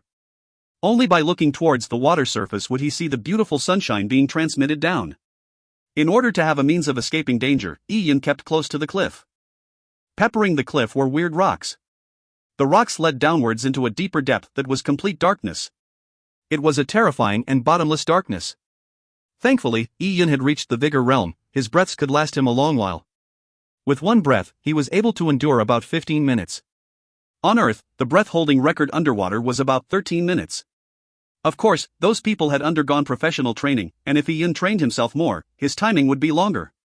As the pressure increased, Yun felt his lungs being compressed. His abdominal cavity was filled with bodily fluids. The ribs enclosing his lungs were under immense pressure. It was as if a huge bear was stepping on his chest. Ian even heard the creaking sound of his ribs. If not for the bone training he had just completed, Ian's ribs would most definitely have broken.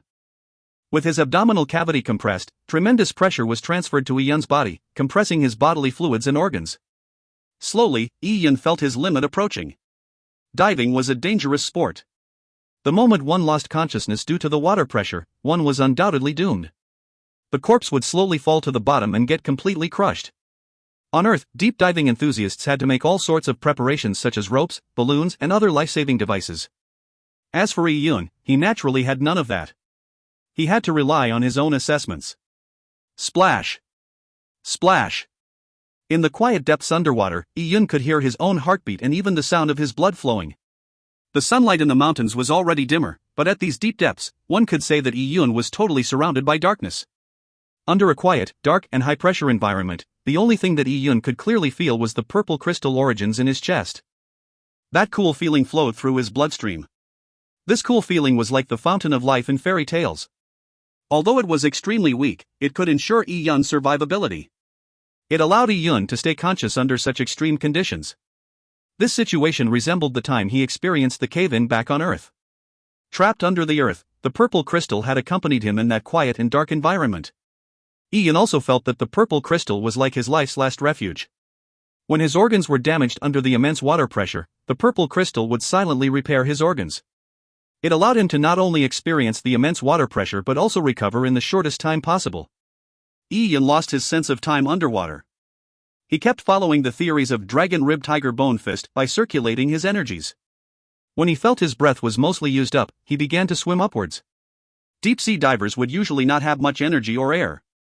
As swimming upwards consumed a lot of energy, most people on Earth used devices like balloons to propel their bodies upwards, but Ian had to rely on himself. This was without question a great test for Ian's heart and lungs. Under such immense pressure, breathing and heart beating experienced 100 times more stress. Ian held his breath, and by virtue of his willpower and the lifeline provided by the purple crystal, he swam upwards meter by meter. Splash! As Ian's head emerged from the water, he took in large gulps of air. His face was pale. His lips were white and pupils constricted. Having dived to a depth of more than 100 meters for more than 20 minutes, Ian could not believe that he had done it without any device except a rock. He was surprised at the degree he performed dragon dancing in vast water for the first time. Ian swam towards land. His hair was dripping with water. After a few long breaths, he felt deeply that his body was no longer the same. The power of Desolate's energy had been completely digested. Before coming to the plunge basin, Ian felt bloated with energy, but after this round of cultivation, he felt extremely hungry. It was as if he had not eaten for 3 days. This was the effect of Dragon Rib Tiger Bone Fist. The Dragon Rib Tiger Bone Fist combined with the power of Desolates from the Desolate Bones had increased Ian's strength by leaps and bounds. It really feels great. Ian could not help uttering a cry. Ka ka ka. In the midst of this long cry, Ian's joints began to emit cracking sounds. Although they were not loud, they were extremely clear, like the sound of stirring steel pellets. Thunderous realm, this must be mortal blood's third realm, thunderous. Ian was delighted. The 5 levels of mortal blood were natural endpoints after sufficient training. Without any bottlenecks, as long as one worked hard, with sufficient energy supplied, anyone could reach the 5th level of mortal blood. Although anyone could reach level 5 of mortal blood, the difference in speed of doing so was great. A talented person would not only cultivate quickly, his fundamentals would be solid, making him much stronger than ordinary people. As for people with little talent, being stuck among the levels of mortal blood for 3 to 5 years wasn't uncommon. Ian knew that he lacked talent. After tunneling through spacetime, he was a normal person who was thin and weak. He had little strength, amounting to the lifting of a 30 kilograms rock weight. Such a body's talent could be in no way good. It was probably not far from one of the men refining the Desolate Bones, man's son, too. But with the help of the purple crystal, Ian's cultivation had improved tremendously. In half a month, he was already at the 3rd level of mortal blood. Then was it possible for him to become a purple blood warrior in 2.5 months' time at the Taya Divine Kingdom warrior selection? With a purple blood warrior in this tiny tribe, it would cause a sensation and craze among the people. No matter who it was, if they could become a purple blood warrior in the Lian tribal clan, they would be worshipped. He would have the highest prestige and wield absolute power in the tribe to determine life and death. Yi-Yun looked at the time. After this round of cultivation, it was already late afternoon. He had cultivated since morning. Yi-Yun had once again not slept. Having just broken through to the mortal blood level 3's thunderous realm, Yi-Yun did not feel a tinge of sleepiness. He meditated according to the dragon rib tiger bone fist methods for 2 hours, and felt as if he had slept soundly for 8 hours, feeling full of energy. It's about time to refine the desolate bones. I've cultivated the whole day. I'm so hungry. Yi-Yun had not eaten for a day. Previously, he had the energy from the desolate bones to support him, so although his stomach was hungry, his body was able to provide him the energy without problems. But after undergoing the intense training from the dragon rib tiger bone fist, the desolate bone energy within Yi-Yun's body had been depleted, so his hunger was much more unbearable. From the color of the sky, the sun was about to set. Yi-Yun returned to the village. At the grain sunning ground, the cauldron was burning bright, and it was time to change shifts. Seeing Yi-Yun return, Datua's father pointed to a stack of firewood and said straight, "These firewood. Chop them up for me. You didn't do anything last night. This place doesn't employ useless people. If you can't finish it, there will be no porridge for you today." Yi-Yun was speechless upon hearing that. It was not as if he had eaten any porridge yesterday. The men had all rushed headlong into the fray. The number of rice grains Yi-Yun had managed to receive could be counted with his fingers. The bucket of rice porridge was drank and licked cleanly that it didn't even need scrubbing. Yi-Yun sat in the corner and began to chop the wood unhurriedly. This firewood was as thick as a fully grown leg. It had to be chopped apart before dicing it into uniform sizes, in order for the fire to burn uniformly. Without anyone realizing, a sheet of red and blue light that came from the cauldron, as Yi-Yun chopped wood, now covered him. Previously, Yi-Yun did not absorb all the energies from the herbs, leaving some soup for Lian Xingyu, because he was fearful that Lian Xingyu would realize something was amiss. But this time, for the desolate bones, it was different. Yi-Yun was determined to absorb all the energy from the desolate bones, and increase his strength by leap and bounds. By then, he would no longer fear Lian Xingyu. Yi-Yun felt a little sorry for Lian Xingyu. He confessed in his mind, "Young Master Lian, I'm sorry. If I don't reach the purple blood realm, then it's too bad. For me to finish up this set of desolate bones cleanly, with nothing left, I can only apologize. If through luck, I can reach the purple blood realm before I finish absorbing the desolate bones, then I'll, carry on sucking it dry. After all, the purple blood realm is just the beginning step on the martial arts road. There's still a long path ahead. So please be a good man till the end. I will always remember you in the future." After Yi-Yun finished confessing, he began to absorb the desolate bones' energy. It was a tremendously comfortable feeling to be able to absorb the power of desolates without any restrictions while the body was seriously lacking in energy. The lack of energy and hunger, although they were two different feelings, they had much in common. In the case of extreme hunger, what greater joy was there besides having a sumptuous meal of delicacies? Yi-Yun did not stand on ceremony with Lian Xingyu. He knew that the desolate bones' energy was so vast that he would need a while to absorb fully. After all, Lian Xingyu's primitive methods of brewing the desolate bones could at best refine a small amount of the desolate bones' essence. Just this small amount of essence was enough for Lian Xingyu to break through to the purple blood realm.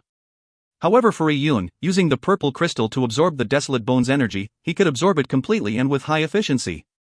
Also, Yi-Yun's cultivation level was still low at the thunderous realm. If the cultivation speed increased any faster, Yi-Yun might even scare himself. If you find any errors, ads pop up, ads redirect, broken links, non-standard content, etc., please let us know. Report chapter so we can fix it as soon as possible. Chapter 27, Sick. Chapter 27, Sick. Chapter 27, Sick. Yi-Yun absorbed the desolate bones' energy at night, filling up his energy reserves. In the day, he would spy on the warrior preparation camps practicing, secretly listening in on Yao Yuan's teaching of Dragon Rib Tiger Bone Fist. The warrior preparation camp was not a restricted area. It was common for people to come and go. As long as Yi-Yun was careful, he would not be discovered. After learning the skills, Yi-Yun would go to the back mountain to cultivate. He would digest the energy from the desolate bones, combining it into his body. Such a cultivation rhythm was perfect. Within days, Yi-Yun's thunderous realm became more and more based. He could stay underwater for 25 minutes, almost as long as a dolphin. About a month before the Taiya Divine Kingdom warrior selection, a man who was refining the bones with Yi-Yun fell sick. Although Yi-Yun had absorbed as much of the toxic blue light energies, there were still some light dots that entered the bodies of others, causing them to contract the so-called typhoid. After the first person fell sick, Yun also fell sick, and his sickness was extremely serious. Yun could no longer refine the desolate bones. According to Zhang Xiao, he had diarrhea, was pale in the face, and extremely weak. Zhang Xiao had to take leave on his behalf as he was bedridden. Zhao Taizhu strained his ears to finish hearing Zhang Xiao's description. A delightful sense of schadenfreude engulfed him as he broke into a smile. Oh my, diarrhea? Pale in the face? Extremely weak? TSK, wasn't he pretty hardy? How could he be bedridden this time? Zhao Taizhu said it with an eccentric voice. Zhang Xiao's face turned cold, as if in a rage. But in fact, she was just posturing. She of course knew Yun was fine, and just pretending to be ill. Your brother was originally a weakling. Even if he died, it wouldn't be a big deal. But young Master Lian sure has a good heart, and has handed me the pills. Zhao Taizhu said it as he reluctantly pulled out a red pill from his hip. Zhao Taizhu had no intention of giving Yun the pill. He could only wish for Yun's death, but he did not know why Lian Xingyu had high appraisals for Yun, and specifically gave him the pill to pass to Yun. He was to make sure that Yun ate the pill. Did young Master Lian really think that highly of the little bastard? Zhao Taizhu felt upset thinking of this. Young Master Lian is such a good person. Young Master Lian is too kind. At this time, as the men refining the desolate bones fell ill one after another, many people had gathered to obtain a pill. Having seen Zhao Taizhu take out the legendary pill that could bring people back from the dead to give to Yun, the people began to sing praises of Lian Xingyu. These people had previously thought Lian Xingyu would ignore them. But seeing that a useless lad like Yun could receive a pill, they thought their strong man at home would also receive one. Especially the bulging bag Zhao Taizhu held in his other hand looked like it contained bacon. These people became even more agitated. The situation had put the crowd in a nearly uncontrollable frenzy. Lord Zhao, my man in the house has fallen sick too. Lord Zhao, my child's father is seriously ill. He has been vomiting for 3 days. A crowd gathered around Zhao Taizhu hoping for a pill and some bacon. Their eyes were full of hope. They were almost about to kowtow to Zhao Taizhu. Zhao Taizhu was pleased for he enjoyed being praised by a crowd of people. He felt young Master Lian was too soft-hearted. Giving such precious pills and bacon to these poor commoners was such a waste. Zhao Taizhu had originally wanted to secretly eat a pill, but Lian Xingyu had warned him previously, so he had to give up on that thought. The fact that he had to personally deliver the pill to that monkey Yun upset Zhao Taizhu tremendously. Stop making a fuss. As long as you are really ill, there will be something for you. Zhao Taizhu opened up the cloth bag, and after accounting for the number of people, handed out the pills and bacon. Everyone who received a pill and bacon gave endless thanks. Thank you, Lord Zhao. Thank you, Lord Zhao. What are you thanking me for? You should thank young Master Lian. Young Master Lian will remember your sacrifice to the tribe. As long as you work hard refining the bones, young Master Lian and the tribe will not let you down. Zhao Taizhu said it with a sense of achievement. He had the illusion that he was representing the upper echelon of the Lian tribal clan. In fact, at that moment, Zhao Taizhu felt he was one of the upper echelon of the Lian tribal clan. Yes. Thank you, young Master Lian, as some of the people knelt down and kowtowed towards the patriarch's compound. Zhao Taizhu was pleased with the outcome. He had distributed most of the pills and bacon. There were 2 pieces of bacon left, one of it was the biggest piece, and the other was the smallest piece. Of course, the biggest piece was left for himself. When Lian Xingyu allowed him to distribute the bacon, he had already reserved the largest piece for himself. There was a count of the number of pieces of bacon, so it was a problem if there was one less. The solution was to cut out a small piece from the second largest piece of bacon. Of course, this piece was the smallest piece of bacon. He gave the smallest piece of bacon to Zhang Xiao. This is yours. Zhao Taizhu said it straight. Seeing the tiny piece of bacon, Zhang Xiao knew Zhao Taizhu had did it on purpose. However, she knew it was pointless to argue, so she accepted the piece of bacon. Yunar had not had meat in a long while. How's your brother? Said Zhao Taizhu lazily as he kept the largest piece of bacon. Didn't I say so earlier?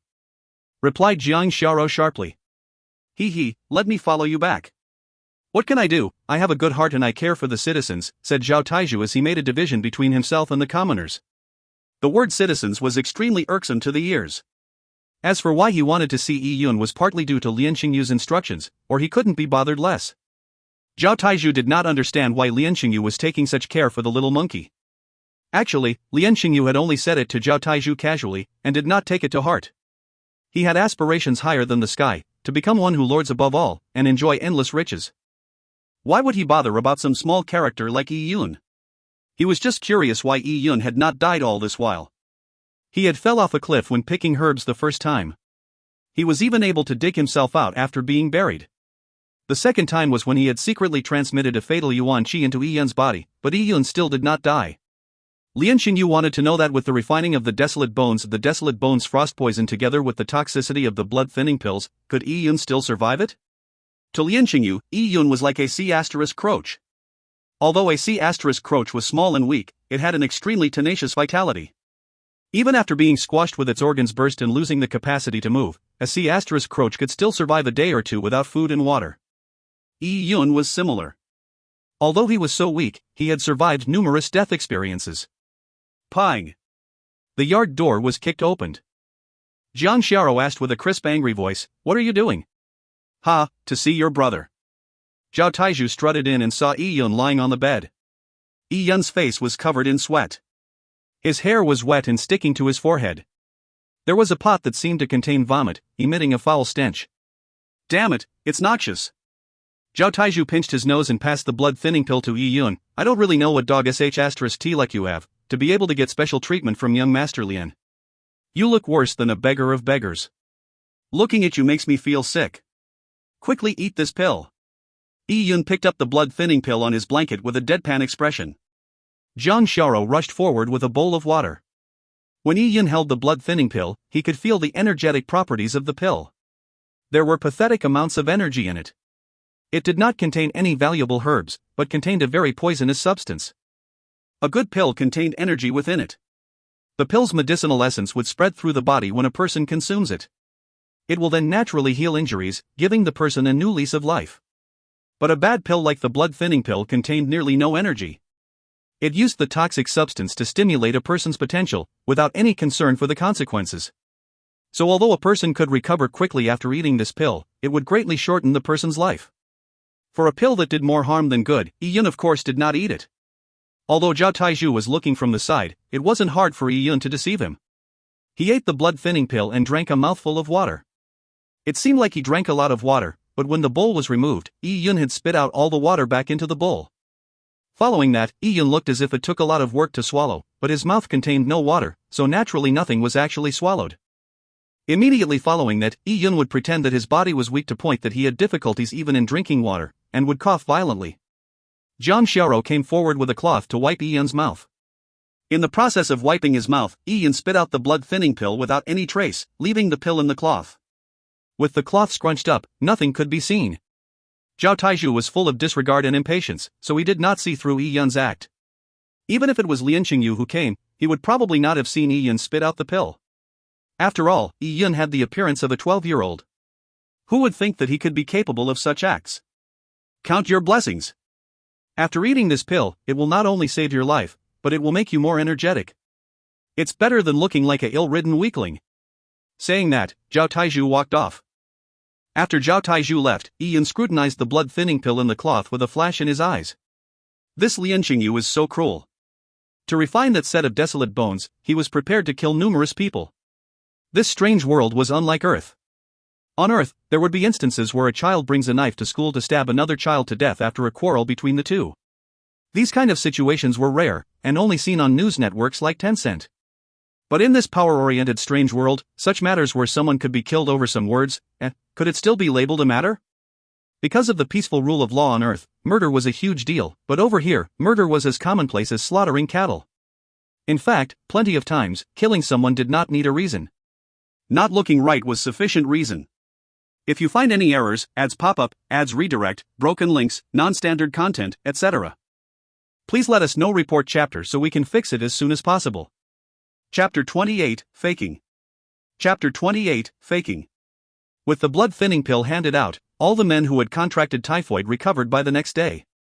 Having received the elixir and bacon, they were naturally extremely grateful, and worked even harder to refine the desolate bones. Of course, Yi Yun was one of them. His recovery was the fastest, for he simply needed to wipe off the fake sweat water he had sprayed on his face. As such, Yi Yun headed to the grain sunning ground the next morning as if full of energy.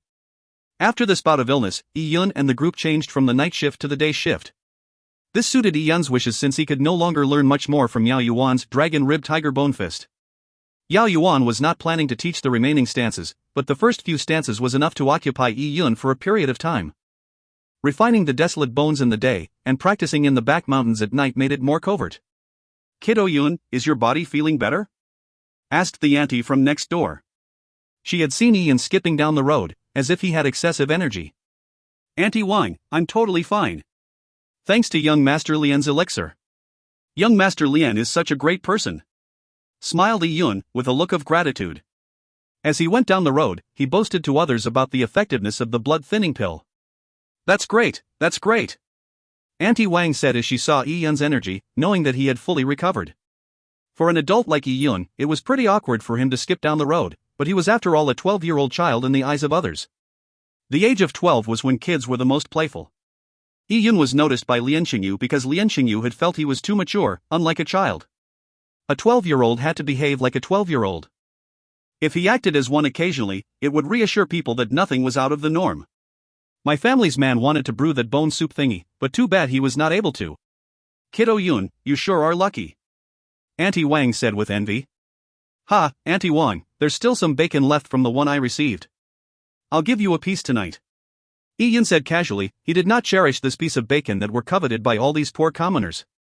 Actually, Yi Yun had cut a small piece from the bacon to feed a dog. Of course, that dog did not belong to Yi Yun's family, for a poor family did not have the means to rear a dog. Even if they did, the dog would have long been slaughtered and eaten.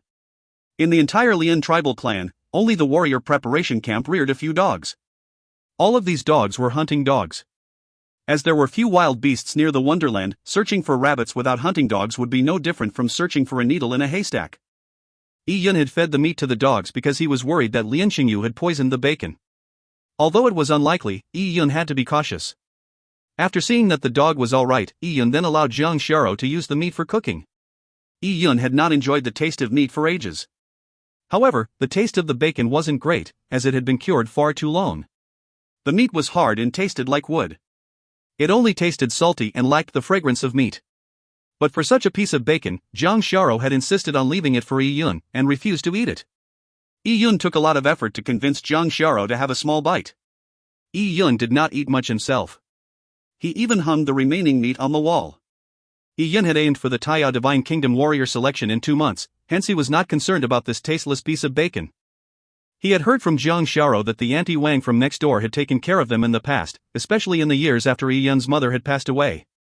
Jiang Xiao was always out of food before the ration distribution, and if not for Auntie Wang giving them some food, they would have long starved to death. It was a great, kind debt. After all, few people would give their food to others in this world. It was much more difficult than lending money on earth. Hence, giving this piece of bacon to Auntie Wang was fitting. How can you? Kiddo Yun, you and your sister are undergoing puberty, it was hard for you to obtain this meat. Auntie can't accept it, Auntie Wang said firmly, giving mixed feelings to Yi Yun. In this poor and backward tribe, although there were many obstinate citizens and wicked people, but there were people like Auntie Wang who thought of others even when they were starving. Such a land could actually produce all kinds of people. Auntie Wang, Xiaoka is also in the growing stage. Even if you don't eat it, Xiaoka would need to. Auntie Wang's child, Zhou Xiaoka, was about the same age as Yi Yun. When they were young, she used to follow Yi Yun all around. With Xiaoka growing up and full of life, together with Yi Yun's resurrection, the two had interacted a lot less. Auntie, say no more. I'm going to brew the bone soup. Yi Yun did not wait for Auntie Wang's reply before running away. This kid. Auntie Wang shook her head, but a happy smile plastered her face. In the Lian tribal clan's patriarch compound, Lian Xingyu was standing in the middle of the stone courtyard, practicing his boxing. He wore a loose practice suit. This practice suit was made of a rare silk fabric uncommonly found in the Lian tribal clan. It was very expensive. This practice suit was smooth and soft to the touch, and was extremely comfortable when worn. Lian Xingyu walked in circles with varying speeds. When he was slow, he was like an old man exercising in the morning, but when he was fast, he was like a cheetah hunting a prey. Through it all, Lian Xingyu's eyes were focused on his fingertips. His arms were like a snake sliding through the woods, making it difficult to determine where he would launch his attack. Zhao Taizhu stood silently by the side, waiting for Lian Xingyu to finish his practice. After about half an hour, Lian Xingyu was finally done. He held his hands by his waist and spit out a breath arrow. This arrow flew far without dissipating. Spitting out a breath arrow was the symbol of the Vigor Realm, but Lian Xingyu's breath was no longer a simple Vigor Realm's breath. It was powered from the Mortal Blood's 5th level, Qi Gatherer. Lian Xingyu was able to gather the Yuan Qi from the environment into his body, so the air he spit out was not only air, but also consisted of Yuan Qi. Fabulous! It's absolutely fabulous! Shouted Zhao Taizhu as he saw Lian Xingyu finish. His eyes lit up as he began to kiss ass. This strength, this skill, in the warrior selection in 2 months, young master will definitely become a kingdom knight of the Taiya Divine Kingdom. Zhao Taizhu began his flattery once again. Lian Xingyu's strength was indeed not bad. For him to have that ambition, he had to have the means to do so. He had reached the 5th level of Mortal Blood the previous year, so the few punches he displayed were reminiscent of a master's. Cut the crap, how is the refining of the desolate bones? Everything is going as per normal. It has to be normal, said Zhao Taizhu as he patted his chest. Those cheap people were extremely grateful after receiving young master's bacon and drugs. They wish they could refine the bones all day. Give them some of the herbal dregs then, said Lian Xingyu casually. The herbal dregs were of no more value to him. Suddenly, Lian Xingyu asked, right, what happened to that Yun?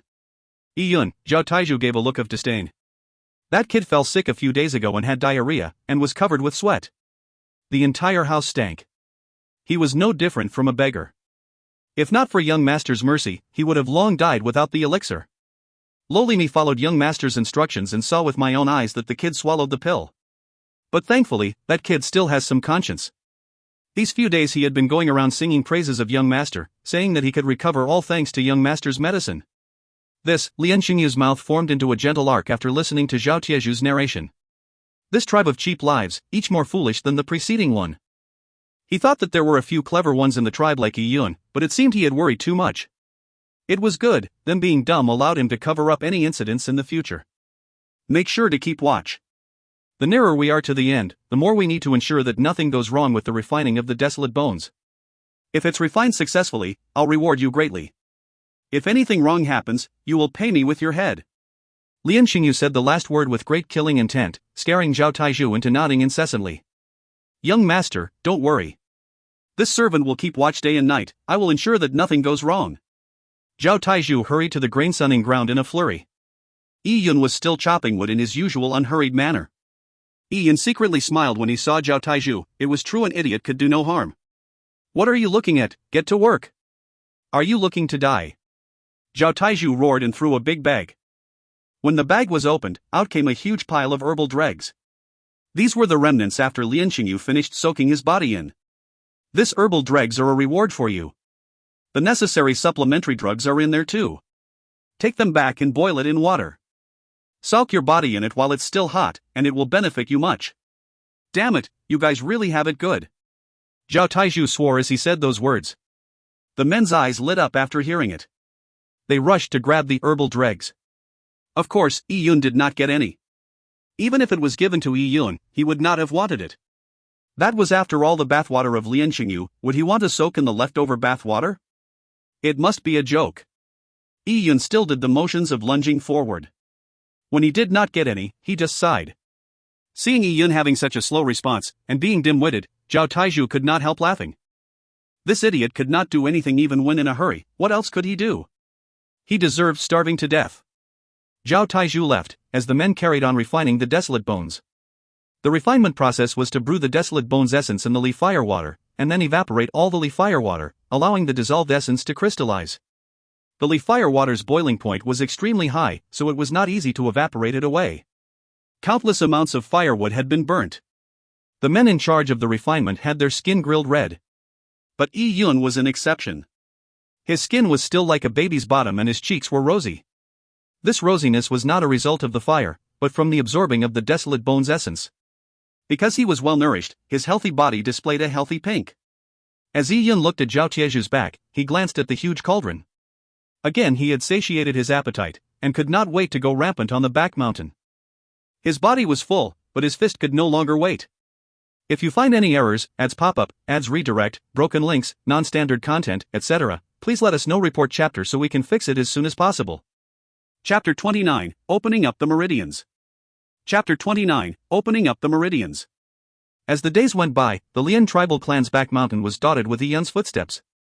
Yun would refine the bones at night, peek at the warrior preparation camp in the morning, and then spend the rest of the day in the back mountain cultivating. Only at dusk did he return home to sleep for 2 hours.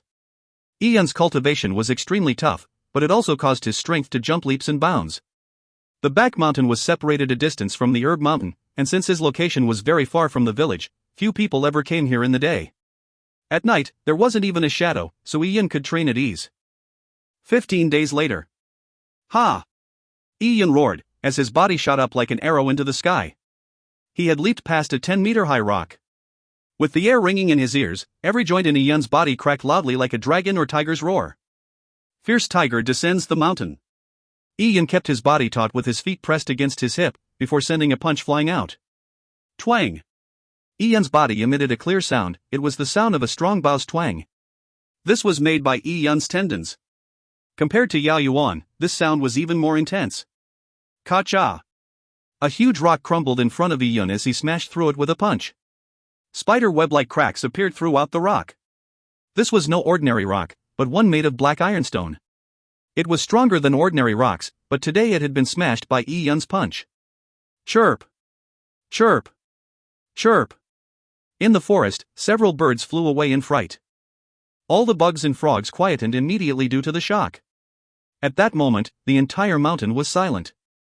Only leaves and bird feathers fell to the ground, or onto Yun's head and shoulders. Thunder occurring in the 9 clouds, surprise bowdrops flock.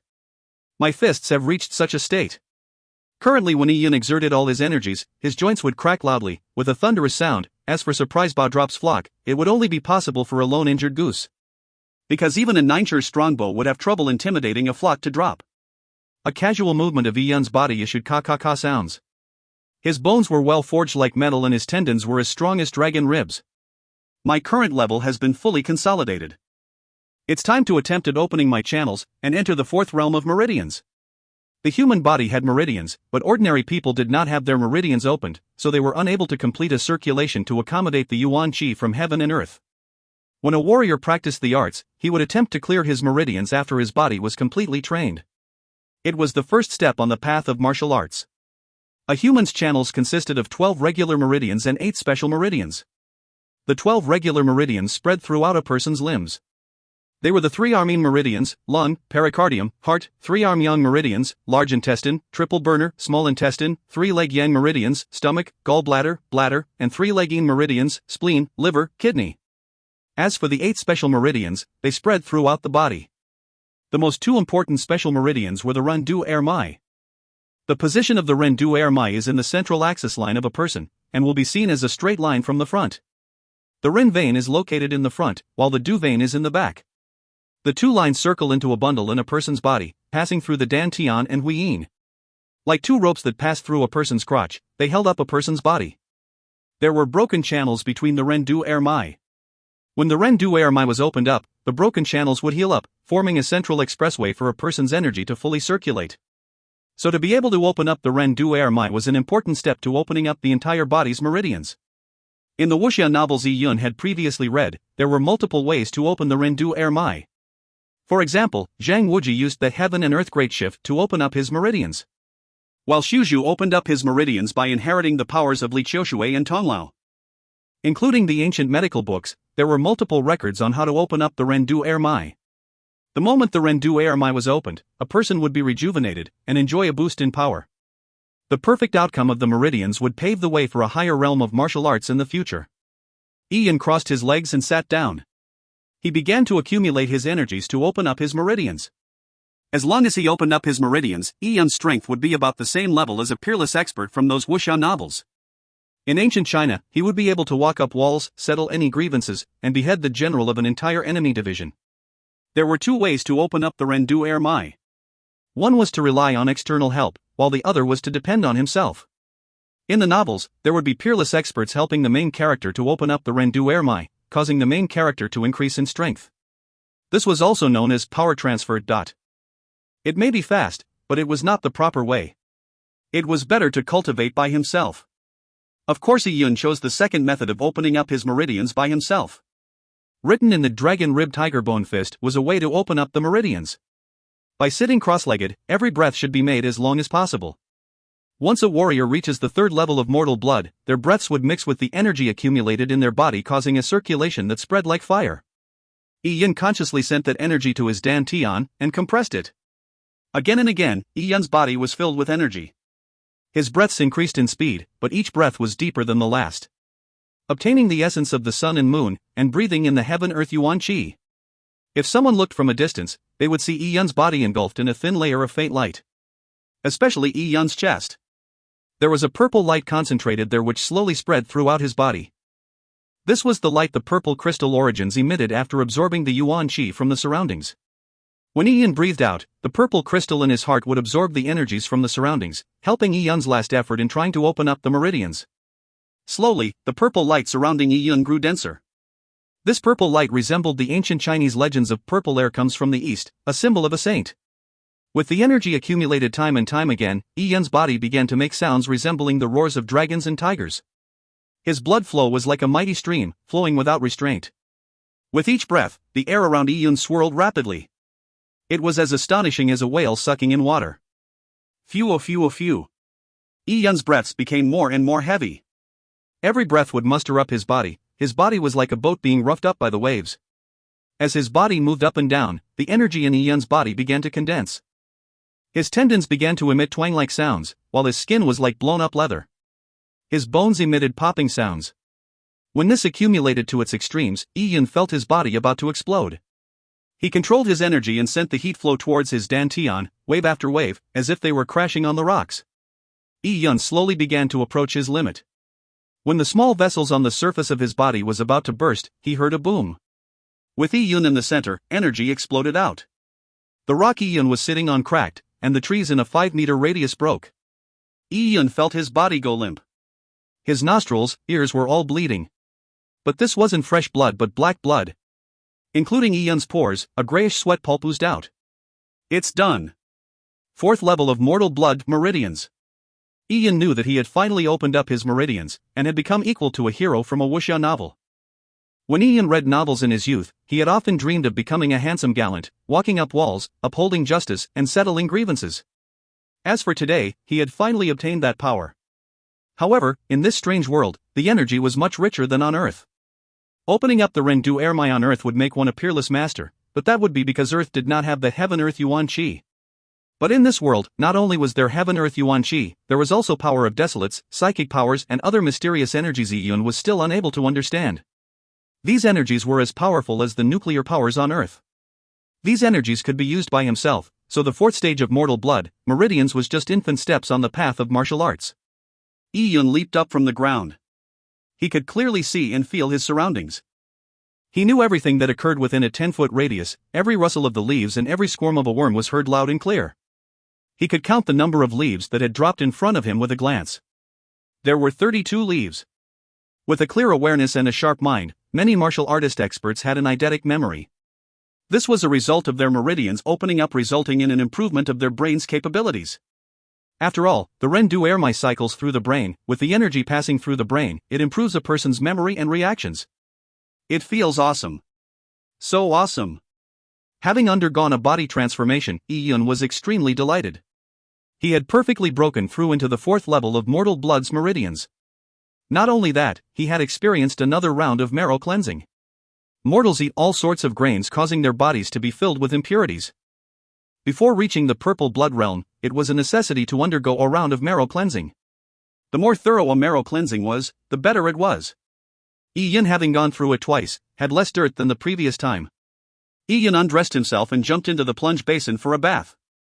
He dived dozens of meters deep, and held his breath underwater for about 20 minutes before swimming back up. Pwah! Yi-Yun emerged out of the water like a giant carp, creating an explosion of water droplets. He was buck naked.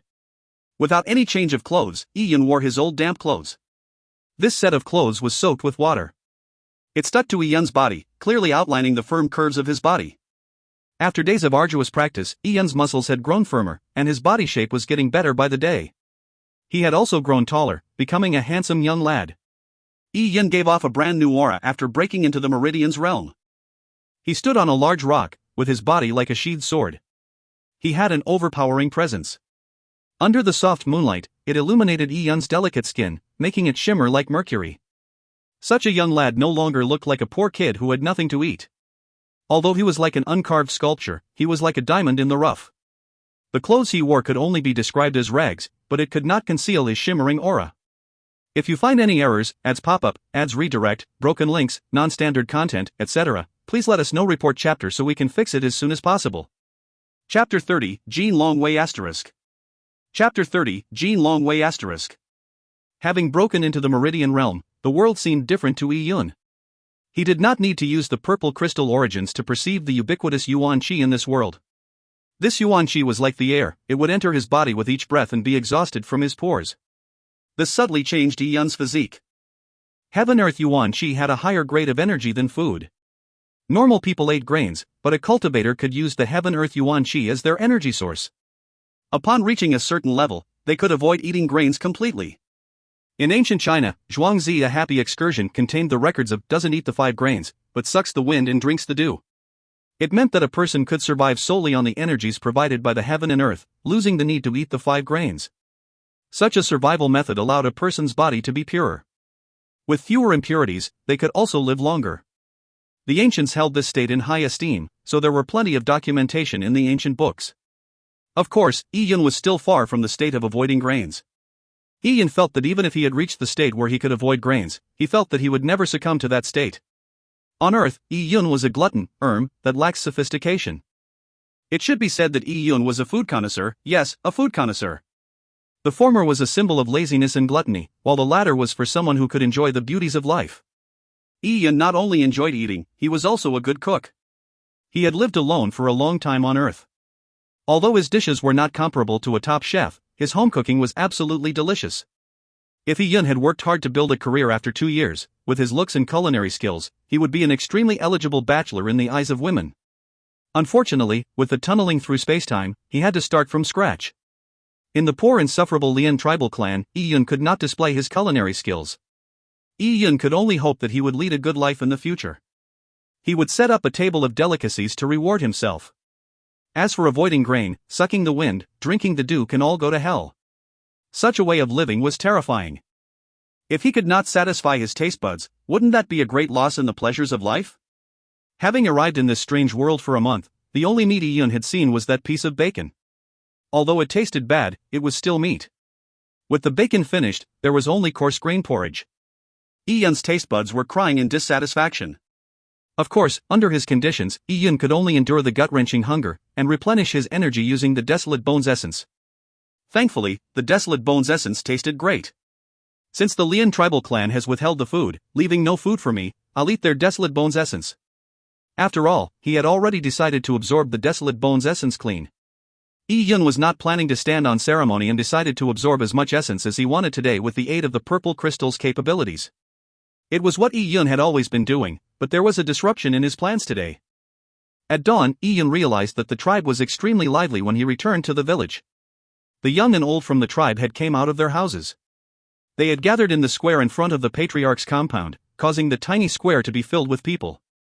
In the midst of the crowd, there was a massive object about the size of a hill. Yun focused on it and was surprised. That small hill-like object was a huge beast.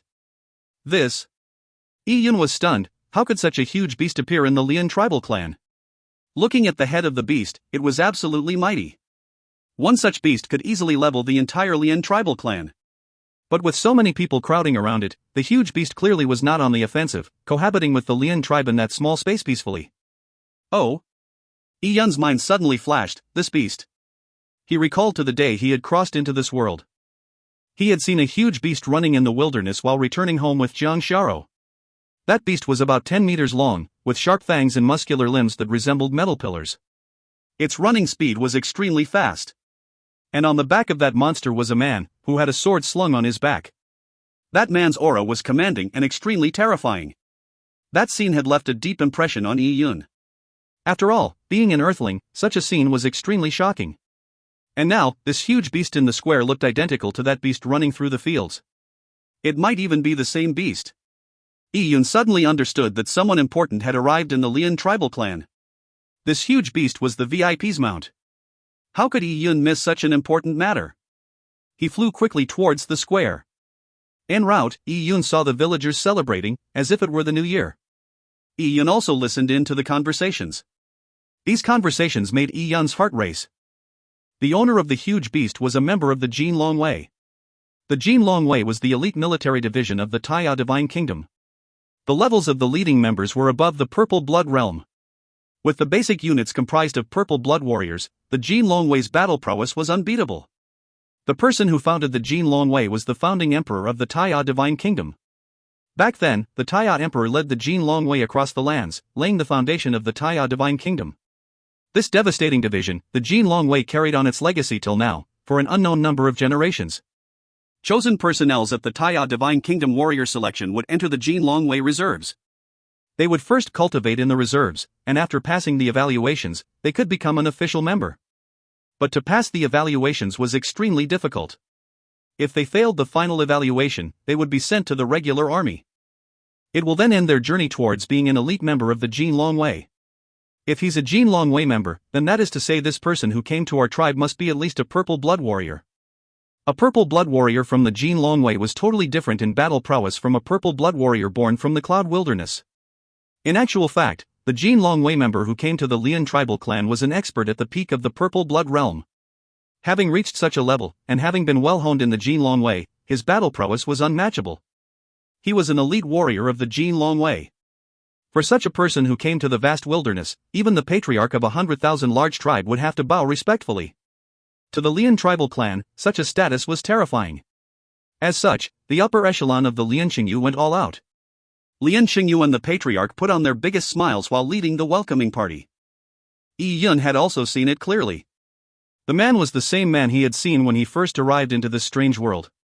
He had a commanding aura, and exerted a pressure even from afar. It's indeed him. Yi-Yun's mind began to light up. This was the second time meeting him. Having met him just after tunneling into this world, it was definitely not a coincidence. Thinking it through, ever since coming into this world, and from his understanding of the Cloud Wilderness, he knew that the Cloud Wilderness, and especially the Lian tribal clan, was a poor tribe that no expert would ever bother with. That is to say, being an elite of the Jin Longwei, he must have his reasons for staying around the Lian tribal clan for such a long period. But what could be the reason? Asterisk translator note: Jin Long means beautiful, bright dragon. Jin Longwei will roughly mean bright dragon guard. If you find any errors, ads pop up, ads redirect, broken links, non-standard content, etc., please let us know. Report chapter so we can fix it as soon as possible. Chapter 31, Preliminaries. Chapter 31, Preliminaries. As Yi-Yun was in deep thought, someone caught his glance. Ever since breaking into the Meridian's realm, his five senses were extremely keen. He spotted Jiang Xiaro, who was looking around while tiptoeing among the tumultuous masses. Sis Xiaro.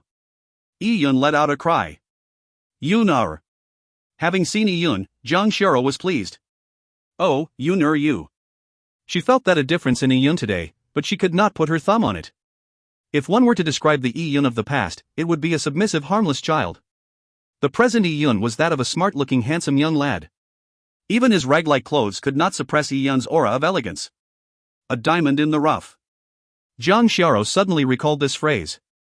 Every good sword was hidden within a sheath, waiting for the day it would be unsheathed.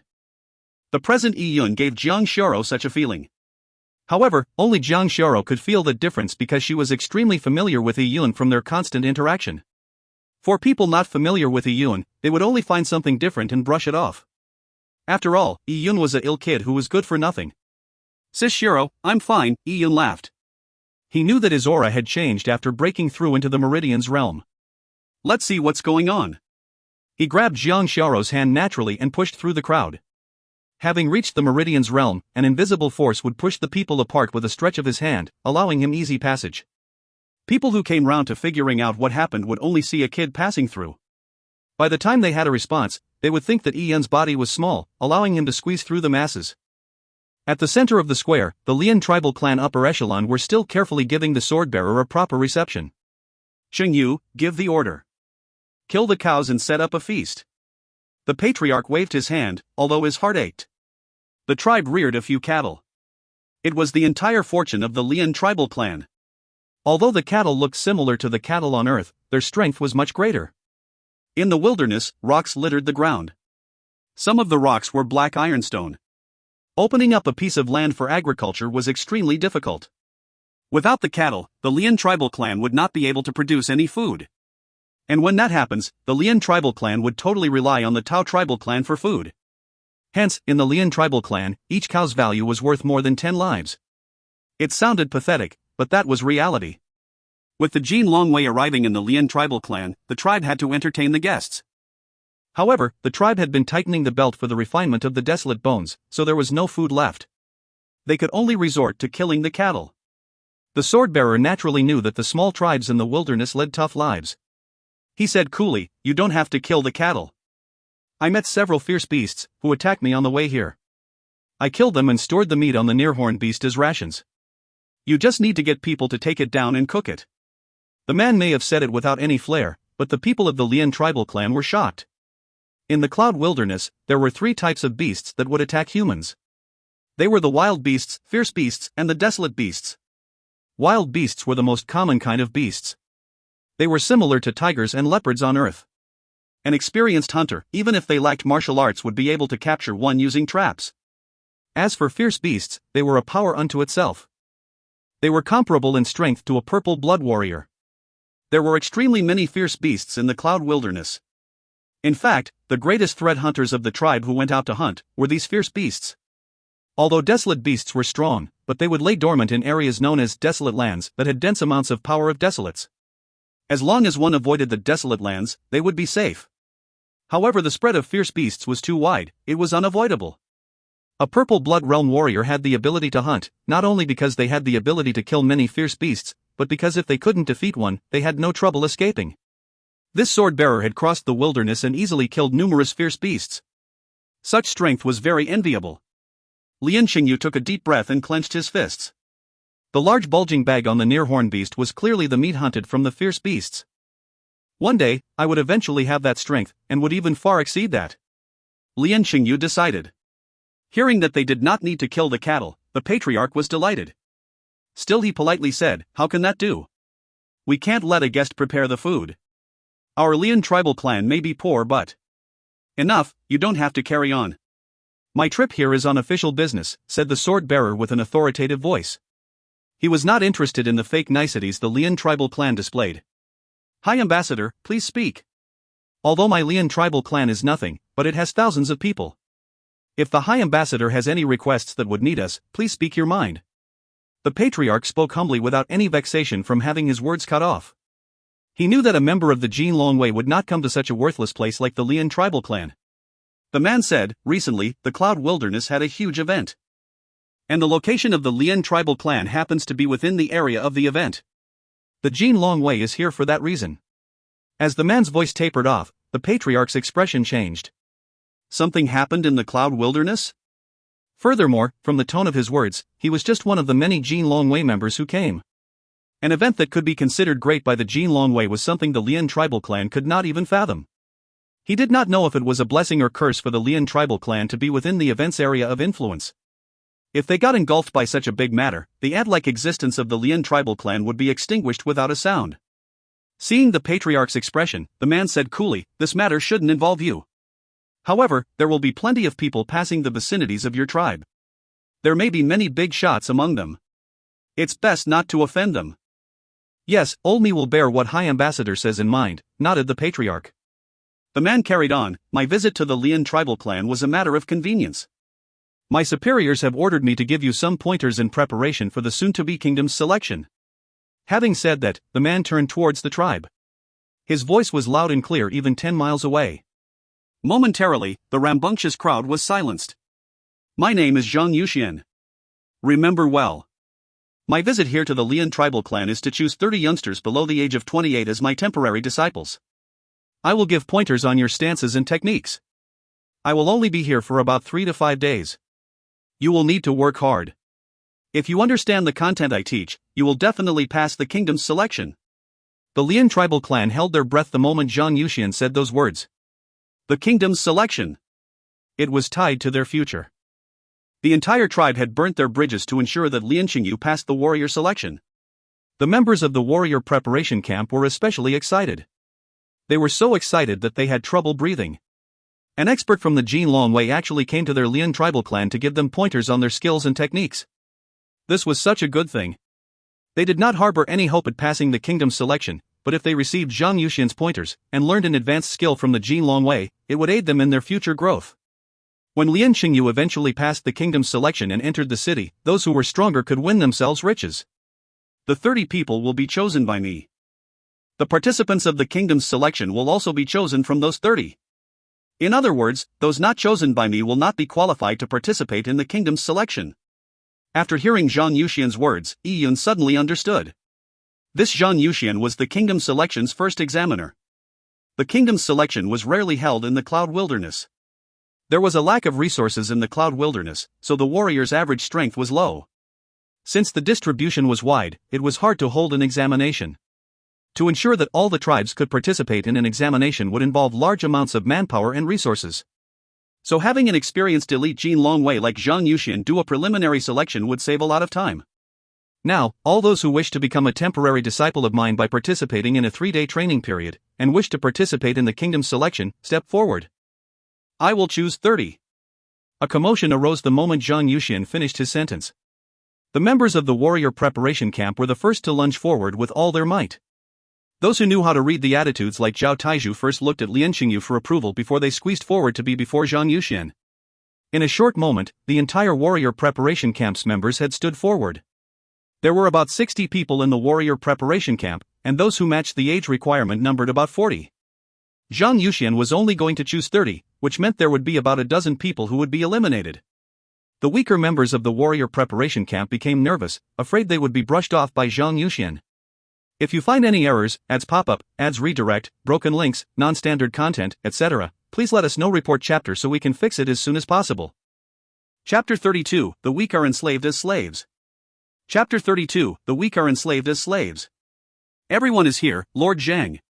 Please take your pick. Of course, Lolini will want to participate in the kingdom's selection.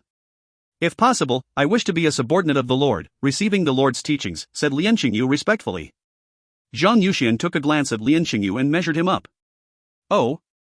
What is your cultivation level? A mortal blood warrior was after all in the beginning stages of cultivation, all they practiced were skills that involved their bodies.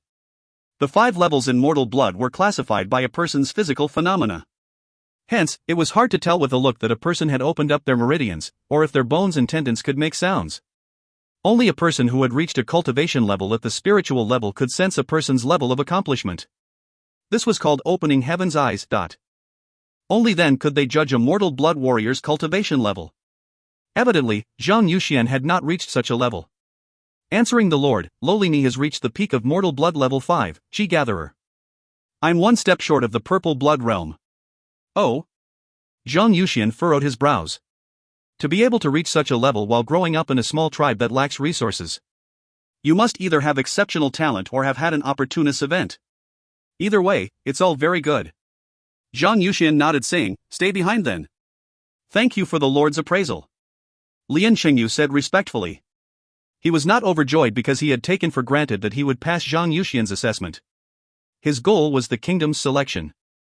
If he could not even pass the preliminaries, there was no point talking about his high ambitions. After choosing Lian Qingyu, Zhang Yuxian turned his head and looked towards the members of the warrior preparation camp. He stared at them for 5 minutes before feeling a sense of disappointment. Besides Lian Qingyu, no one else in the entire Lian tribal clan caught his eye. He could only choose a general from among the dwarves. He reluctantly began choosing some. Although he was ordered by his superiors to choose 30, Zhang Yuxian had his own principles. He could not be bothered to teach those who seriously lacked talent.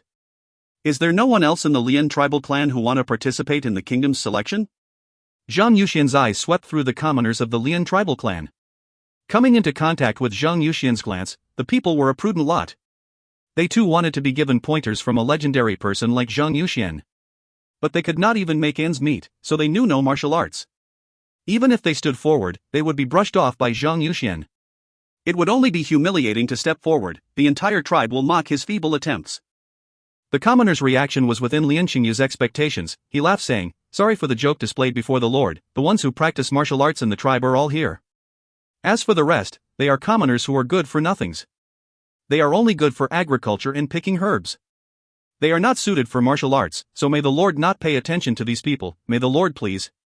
Before Lian Xingyu finished, a voice rang from the crowd, please let me through. In a moment, a growing boy holding on to a young lass had squeezed out of the crowd. Yi Yun was originally late, so he was in the outer layers of the crowd. He did not enjoy the good positions afforded to the warrior preparation camp members. Yunner, Jiang Xiao had been pulled forward before she could grasp the situation.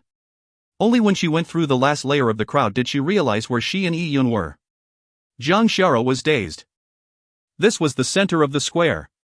Seeing Zhang Yuxian surrounded by the Lian tribal clan's upper echelon standing in front of her, Jiang Xiao was momentarily lost. And at this moment, Jiang Xiao felt Yi Yun release her hand, and saw him walking forward. He stopped walking only when he reached the group of warrior preparation camp members. Jiang Xiao's mouth gaped, but nothing came out of her mouth. As for Lian Xingyu, his smile froze. All the members of the warrior preparation camp were also stunned. Zhang Yuxian looked surprisingly at Yi Yun asking, you want to participate? Yes, my lord, said Yi Yun in a short but powerful voice. Those words stunned the crowd into silence. Everyone looked flabbergasted at Yi Yun. This Yi Yun must be mad? He didn't know his place. He was like a little chick and probably didn't even weigh 80 pounds. All the strong men in the crowd who were ineligible were stronger than him by 100 times. Besides, Yi Yun had never practiced martial arts. He had almost died picking herbs. He couldn't even chop the firewood for the desolate bones well, and he wanted to sign up? The men who wanted but did not dare sign up looked furiously at the young kid, Yi Yun. This kid is creating trouble at such an occasion, does he not want to live? When a person sees another with courage do something he lacked the courage to do, it was often he would feel a sense of envy. Many of the commoners in the Lian tribal clan were precisely in that situation. Yi Yun, you little slave. How dare you show no respect for your elders? Today's situation is not one you can mess with. Get the F***K down. Lian Xingyu did not expect a retard like Yi Yun to have such actions on such an important occasion. Yi Yun was just a child, and he was the weakest among the children. To dare sign up for the selection, it was clearly him using Zhang Yuxian to pass time. It was so humiliating. It could even damage his reputation in front of Zhang Yuxian. Zhang Yuxian would think that he had disciplinary troubles, that he could not even control a child. Yi Yun took a glance at Lian Xingyu and responded to his atrocities calmly and sharply, in the wilderness, the weak are enslaved as slaves. To put it bluntly, the weak are slaves. If my strength is weak, then it is only right to call me a slave. I will not retort that. But if one day, young Master Lian meets a person stronger than himself, he too will become a slave. What does young Master Lian think of that? Lian Xingyu's expression changed. He was furious. What was this? A little slave in the tribe dared to talk to him like that. If not for Zhang Yuxian, Lian Xingyu would have killed Yi Yun with a slap. The weak are enslaved as slaves? Zhang Yuxian smirked. He did an unexpected glance at Yi Yun, interesting. To have such insight despite being born in a small tribe. You said it right. The weak are enslaved as slaves, and that is applicable to everyone. If I were to one day be subjected to someone more powerful than I too would become a slave. Hearing Zhang Yuxian's words, Yi Yun was surprised. He never expected that Zhang Yuxian would openly admit that he could submit to another. This frankness may not be rare among important people, but it was seldom displayed from an important person to someone of lower stature since it was disdainful. Zhang Yuxian's approachability surprised Yi Yun. Lian Xingyu had to pull back his rage with Zhang Yuxian's words. An elite Jin Longwei had already admitted so, he no longer dared say anything. However, it did not mean that Lian Xingyu could tolerate Yi Yun causing a mess at such an occasion. He said to Zhang Yuxian, "Hi Ambassador, this kid is named Yi Yun. He is a lowly drug child in our Lian tribal clan. He has no martial arts background. He's here only to use you to pass his time. The lowly knee will throw him out. Please do not fault my inability to discipline my tribe, causing such a joke." Lian Xingyu was so furious not because Yi Yun had questioned his authority, but because he had humiliated him in front of Zhang Yuxian. Unexpectedly, Zhang Yuxian did not mind. He casually pointed to a spot saying to Yi Yun, "You as a child sure are interesting. Stand here. I will check your suitability for practicing martial arts later." Zhang Yuxian may appreciate Yi Yun, but he was not overly concerned. From his point of view, few people in the wilderness were suited for martial arts. Since Yi Yun dared to stand forward, he would help examine Yi Yun. Since Zhang Yuxian had already made clear his position, Lian Xingyu could say nothing but shoot a resentful glance at Yi Yun. "Thank you, my lord." Yi thanked him in a decent manner and stood beside the warrior preparation camp troops. Incidentally, he was standing beside Zhao Taizhu. This was because Zhao Taizhu was close with Lian Qingyu, so he had become the unspoken leader of the warrior preparation camp. As such, he stood first in line among the troops. With Yi coming over, he naturally ended up standing beside Zhao Taizhu. As a result, Yi was now standing at the first position. As for this, Zhao Taizhu was a bit irritated. What a joke, he was of great stature and great strength, how could he be compared to this little retard? He was planning on entering the city with a high position as part of the family of a kingdom knight in the future. What was there to nitpick with a retard? Little slave, you are here as a joke, right? Zhao Taizhu mocked. He was waiting to see Yi make a fool out of himself. Yi could not be bothered with him, and stood there silently. At this time, Zhang Yuxian began his selection. No one knew what Zhang Yuxian's selection criteria was. They had all gathered their strength awaiting it. If you find any errors, ads pop up, ads redirect, broken links, non-standard content, etc., please let us know. Report chapter so we can fix it as soon as possible. Chapter 33, Eating a Large Pagoda Tree. Chapter 33, Eating a Large Pagoda Tree. How old are you? Zhang Yuxian looked at the first person, a short but stocky man. The members of the warrior preparation were both stout and dark-skinned. This man had a considerable status in the Lian tribal clan. Even among the warrior preparation camp, he was one of the strongest. He felt honored being the first to be examined by Zhang Yuxian and was dying of anticipation. Lord, I'm 26 this year. I can raise a 400-pound stone roller. I'm not bullshitting. Such a heavy rock can be lifted by me 4 to 5 times like a toy. If the Lord wants to follow me, I'll lift it to show you. This man introduced himself confidently. Zhang Yuxian did not take notice of his self-boasting words, and silently placed his hand on the man's shoulder. He began to inject yuan qi in. One who has opened heaven's eyes could see a person's muscles, meridians, bones with a glance, and from there determine if a person was suitable for martial arts. However, Zhang Yuxian had not reached such a realm. So his selection method was to inject a person with a little yuan qi, and see how the person's body would absorb it. Those who could absorb it well had a suitable constitution. Those who had poor absorption had an unsuitable constitution. After a short venture, Zhang Yuxian was speechless. Less than 10% of the amount of yuan qi he had injected was absorbed by the man. It was about 7 to 8%. This talent was too unbearable to see.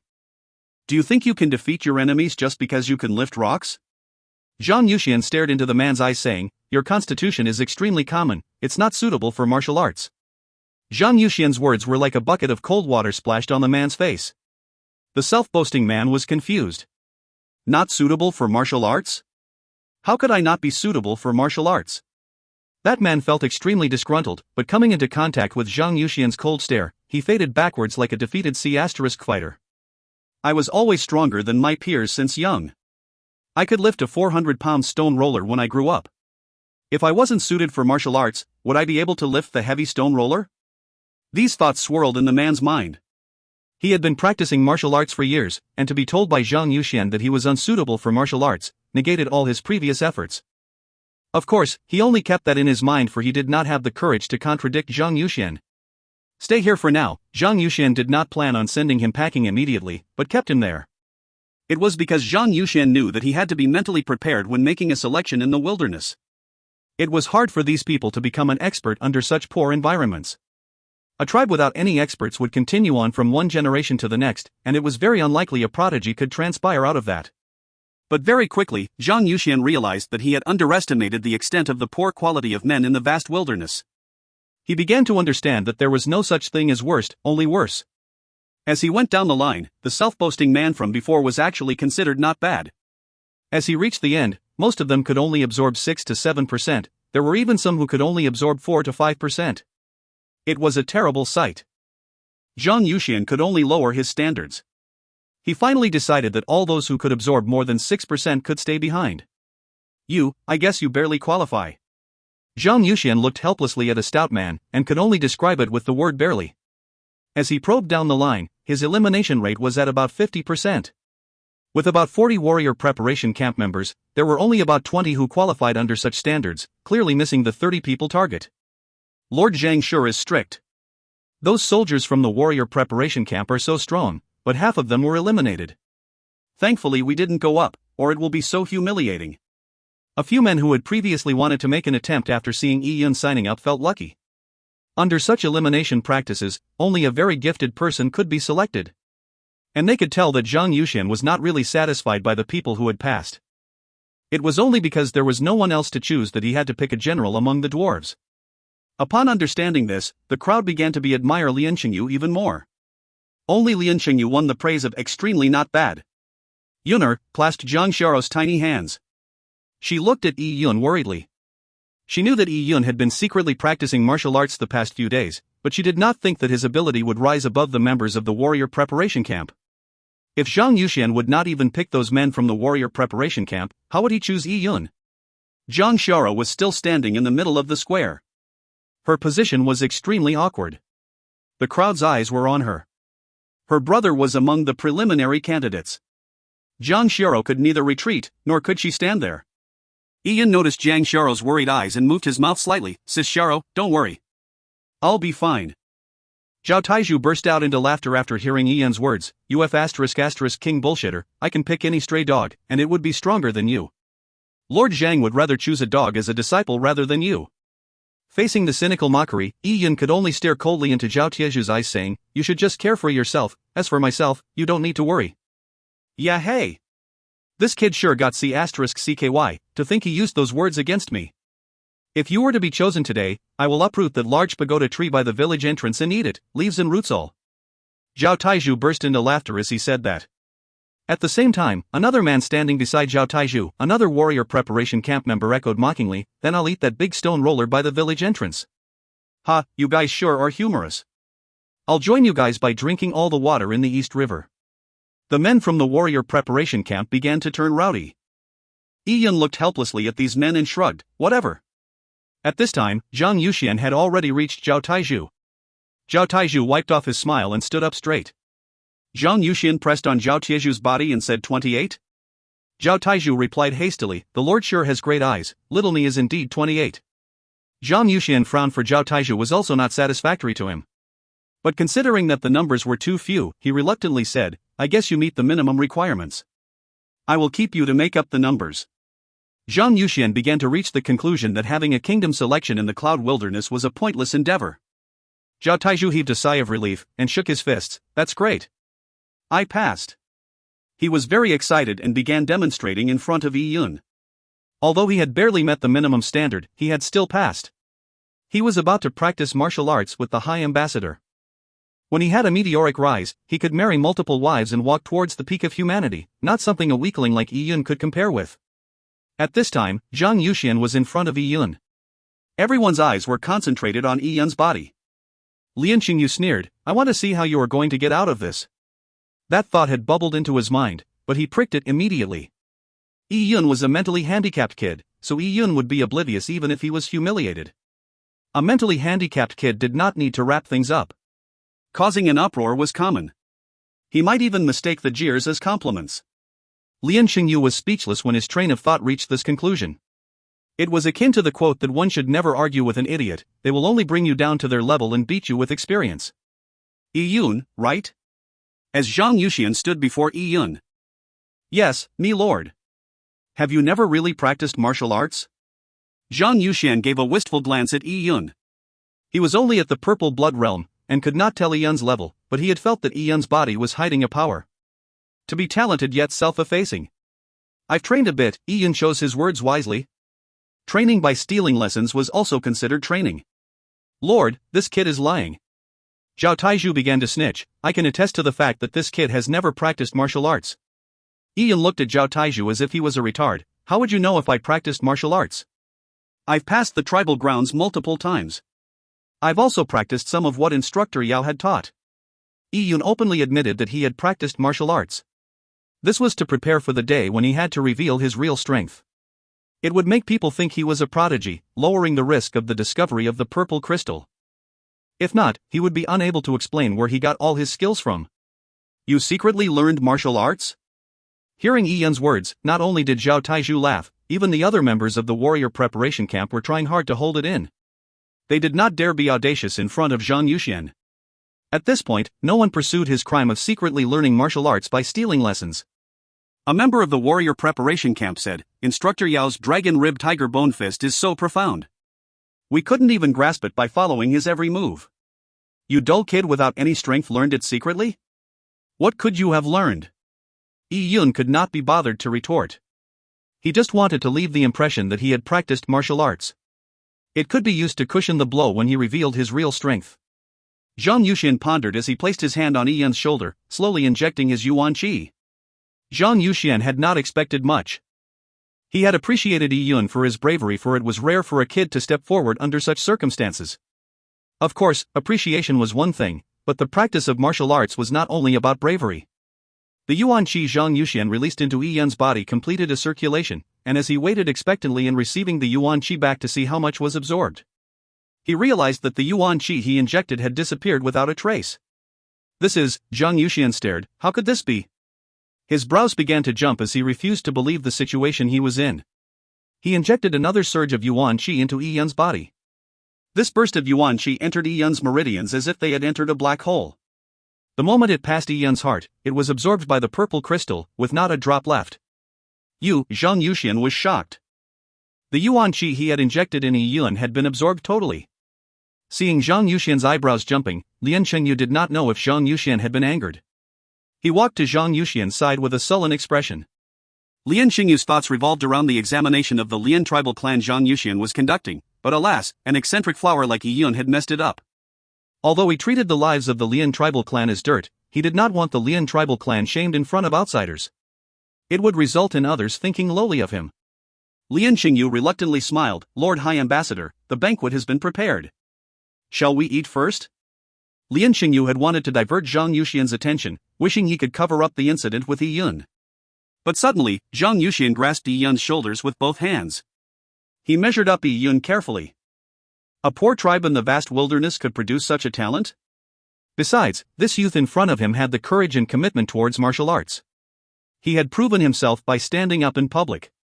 Besides that, the youth had a hidden amount of power within himself. It had sparked Zhang Yuxian's interest. You are good, very good. I never thought that I would find such an unpolished gem in a small tribe in the vast wilderness.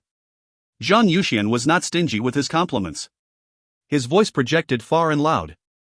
Ah. Beside Yi Yun was Zhao Taizhu, who was ready to mock Yi Yun when he failed to qualify. He suddenly widened his eyes like a rooster being grabbed by the neck. What did Lord Zhang just say? I did not hear wrongly. Lian Xingyu, who was gearing to lead Zhang Yuxian for a meal, stood dumbfounded. He was not sure how to react momentarily. The outer ring of people who could not see the situation did not know what had happened. Their interest was piqued after hearing Zhang Yuxian compliment someone. Who received such a high compliment? People in the outer ring started jumping to catch a glimpse. You have a seamless body. Even a low-grade purple blood seamless body is extremely good. You will be appreciated even in a large tribe. Seamless body? The people, including Lian Xingyu, did not know the term seamless body. But this did not prevent them from understanding Zhang Yuxian's attitude. Very good, unpolished gem, appreciated even in a large tribe. Even Zhao Taizhu with his feeble mental processes knew that Zhang Yuxian's compliments for Yi Yun had exceeded Lian Xingyu. How could this be? Zhao Taizhu felt like he had eaten a pound of shit, leaving a spectacular expression on his face. The other warrior preparation camp members were all dumbfounded. Their mouths gaped open. Brother, Zhang Xiao's eyes were watery. She was the only person who had wished that Yi Yun would amount to something. However, happiness had come too suddenly that even she had trouble believing it. She had seen Yi Yun's growth since he was wearing diapers. She had never felt that Yi Yun was talented. Was what Zhang Yuxian said true? Zhang Xiao felt something iffy. Even Lian Xingyu's evaluation was weaker than her brother's? This kid is a martial arts prodigy? How could this be? Lian Xingyu clenched his fists. He could not accept it. Zhang Yuxian had favored Yi Yun even more. Lian Xingyu was always the number one prodigy in the Lian tribal clan. How could he tolerate someone exceeding him? Besides, the other person was a young slave. Lord High Ambassador, you say this kid is a martial arts prodigy? Could you have made a mistake? Everyone doubted Zhang Yuxian's words, but only Zhao Taizhu could not keep it in and dumbly asked. Zhang Yuxian's face turned solemn, and said coldly, You doubt me? Zhao Taizhu was shocked. He shook his head vigorously, No, I dare not, little me doesn't dare. Zhang Yuxian gave a cold glance towards Zhao Taizhu saying, I have limited time. In an hour, those who were selected, gather around here. I will impart martial arts to you for 3 days. Saying that, Zhang Yuxian left. He had no interest in the welcoming banquet. Zhao Taizhu, Lian Xingyu, and the rest of the warrior preparation camp were staring with utter bewilderment. They looked at Yi Yun as if he was a freak. They could not accept the fact. Yi Yun had passed the preliminaries. He had even received extremely high compliments. How could that be? Yun er. Zhang Xiao had seen the glares Lian Xingyu and company shot at Yi Yun. She rushed forward to pull Yi Yun by her side, worried about him. I don't believe it. I don't believe it. That lord said I was not suitable for martial arts. He even said this kid was some gem, or what body. I can lift a 400-pound stone roller. That kid doesn't seem like he can even hold a chicken firmly. I can't be compared with him? That short stout man began shouting. His words were met with astounding response. I can't compare with that kid? I don't believe it. This kid sure has some sh*t good luck. The warrior preparation camp were originally full of confidence, but it had been wiped clean during Zhang Yuxian's preliminary examination. Yi Yun was the only one who had received high compliments. They were definitely disgruntled. At this point, Zhao Taizhu walked towards Yi Yun, saying, Kiddo, don't be too proud. I'm not sure what was wrong with Lord Zhang. You think we don't know? You have been ill-ridden since young, like a little chick. You can't even lift a 50 pounds rock weight. You almost died picking herbs. Such a person as a martial arts prodigy? My foot. Zhao Taizhu was not wrong. The children of Yi Yun's age could lift 50 pounds rock weights, and Yi Yun could barely lift 30 pounds a few months ago. Yi Yun himself did not expect a seamless body assessment. Yi Yun, having the purple crystal and his keen senses from entering the Meridian's realm, had already guessed what Zhang Yuxian was doing. He had injected energy to test a person's talent. This energy was absorbed by the purple crystal, resulting in the misunderstanding by Zhang Yuxian. To be honest about his talent, his body's innate talent was nothing out of the ordinary. There was definitely no seamless body. A real martial artist prodigy would not have such a poor constitution like Yi Yun. If a body had a high affinity with energy, it would absorb energy from the surroundings in an invisible manner, causing the body to grow strong. How could one expect a starving child that grew up in the vast wilderness be a prodigy? Of course, although Yi Yun understood it, he decided to accept his title as a prodigy. It was a good way to explain himself when he revealed his strength. With that, Yi Yun looked at Zhao Taizhu with a faint smile. Seeing Yi Yun glancing over at him, Zhao Taizhu stared back with a look of disdain. What? Disgruntled? If you are disgruntled, you can fight with me. I'll squash you with a finger. I'll let you win if I use an additional hair. Zhao Taizhu was also fuming. He wanted to teach Yi Yun a lesson. But Yi Yun replied calmly, Uncle Taizhu, have you finished eating the large pagoda tree? A critical hit with one sentence. Zhao Taizhu's mocking words he had planned on saying got stuck in his throat. His remained silent as his eyes stared like a dead fish on the ground. And that warrior from before, have you eaten that stone roller? Oh, and there was another one who wanted to drink up the East River's water. Yi Yun said in an amused manner. His body was small and thin, while his face was still boyish. It did not seem capable of causing any harm, but every word he said embedded within itself an extreme amount of destructive power. The members of the warrior preparation camp quickly disavowed their statements. No one took responsibility for what they said. The words they had previously said in front of the entire tribe had smacked them right back in the face.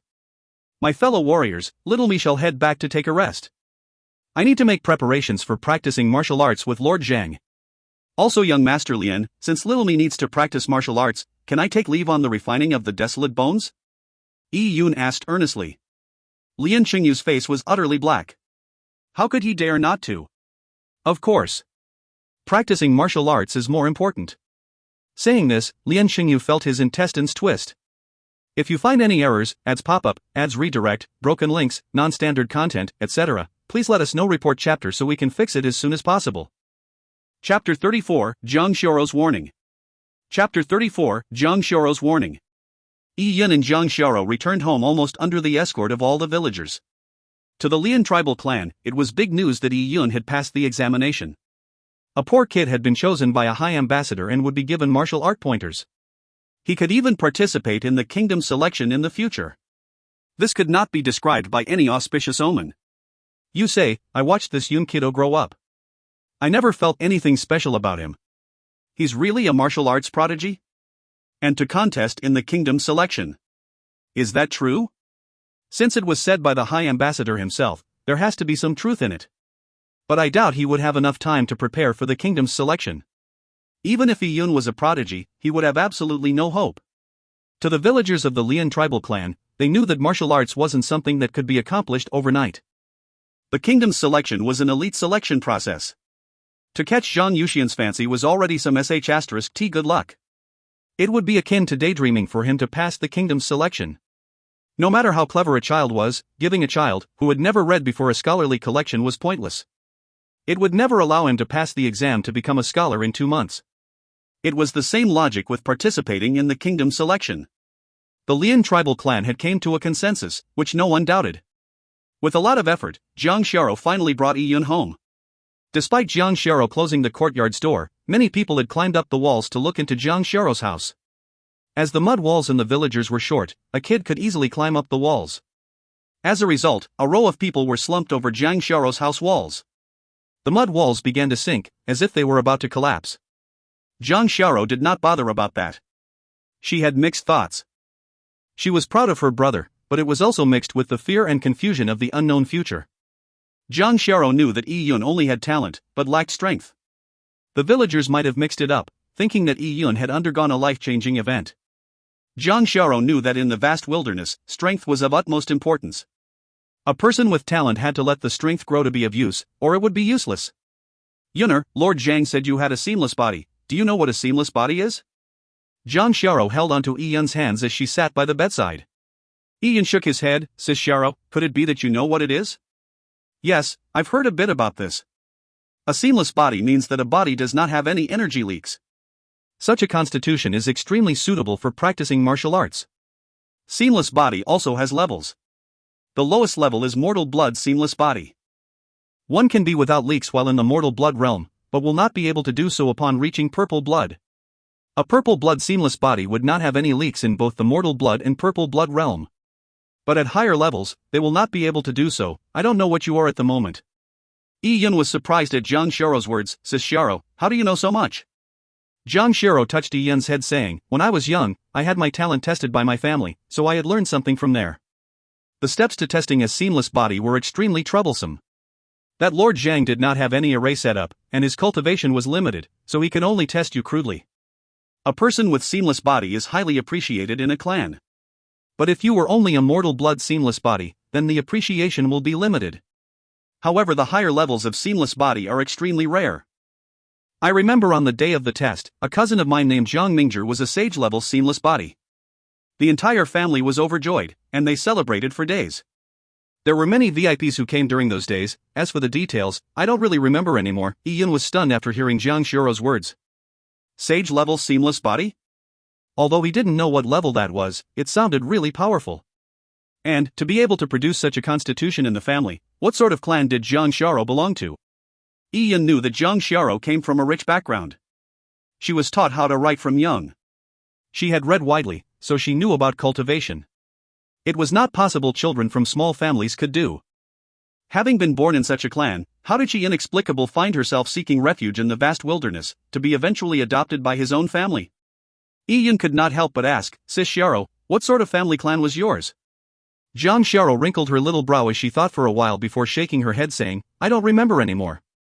I only remember it was a big family clan. Then I remember that I began reading and writing at a young age. I remember the courtyard I stayed in when I was young. As for the events after that, I don't remember anymore even if I tried. Jiang Xiao's words piqued the curiosity of Iyun. Did Jiang Xiao's family experience some huge transition? Could such a brilliant family been destroyed, causing the clan to disperse? Dynasties rose and fell, families grew and were destroyed. In this world, nothing was eternal. Yuner, this set of clothes was made by me. See if it fits. As Jiang Xiao said that, she took out a set of newly sewn clothes from some old baggage. It was made of green fabric. It was very rough as people from the cloud wilderness usually wore clothes made of linen. They were tough and resistant. Iyun was surprised. The family was so poor that locks were not needed. It was not an exaggeration but a fact. Poor families like Iyun's did not have locks. In the cloud wilderness, locks made of metal were expensive.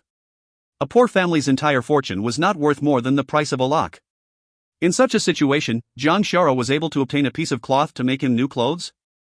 Yi Yun received the clothes with mixed feelings. Although the cloth was rough, it was elegant and neat. The ends of the cloth were studded with tiny pins. This was sewn one stitch at a time by Zhang Xiao. Honestly, the texture of the clothes was not good, in fact, it was pretty bad. Compared to the cotton and silk clothes Yi Yun had experienced on Earth, it was a heaven and earth difference. But such a piece of clothing made Yi Yun feel extremely special. Quick, put it on. I wanted to give it to you for the new year, but you will be practicing martial arts today in the schoolyard. It's a joyous occasion, so you should wear something nice. Others won't be able to mock you that way. Zhang Xiao's words formed a lump in his throat. He took a deep breath before taking off his tattered clothes. He then changed into the new set of clothes. The clothes make a man just as a saddle makes a horse. Zhang Xiao's clothes were extremely fitting.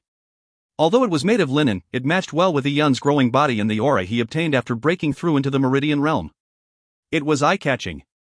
Zhang Xiao pulled Yi Yun over and looked all over him, feeling extremely pleased. But she recalled something, saying, "Yuner, you may have been appreciated by Lord Zhang, but Lord Zhang will leave in 3 days. He isn't related to us, so it will be hard for him to take care of us, so in the future, we must rely on ourselves. Lord Zhang may say you have a lot of talent, but talent is not enough to protect yourself.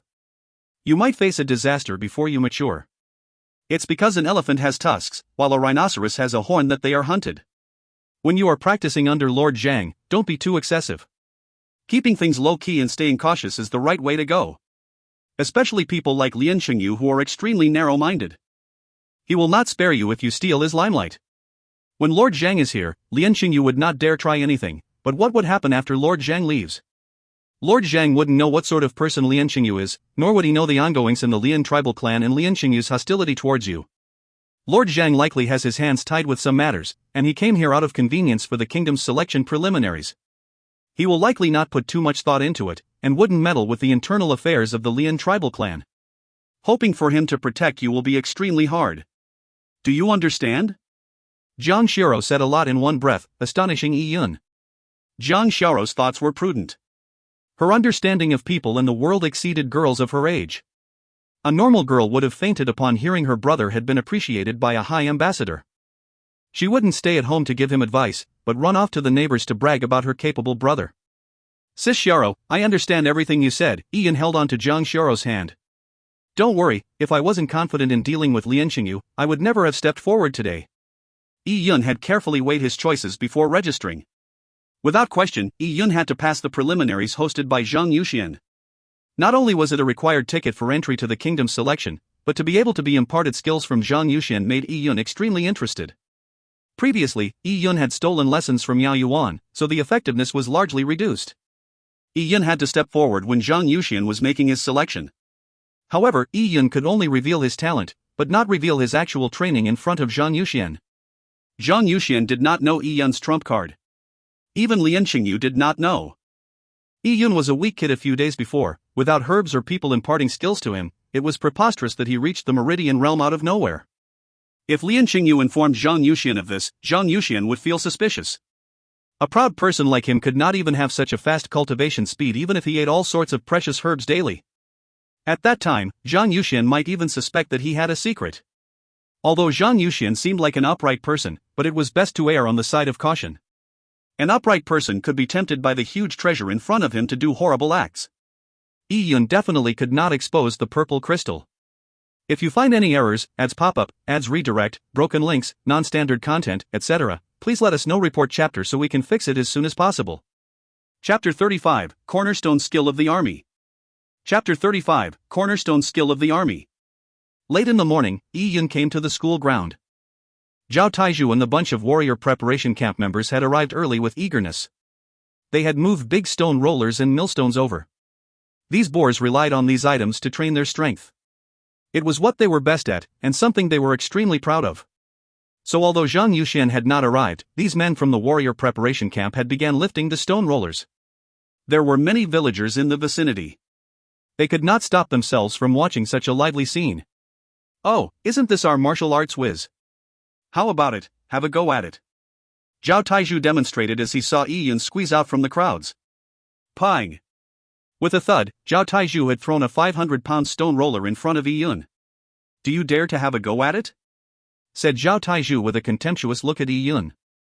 In front of all these people, Zhao Taizhu wanted to prove that it was only through *T good luck that Yi Yun was considered a martial arts prodigy. Brother Zhao, you are being too hard on him. How could he lift a 500-pound stone roller? Come little brother, why don't you try this small rock weight? Another man threw a 200 pounds rock weight at Yi Yun. He complimented Zhao Taizhu in humiliating Yi Yun. To them, even 50 pounds would be tough for Yi Yun, not to mention 200 pounds. How could he be a martial art prodigy? Yi Yun looked at them as if they were retards. He couldn't be bothered with them. He had already proved his talent for martial arts. He did not care if they believed.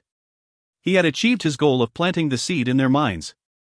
Next, he had to cultivate properly. When he showcased his extraordinary strength at the kingdom's selection, it would be understandable. Yi Yun did not plan on being in direct conflict with Lian Xingyu. Lian Xingyu's cultivation was one level higher than him, and had rich fighting experience. Besides, Lian Xingyu wasn't just one person, there were others like Yao Yuan and the Patriarch, and numerous people from the upper echelon that supported Lian Xingyu. If it really came down to it, Yi Yun felt his current strength was too weak. Besides, he had a weakness, Jiang Xiaro. Lord Zhang is here. Suddenly a man shouted in a low voice. All the members of the warrior preparation camp scattered like chickens and began lifting the stone rollers. Hey! Ha! Hey! Ha! These people had been lifting stone rollers for years, resulting in a harmonious chant. The scene was really in full swing. Accompanied by Lian Xingyu, Zhang Yuxian walked to the center of the square. The men's faces were flushed with excitement. They tried to display their strength to Zhang Yuxian, hoping to gain some credit. Amongst all, Zhao Taizhu was working the hardest. The expression on his face said, "Do you see it?" This was his real strength. He could fool around with a 500-pound stone roller. How could he be incomparable to a small kid? Lord Zhang, take a good look, did you make a mistake just now? Seeing the scene, Zhang Yuxian frowned. He felt his minimal amount of patience grinding low. The upper echelon of the kingdom did not know any better and wanted to hold a kingdom selection in the wilderness. And he had to take on the task. He felt he was teaching a pile of trash. You bunch of trash, stand well for me. Zhang Yuxian suddenly roared. His sound waves exploded forward like a bomb, scaring the members of the warrior preparation camp. They all released their grip. Pang! Pang! Pang! Many of them nearly broke their backs by dropping the stone roller on the ground. Zhao Taizhu and the rest were a little dumbfounded. They did not expect the originally majestic but amiable Zhang Yuxian to change totally. In fact, the Jin Longwei was an army. As an instructor in a unit, it was common to beat a person to death. Zhang Yuxian was being moderate because he could not be bothered to stoop down to the level of junk. Beating these trash who had brain problems was a sully to his reputation as a Jin Longwei. You bunch of idiots. I will only be teaching you 3 days of skills during this visit to the Lian tribal clan. I had originally wanted to teach you fist skills or movement skills, but from your actions and ignorance, I doubt I can finish teaching you a skill. Zhang Yuxian swept the crowd with his sharp gaze. It felt like a knife had scraped past their face, itching their facial skin. Zhang Yuxian turned his body and walked to a corner of the school field. There stood a tall and thick tree. This was the large pagoda tree Zhao Taizhu had promised to eat when he mocked Yi Yun. Zhang Yuxian stood in front of the large pagoda tree. He looked up and suddenly sent a chop towards the tree. Ka-cha! A crisp sound erupted. This large pagoda tree had been cut down with Zhang Yuxian's hand chop. Wow! The men from the warrior preparation camp gasped at seeing this scene.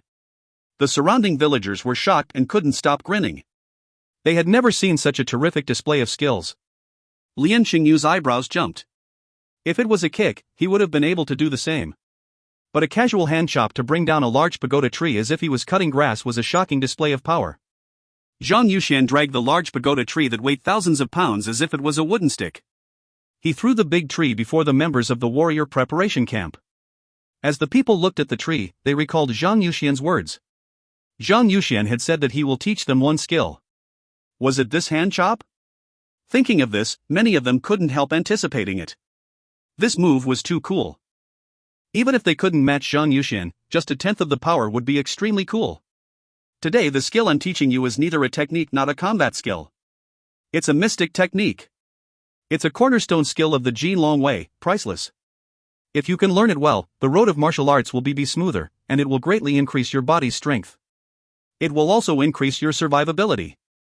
Zhang Yuxian's words aroused the curiosity of the people. Not only did it help in their martial arts, it also increased their strength and even survivability. It was a cornerstone skill of the Jin Long Wei. This mystic technique sure sounded great. What was it? You. Zhang Yuxian pointed at Zhao Taizhu. Step forward. Zhao Taizhu intelligently stepped forward in front of Zhang Yuxian. He was a part nervous and a part excited. This mystic technique will be demonstrated by you. Zhao Taizhu was delighted hearing those words. A good outcome had fell into his lap. Ha ha ha. Zhao Taizhu laughed in his heart thrice. Zhang Yuxian was going to personally impart the mystic technique to himself. Would he not learn it well? Although Lord Zhang did not say anything, he had appreciated me after all. It was expected. I have one of the greatest strength in the entire warrior preparation camp. With today's practice target being that large pagoda tree, I would at least be able to cut down a large piece of bark with one chop. As Zhao Taizhu was itching to try, Zhang Yuxian split the large pagoda tree apart with 2 chops. Following that, Zhang Yuxian pointed at the large pagoda tree and said to Zhao Taizhu, "You eat this large pagoda tree." With those words, an excited Zhao Taizhu nearly tumbled, planting his head into the ground. What? What the F***K? Eat this large pagoda tree. Eat the large pagoda tree. Eat the tree. Eat? The words rang in Zhao Taizhu's head. He couldn't believe Zhang Yuxian. I couldn't have heard it wrongly.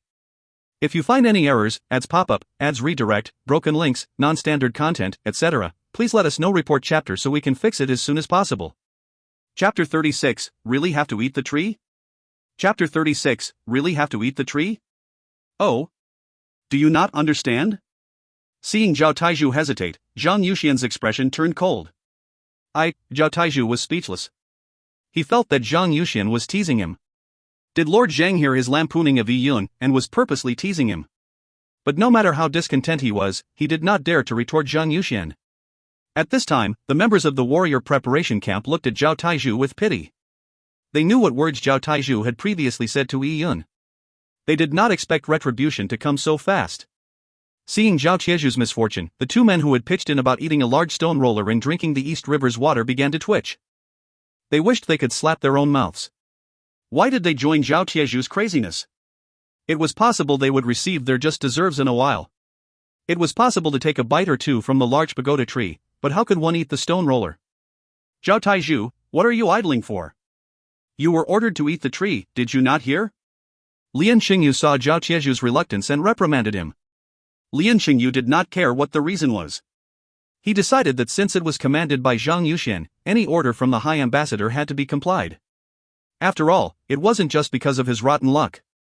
Zhao Taizhu made up his mind despite his bitter face. He said, I'll eat. He crouched down and broke off a piece of wood. Zhao Taizhu looked at this piece of wood with a tearless grief. This piece of wood could be used to build a house. I'm being treated as a termite. Seeing Lian Xingyu's unfriendly face, Zhao Taizhu could only resign to fate as he stuffed the piece of wood into his mouth with his eyes closed. This taste was an indescribable enjoyment. Zhao Taizhu felt as if his throat was being torn apart.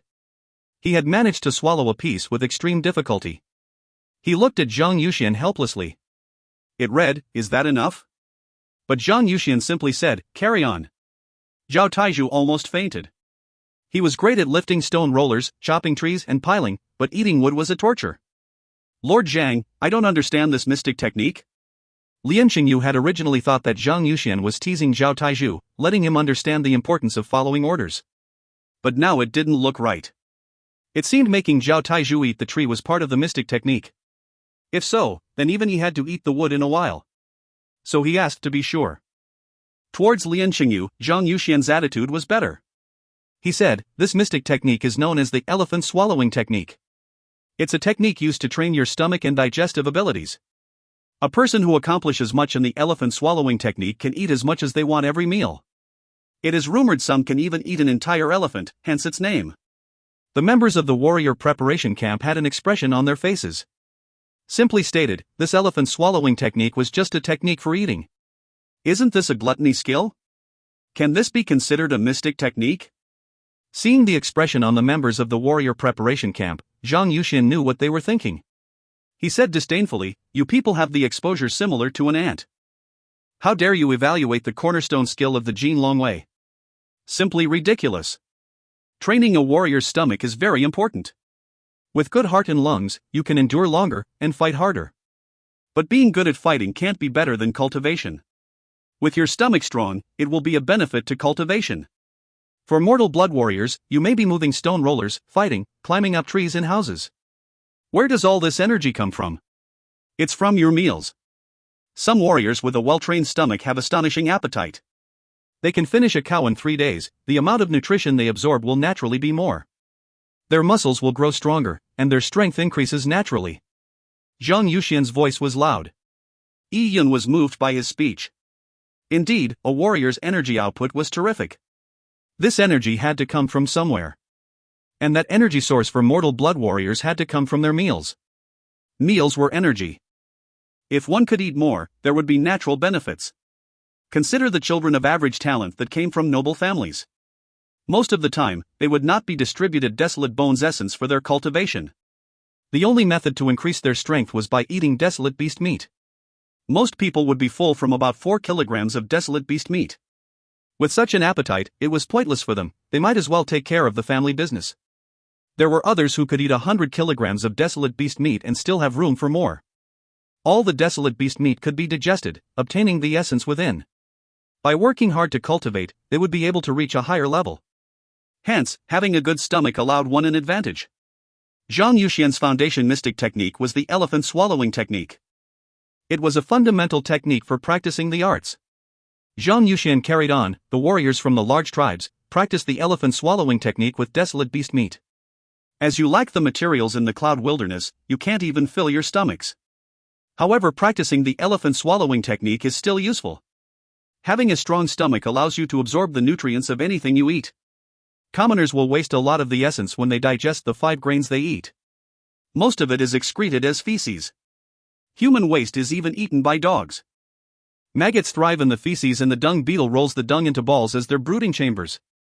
In it, there are large amounts of nutrients that were not completely absorbed. If you can't even absorb completely the 5 grains, don't even think about eating precious foods. Without a good stomach, you won't even be able to digest precious foods. After learning the elephant swallowing technique, you will be able to absorb anything you eat completely. When you encounter a famine, you can eat and digest the bark on the trees or guanine clay, kaolin/china clay, giving you the nutrition to sustain life. From today, your meals will consist of tree roots, tree bark, and guanine clay. After you are done eating, follow my method to practice your elephant swallowing technique to kickstart your stomach to digest these hard-to-digest foods into nutrients. After hearing Zhang Yuxian's words, the members of the warrior preparation camp were speechless. They had to eat that? They could only have wood and guanine clay as meals for 3 days. They had originally thought that they would be able to feast on the meat Zhang Yuxian had obtained from hunting fierce beasts. However, reality is cruel. Besides fierce beast meat, they were not even allowed to eat rice porridge. The faces of the members of the warrior preparation camp were bitter. No one wanted to eat the tree. They needed to at least ease into the process. As they looked at each other, Yi Yun walked out of the bunch. He crouched down in front of the big pagoda tree, broke off a branch and swallowed it down, leaves and all. Practicing the arts wasn't meant to be an enjoyment. It required suffering, frustration, and the risking of their lives.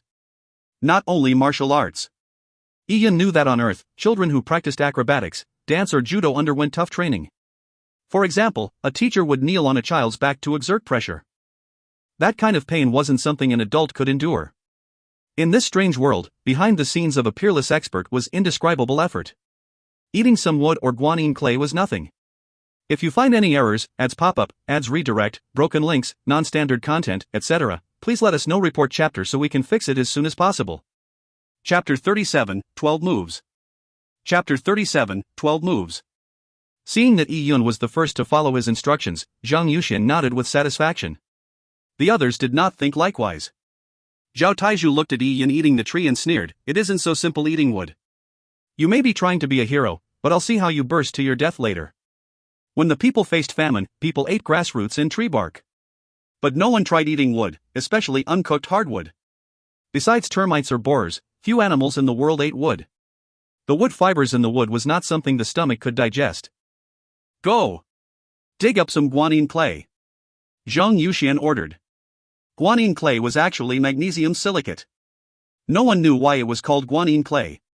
Maybe during the famine periods, the people looked to the guanine goddess for help. This clay could fill the stomachs, so it obtained such a name. But in reality, guanine clay was a poison. It was not harmful in small amounts. But slightly larger portions would result in indigestion. It would be impossible to excrete it out, and a person would eventually die of abdominal distension. Coincidentally, the Lian tribal clan had such a material. Some people may wonder why would people eat the guanine clay if they knew it could kill. This was because of the ignorance of the local people. They believed that if they had a sincere heart, they would receive salvation from guanine. The second reason was that guanine clay tasted much better than tree bark and grass roots.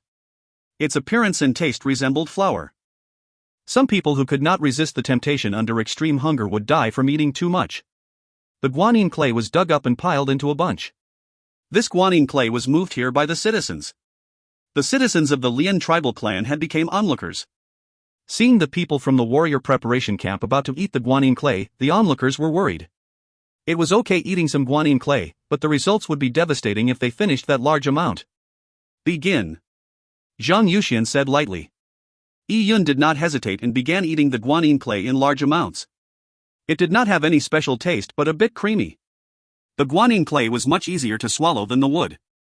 Seeing Yi Yun's actions, the people from the warrior preparation camp could not take that lying down. They bit the bullet and began eating. They believed Zhang Yuxian wasn't out to harm them. Although it was awful eating that, but for practicing the skill, they had to endure it. But just as the thought flashed in their heads, Zhang Yuxian destroyed the thought when he said, "The elephant swallowing technique isn't that easy to learn." Some people who ate the guanine clay for the practice of elephant swallowing technique did not manage to learn it before dying of abdominal distension. What? Hearing Zhang Yuxian's words, the courage they had summoned deflated. If you can't master the elephant swallowing technique, eating all this wood and guanine clay would result in death. Learning this technique would result in deaths. They thought they would be subjected to suffering, but it would not be life-threatening. But the truth proved that they had thought wrong. Seeing Zhao Taizhu and company's expressions, Zhang Yuxian gave a disdainful glance. Do you think the practicing of martial arts is to treat others to dinner and having a good time? And from that, you will learn a peerless skill? When a warrior practices the arts, he has to understand that he will constantly confront death. There are often deaths even among the Jin Long Wei members' normal training. Without pushing your body to its limits, how do you expect to break through? The path of martial arts, entering mysterious lands, vendettas, vying for treasure, destroying the devil within, escaping death, surviving tragedies. Which one of those doesn't have deaths? You are only at the beginning stages. If you don't dare to eat guanine clay, then don't practice martial arts. Just die in this vast wilderness. Zhang Yuxian had no more demands from the likes of these people. He also did not say how much guanine clay or what a beginner of the elephant swallowing technique should consume. It was up to a person's courage to determine how much he should eat. The warrior preparation camp members looked at each other. They unknowingly began to slow down their eating speeds. As for Yi Yun, he paused for a while. After a short silence, he began eating at a constant speed, not affected by those words. Zhang Yuxian noticed Yi Yun and nodded. This courage was admirable. As for Zhao Taizhu and company, they naturally noticed Yi Yun non-stop eating of the wood and guanine clay. Zhao Taizhu maliciously whispered, "That little bastard, he may be showing off now, but he will die from bursting later." Don't mind the idiot, brother Zhao. We are just beginners. Let's not eat too much. Half a pound, no, 4 to 5 ounces should do. The men from the warrior preparation camp began to carefully weigh the amount they ate. They ate it sparingly like a gluttonous child unwilling to finish a cake. Brother Zhao, don't bite off more than you can chew. Let's do it step by step. We will do it steadily. We will let Lord Zhang see our martial arts talent. How could we not match up to a little kid? The men from the warrior preparation camp suppressed their anger. Zhang Yuxian had looked down on them, and his words implied that he had chosen them just to fill the numbers. They had conceded to that, but they could not agree to Zhang Yuxian's high appraisal of a sickly child like Yi Yun. They thought they could lift stone rollers while practicing martial arts with Zhang Yuxian. It was their forte where they could act cool and easily push over Yi Yun. It would have been fun. But they never expected that they were required to eat a tree for their cultivation. It was like a bolt out of the blue. It's just eating wood and guanine clay. What's there to fear? Brothers, eat. We have to exceed Yi Yun. This little chick is just here to play after all. Zhao Taizhu grew madder and madder just thinking. If the other men did not dare eat, he would purposely eat more. He did not believe he would be unable to learn the elephant swallowing technique. At this point, Yi Yun had already eaten about a kilogram of guanine clay at a leisurely speed. The guanine clay had begun to expand in his stomach. He felt as if a lead block had been stuffed into his stomach and was falling. Yi Yun's stomach began to hurt. This kind of pain is not obvious in the beginning, but it becomes worse as time goes by, to the point of causing people to die from pain. Suddenly, Yi Yun heard a voice say, "Follow me, do these 12 moves." Yi Yun raised his head and saw Zhang Yuxian standing in front of everyone. Zhang Yuxian's eyes were on him, with an encouraging smile. With that, Zhang Yuxian began to move. It was hard to describe Zhang Yuxian's movements. His movements looked blurry. It seemed like he was standing in another space-time dimension, having cut off contact from the outside world. He demonstrated each of the moves. Each move was extremely strange. But when the actions connected, it gave off a consistent natural feel. Zhang Yuxian's speed varied. It contained a hard-to-describe charm. These actions appeared in the irides of the people, but it was as if seeing a shadow that didn't exist. It looked like an illusion.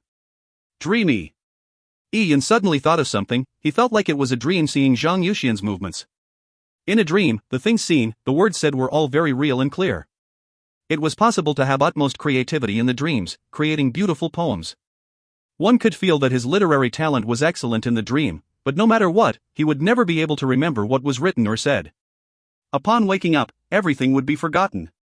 Seeing Zhang Yuxian's movements, Yi Yun had such a strange idea. Is the elephant swallowing technique just a fundamental skill? Why do I find it much better than the dragon rib tiger bone fist? Yi Yun could not believe it. At this point, Zhang Yuxian had already finished. Although he could not remember most of the moves, Yi Yun knew that Zhang Yuxian had done the entire set of movements 3 times. Alright, these are the 12 moves of the elephant swallowing technique. Do it accordingly. If you can do it, you will have some small success with the elephant swallowing technique, and it wouldn't be hard to digest that bit of guanine clay. What? Hearing Zhang Yuxian's words, Zhao Taizhu and company stared wide-eyed. What did Zhang Yuxian just do? They only saw a blur. Zhang Yuxian's body shook, leaving some after-images, and then he was back there standing. Some of them were thinking if they were giddy, since they saw double. They did not understand the situation. It was impossible for them to follow Zhang Yuxian's movements. What's the problem? Upon seeing the sodden expressions of the warrior preparation camp members, Zhang Yuxian asked. A question. Zhao Taizhu swallowed a mouthful of saliva and said his question with difficulty. If we can't learn your movements, then what will happen to the guanine clay and wood that we just ate? Zhao Taizhu felt hopeless. It was too complicated. He couldn't even understand the moves. It was impossible for him to learn it in 3 days. Oh? Zhang Yuxian frowned. He could not be bothered with Zhao Taizhu's retarded question and said, when you go to the bathroom, use a finger or a pick to dig, and you might survive. Remember not to drink any water. Hearing Zhang Yuxian finish his words, Zhao Taizhu and company suddenly felt like they had eaten a kilogram of shit, the kind that had been fermenting in the intestines for days. That expression was indescribable. If you find any errors, ads pop up, ads redirect, broken links, non-standard content, etc., please let us know. Report chapter so we can fix it as soon as possible. Chapter 38, Charm. Chapter 38, Charm. F***K, is he teasing me? Zhao Taizhu was crushed. This isn't some elephant swallowing technique, it's a prank. Many of the warrior preparation camp members had already begun digging their throats with their fingers, hoping to vomit out the guanine clay and wood they had just eaten. However, it was useless. The guanine clay was extremely sticky. The moment it reached the stomach, it sank and coagulated. Vomiting this final block would prove difficult. Even though the men from the warrior preparation camp had vomited out their gastric juices, only a few wood splinters came out. The guanine clay was still bound tightly in their stomachs. Momentarily, the men all froze up. Lord Zhang, please stop joking. I couldn't even see your movements, said the men who were close to tears. How could anyone learn such a movement? Hearing the complaints of the warrior preparation camp members, Zhang Yuxian was indifferent. He did the 12 moves of the elephant swallowing technique again. However, this time, he did it at a slower speed, allowing the people from the warrior preparation camp to see better. But Yi Yun realized that when Zhang Yuxian lowered his speed, there was a charm lacking in his set of moves. And it was this charm that was the crux of this set of moves. Let me try. At this time, Lian Xingyu stood forward. Lian Xingyu had already eaten quite a bit of guanyin clay and wood. Lian Xingyu had some perceptive ability after all. He barely demonstrated the movements Zhang Yuxian had done. But in fact, his movements were far from correct. Of course, only Yi Yun could tell. As for Zhao Taizhu and company, they were full of admiration. Young Master Lian is a man of God.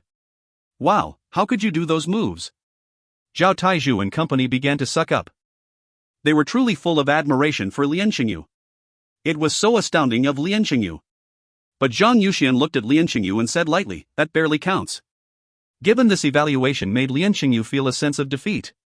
The moves were too hard, and he felt it was quite impressive that he was able to mimic it. But Zhang Yuxian only rated it as barely counts. His standards were too high. Lian Xingyu always had confidence in his talent. He felt that it was not because he failed to do well, but it was Zhang Yuxian's standard that was overly strict. Zhang Yuxian was also not generous with his praises. At this moment, Lian Xingyu noticed that Zhang Yuxian's gaze was focused on Yi Yun. Yi Yun had closed his eyes as if in a daze. Lian Xingyu sneered, having eaten so much wood and guanyin clay, the kid's stomach must be hurting right now. This elephant swallowing technique was so difficult, the set of movements was full of mystery. How could a 12-year-old child like him learn it? It was best that he died a painful death from a ruptured stomach. Due to Zhang Yuxian's high praise for Yi Yun, Lian Xingyu treated Yi Yun with great animosity. Yi Yun was fully immersed in his own world. Yi Yun could not be bothered watching Lian Xingyu's movements after a while. It was because Lian Xingyu could only barely match a few of the moves. And it was those moves that Yi Yun realized lacked a certain charm. From this point, Yi Yun realized something. He closed his eyes and began pondering.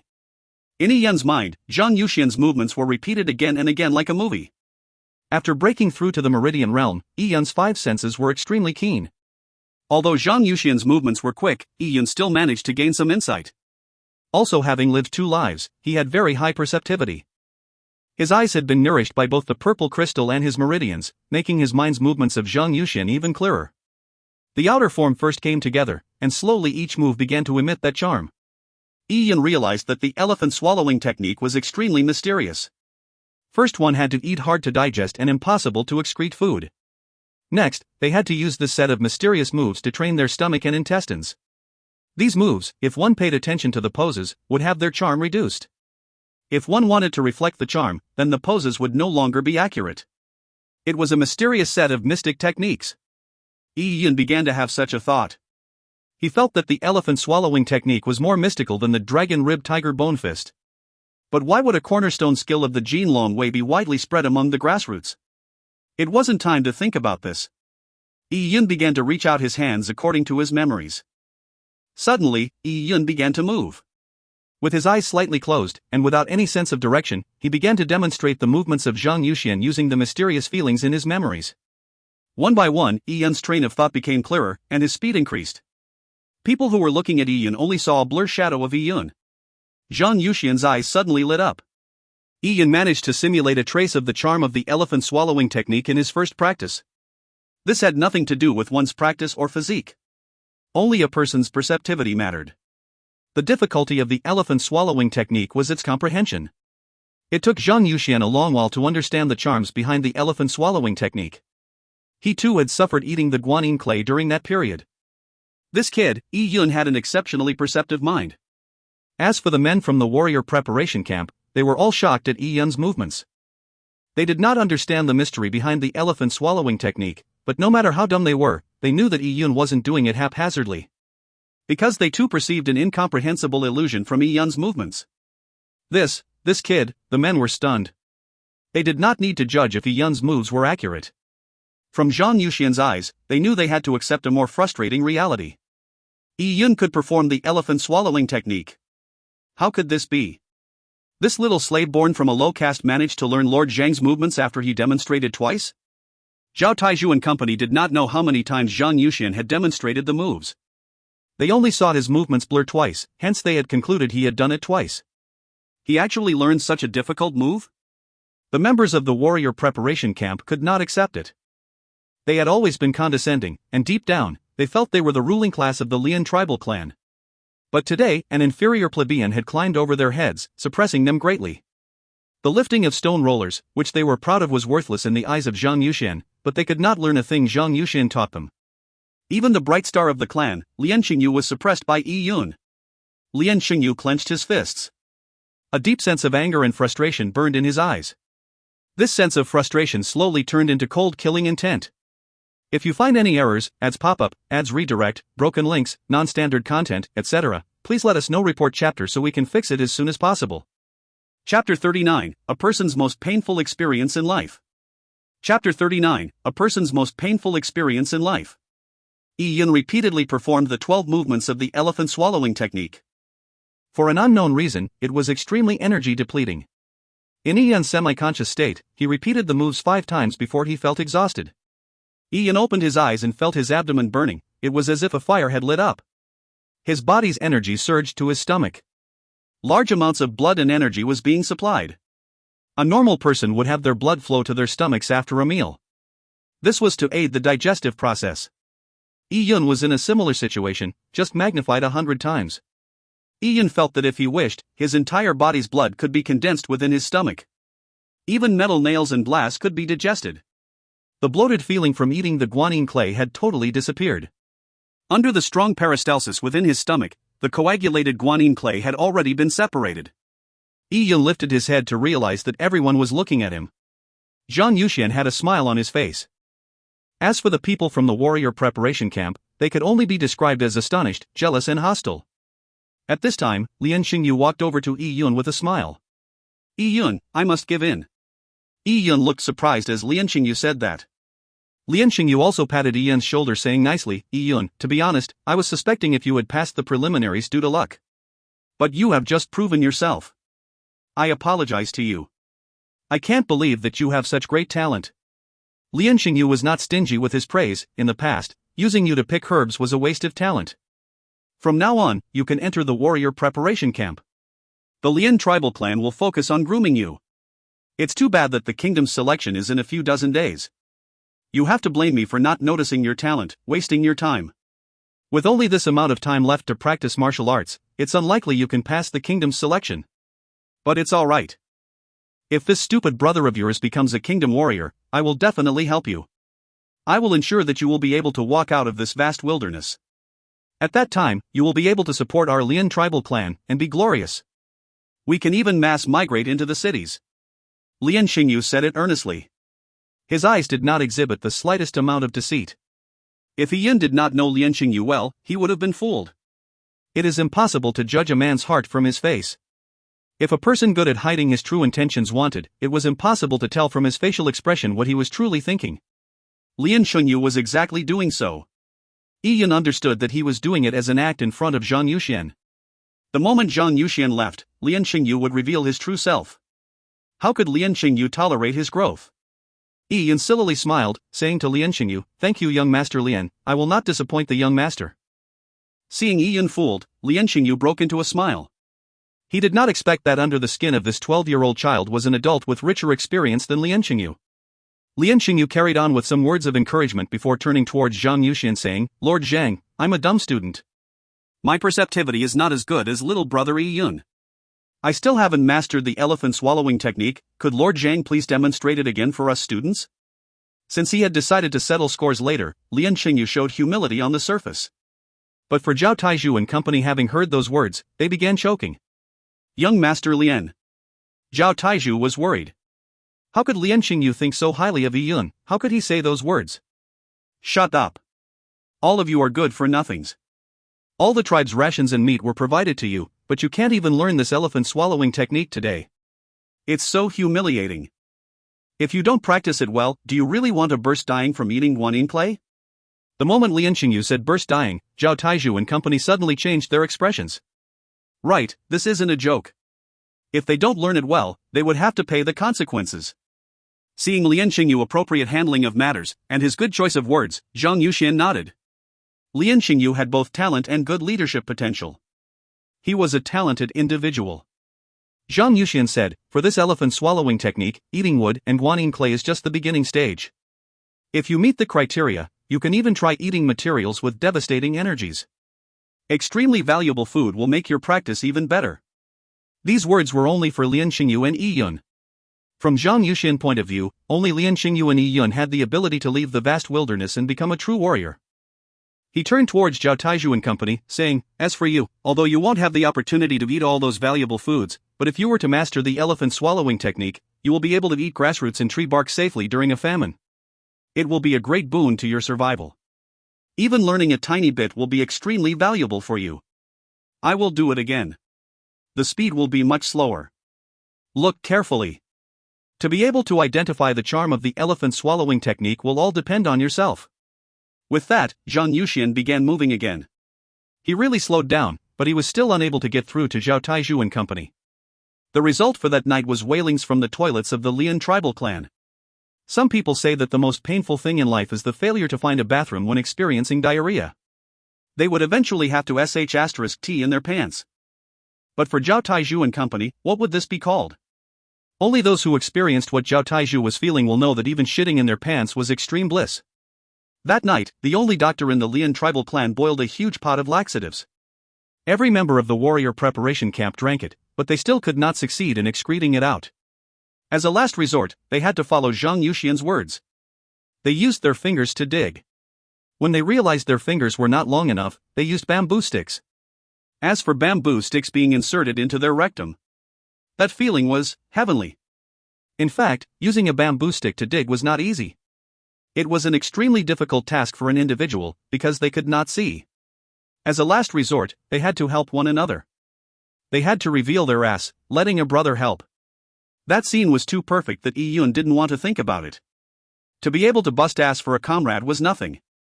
But to help a comrade dig out shit, that would be true love. Just listening to the shrill cries, one could imagine the carnage happening.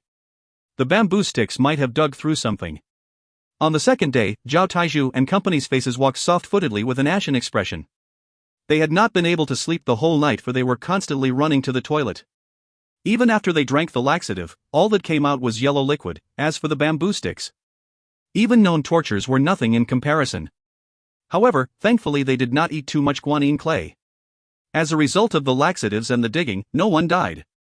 For the second day of training, Zhao Taizhu and company no longer dared to eat the guanine clay. As such, Zhang Yuxian only taught Yi Yun and Lian Xingyu. Eventually, Zhang Yuxian did not even stay the full 3 days at the Lian tribal clan. On the second night, a jade scroll that accompanied Zhang Yuxian trembled, producing a sound. This jade scroll was a messaging device that Jin Longwei used. Seeing the jade scroll tremble, Zhang Yuxian's expression changed. He left a note, mounted his huge beast and disappeared off into the night. If you find any errors, ads pop-up, ads redirect, broken links, non-standard content, etc., please let us know. Report chapter so we can fix it as soon as possible. Chapter 40, Each Having a Scheme. Chapter 40, Each Having a Scheme. Early the next morning, the members of the warrior preparation camp arrived at the square. They already knew that Zhang Yuxian had left. Many people had heard Zhang Yuxian's beast galloping away last night. Of course, that included Yi Yun. Yi Yun. At the square, Lian Xingyu called Yi Yun from afar. His expression was still warm. "Young Master Lian, what's the matter?" Yi Yun smiled. He knew that Lian Xingyu's current demeanor was an act for the villagers. At the square, there were many onlookers. Although Lian Xingyu had long since wanted to get rid of Yi Yun, he did not want to do it in front of the villagers. Having appreciated Yi Yun, it was possible Zhang Yuxian would return to the Lian tribal clan for Yi Yun after he completed his mission. Even if Zhang Yuxian didn't return, he might ask about Yi Yun at the kingdom's selection. If Lian Xingyu had attacked Yi Yun in public, it would make him feel better. However, with so many people watching, word would spread. At any rate, he couldn't silence the entire tribe. If the matter was investigated by Zhang Yuxian, Lian Xingyu would be implicated. Hence, he planned on using a slow and steady manner to get rid of Yi Yun. Noticing that Lian Xingyu did not turn the tables, Yi Yun happily joined in with Lian Xingyu's Tai Chi practice. Besides, if they had really broken into conflict, Yi Yun's strength was still insufficient. Also, Yi Yun was still not done absorbing the desolate bone's essence. Yi Yun, Lord Zhang left behind a note and a box of pills. In the note, he instructed that the pills were for the both of us. The pill for me isn't a mild drug. A person with low cultivation cannot eat it. As for yours, it's very suitable for building a beginner's foundation. Lian Xingyu reasoned it well. If Yi Yun didn't know who he was, he would have fully believed in it. Oh, a pill. Yi Yun's eyes lit up. He was extremely excited and anticipant. Lord Zhang left a pill for me? Yes. Seeing Yi Yun's silly look, Lian Xingyu sneered in his mind. He's indeed a retard. He actually believed that there was a pie in the sky. Lord Zhang sure was generous. The kindness he gave the two of us must be remembered even if we rise up. Lian Xingyu patted and advised Yi Yun. In his eyes flashed killing intent. With Zhang Yushan gone, Lian Xingyu could no longer conceal his killing intent towards Yi Yun. Young Master Lian words are wise. Little me will not forget, Yi Yun answered with a sincere desire of learning. Yi Yun, your talent is far greater than mine. When the Desolate Bones essence is extracted, I intend to give you some of it. This Desolate Bones essence not only concerns our future, but it concerns the future of thousands of lives in the Lian tribal clan. I can't trust anyone else but little brother Yi. I will be more assured if you lead the brewing. Let's do it this way. In the day, you will carry on refining the Desolate Bones. When it is refined, we shall consume it together as brothers. I will then help you, allowing you to reach the second realm of mortal blood, vigor. I will then give you the pill from Lord Zhang, allowing your cultivation to go one step further. Lian Xingyu smirked as he said those words. Yi Yun, on the other hand, knew it was a mocking expression. Without Zhang Yushan, to Lian Xingyu, Yi Yun was just a child who could be crushed easily in his palms. Even if Lian Xingyu had really prepared a pill for him, it would most likely be a slow-acting poison. It would paralyze him and cause him to slowly die in pain. But from Lian Xingyu's point of view, no poison was better than the frost python's frost toxin. It was without cure.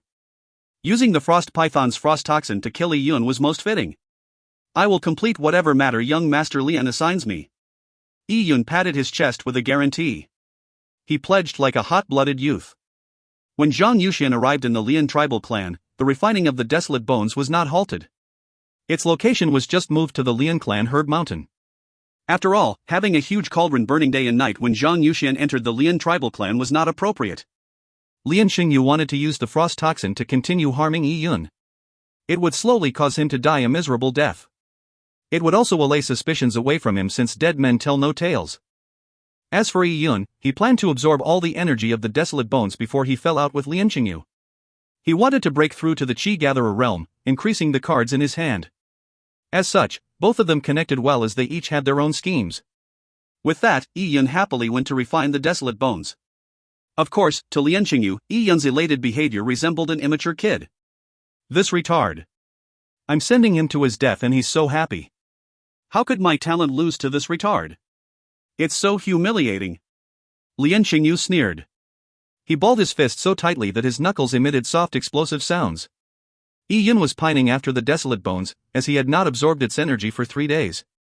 Without the Desolate Bones supplementing him with energy, Yi Yun's cultivation was slower. He would also feel hungry as a result. Damn it, kid, where did you die to? The dark-faced men in charge of refining the bones snapped at Yi Yun. These men had been staying up on the Lian clan Herb Mountain, so they were not aware of the events that happened with Zhang Yushan. Their impression of Yi Yun was still that of an ill-ridden child. So they were not amiable towards him. Yi Yun did not pay attention to them. He went to his familiar spot and began chopping wood. Today, he was prepared to absorb all the energy from the Desolate Bones. Because Yi Yun knew that there was not much time left. Lian Xingyu's patience might run out in a few days. He had to break through into the 5th mortal blood level, the Qi Gatherer realm. Facing the burning cauldron, Yi Yun took in a deep breath. In his vision, he saw endless points of lights. These points of lights were like a delectable cuisine. Yi Yun was already drooling. Come on, I'll eat it clean. With that in mind, Yi Yun conjured up a purple vortex with his heart in the eye of the storm. In that split second, Yi Yun felt his body heat up. A heat flow began circulating through the Rhin du air Yi Yun had just recently opened up. After that, in Yi Yun's vision, several purple-red light dots appeared from the cauldron's mouth. An uncountable number of light dots began to emerge from the firewater, and flew towards Yi Yun like a flock of birds. This, Yi Yun was momentarily shocked. The number of light dots were more than he anticipated. It had even formed a line. Shoo! Shoo! Shoo! The light drops rained on Yi Yun's body, entering his meridians without resistance. Yi Yun suddenly felt his body tremble. He felt his meridians were about to burst. Pain. An extremely intense pain caused Yi Yun to fall to the ground. And the energies were still entering his body without pause. If the men refining the Desolate Bones could see, they would see Yi Yun's body covered by a halo. If you find any errors, ads pop up, ads redirect, broken links, non-standard content, etc., please let us know. Report chapter so we can fix it as soon as possible. Chapter 41, Wounded. Chapter 41, Wounded. Yun had mustered up his strength to absorb the energy from the desolate bones today, but he did not expect that the energy would be so overwhelmingly violent. He had originally estimated that he would need at least 5 to 6 days to finish absorbing the desolate bones' energy. But currently, Yun had absorbed more energy in those few seconds than the cumulative amount he had absorbed a few days ago.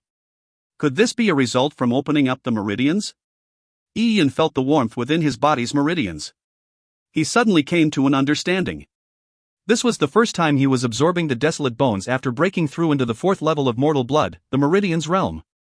Previously, Yun's meridians were blocked, so he could only absorb the desolate bones' energy using his flesh.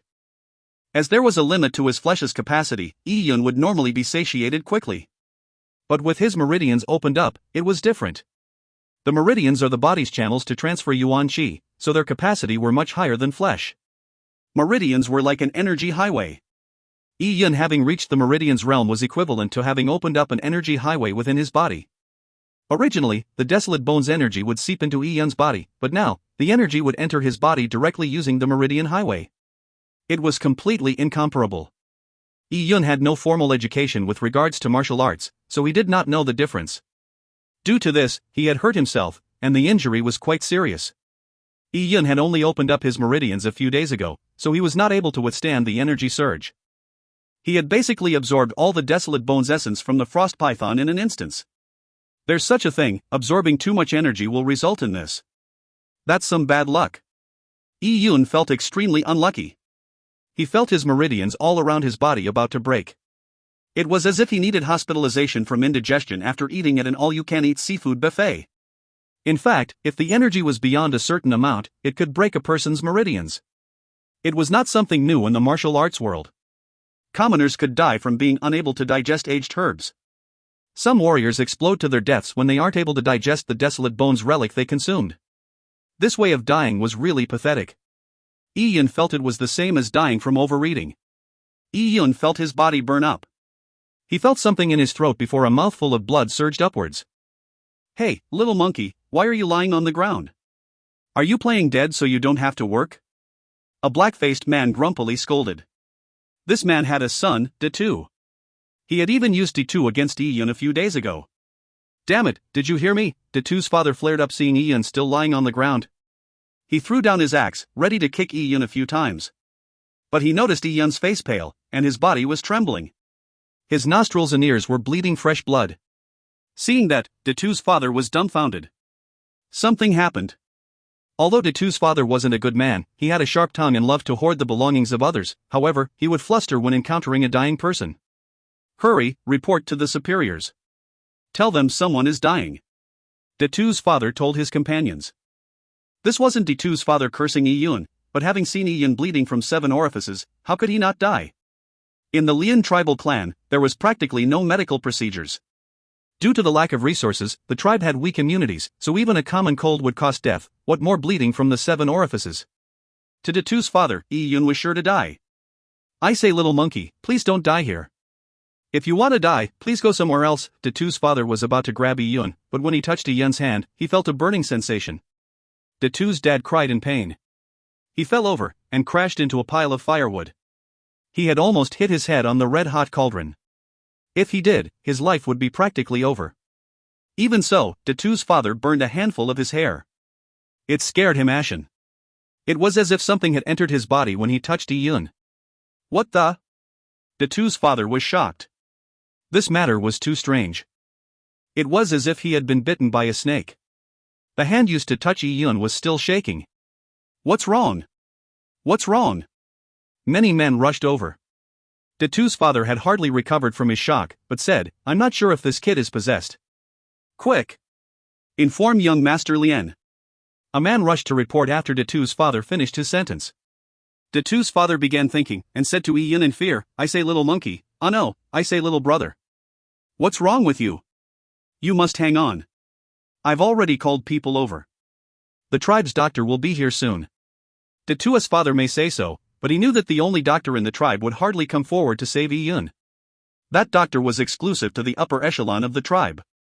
If not, with 1,000 people in the tribe, he would never be able to handle it if everyone consulted him when they were sick. Even if he could, there was insufficient medicine. The Lian tribal clan's medicine was extremely precious.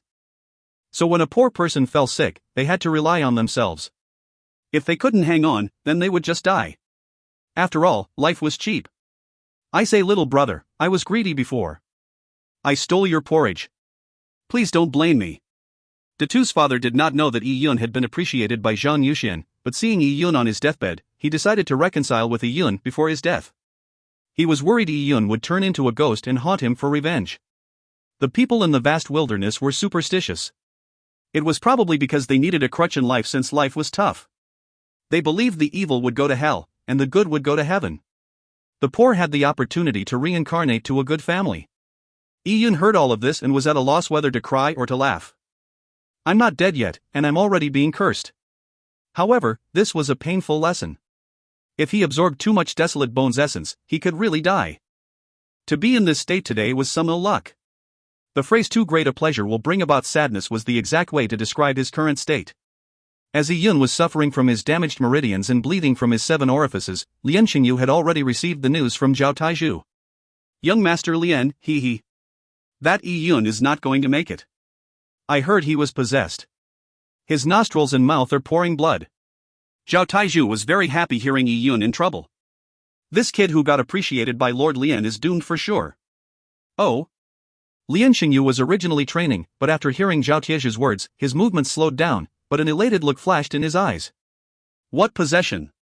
Lian Xingyu felt it was just the stupid commoner's perception. Lian Xingyu was sure that Yi Yun's situation was a result of the Desolate Bones' frost energy and the blood-thinning pill. This kid's time to die is here. If you find any errors, ads pop up, ads redirect, broken links, non-standard content, etc., please let us know. Report chapter so we can fix it as soon as possible. Chapter 42, Jumping Down the Chasm. Chapter 42, Jumping Down the Chasm. The symptoms of being invaded by the frost python's frost energy and the overdrafting of a person's life force from a blood-thinning pill was the same as what Yi Yun was experiencing. Most of the time people will vomit black blood and exhibit an ashen dead look. Although it wasn't so spectacular like bleeding from the 7 orifices, minor deviations were not abnormal. After all, everyone's constitution was different. And from Lian Xingyu's impression, although Yi Yun had martial arts talent, his body was too weak. His life force was not enough for the blood-thinning pill's overdraft, so among the men refining the Desolate Bones, Yi Yun would be the first to succumb. That little slave, he succumbed so quickly.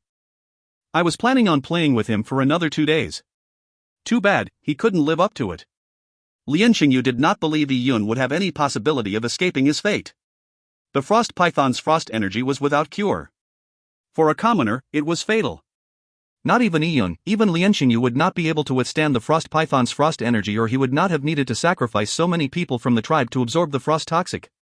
This sort of frost toxic could only be gotten rid of by a desolate heaven master, or even a purple blood warrior would not dare to take in the frost python's Desolate Bones essence.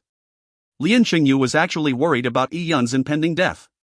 With Yi Yun dying the moment Zhang Yuxian left, would such a coincidence lead to Zhang Yuxian's suspicion? But Lian Xingyu's worry gave him pause for a second. In the next second, he carried on with his training. His motions were smooth as per normal, no one could pick out the slightest fault. After he finished his set of moves, Lian Xingyu slowly cooled down. Each movement was done with precise attention to detail. After finishing, Lian Xingyu suddenly thought of something. The corners of his mouth curved. Yi Yun had given him an inspiration. It's no big deal.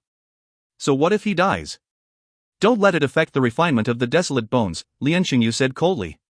Of course, the refinement of the Desolate Bones is guaranteed. Little me has already ordered the rest to keep working, but what should we do with the little bastard's body? Should I find a few brothers, hang the little bastard up, and after mutilating him, feed him to the dogs? Zhao Taizhu said it with a smile. Yi Yun's death would be the punishment he deserved. His ass was still hurting. Zhao Taizhu had irrationally blamed his anal pains on Yi Yun. Lian Xingyu coldly snorted, saying, by hanging up Yi Yun's corpse for mutilation, you want the entire village to see that? When that happens, people will think it was us who harmed Yi Yun. When Lord Zhang questions us, who is going to bear the responsibility? Yes, young Master Lian is right, Zhao Taizhu immediately said. Little me thinks too simply. Young Master Lian is wise after all. Well, drag Yi Yun's body to Jiang Xiro's house. It would be bad luck for him to die beside the refinement cauldron. Remember, when you bring the little bastard over, make sure that he is really dead. Forget it, I'll verify it myself. Lian Xingyu found it odd that Yi Yun was able to revive time after time again. Although he was doomed to die from the Desolate Bones frost toxic, Lian Xingyu still wanted to verify it to be rest assured. Jiang Xiao? Ha, I wonder what that little girl will be like when she sees her brother. Zhao Taizhu said with an excited look. Lian Xingyu knew that with Jiang Xiao and Yi Yun's relationship, she would faint the moment she saw Yi Yun. But Lian Xingyu did not have any tenderness toward women. This was the vast wilderness, rife with killings, both cruel and tragic. Lian Xingyu wanted to let Jiang Xiao know what it was like in the vast wilderness. He would not spoil any women, even if he liked her. He was a future elite, he wanted to make women understand that it was him, Lian Xingyu, who rescued them from suffering. He was the one who gave them food to eat, a place to stay. The women need to learn how to appreciate him, learn how to be grateful, and learn how to serve him in reverence. Any women he treated well was a great gift to them. And any women he treated badly was their just deserves. Without him, all those women would have died in the vast wilderness. This was because of Lian Xingyu's inferiority complex. He hated the world, and slowly evolved into a bigoted dictator. He wanted to become a dominator, dictating the lives of everyone around him. With Yi Yun in trouble, the men who were refining the Desolate Bones were convinced he had been possessed. None of them dared to touch Yi Yun. It's not a joke. If Yi Yun died, the spirit might change targets. What if it possessed one of them? If not for the cauldron they had to man, they would have all been long gone. The current Yi Yun was pale in the face and bleeding from his nostrils. Today was really a big one, to actually suck dry the Desolate Bones in one go. Yi Yun had to thank his lucky stars that his tiny meridians were not torn apart by such a large amount of energy. Noticing that the informant had returned, Yi Yun knew that he could no longer wait here. He was not in the condition to return to the village. He did not wish to leave his life in the hands of others. The current him had no way of resisting Lian Xingyu. I need to find a quiet spot, and quickly digest all these oppressive energy. Yi Yun thought before lifting his body. He walked towards the chasm nearby. At the bottom of this chasm was the Lian tribal clan's East River. The East River's water flow was extremely turbulent. The waterfall Yi Yun had previously practiced at was a part of the East River. Kid, what are you doing? Seeing Yi Yun walk towards the chasm, it seemed like he was about to jump off. The men's faces were white with fear. He's been possessed by evil spirits. Evil spirits. Datu's father lost his calm. He felt that Yi Yun's eyes were not focused, and guessed that he did not know he was just above the chasm. Jumping down would be a guaranteed death. And following the East River's flow, it would reach a waterfall. If he fell down the waterfall, death was no longer a surprise. Should we stop him? A man swallowed his saliva and stammered. But no one responded. Under the sky, only their lives mattered. They too might be possessed if they made contact with Yi Yun. This little brother is already so seriously injured, so I doubt he will survive. It's best to cut short prolonged suffering, so jumping down isn't a bad idea. Then, little brother E, we will not send you off. Have a good trip through the Netherlands, don't blame us for your death. Datu's father comforted himself and at the same time advised Yi Yun, hoping he would not seek revenge after dying. At this point, Yi Yun had already reached the edge of the chasm. He had already recovered a tiny amount of his Yuan Qi, but the energy in his body was still extremely turbulent. The heat was surging throughout his body, causing extreme discomfort. The current Yi Yun wasn't weak.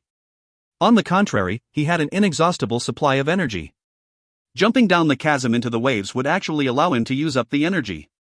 It was also his best route of escape. Yi Yun did not hesitate. With one step, he dropped down from the cliff. Who? The men drew a cold breath.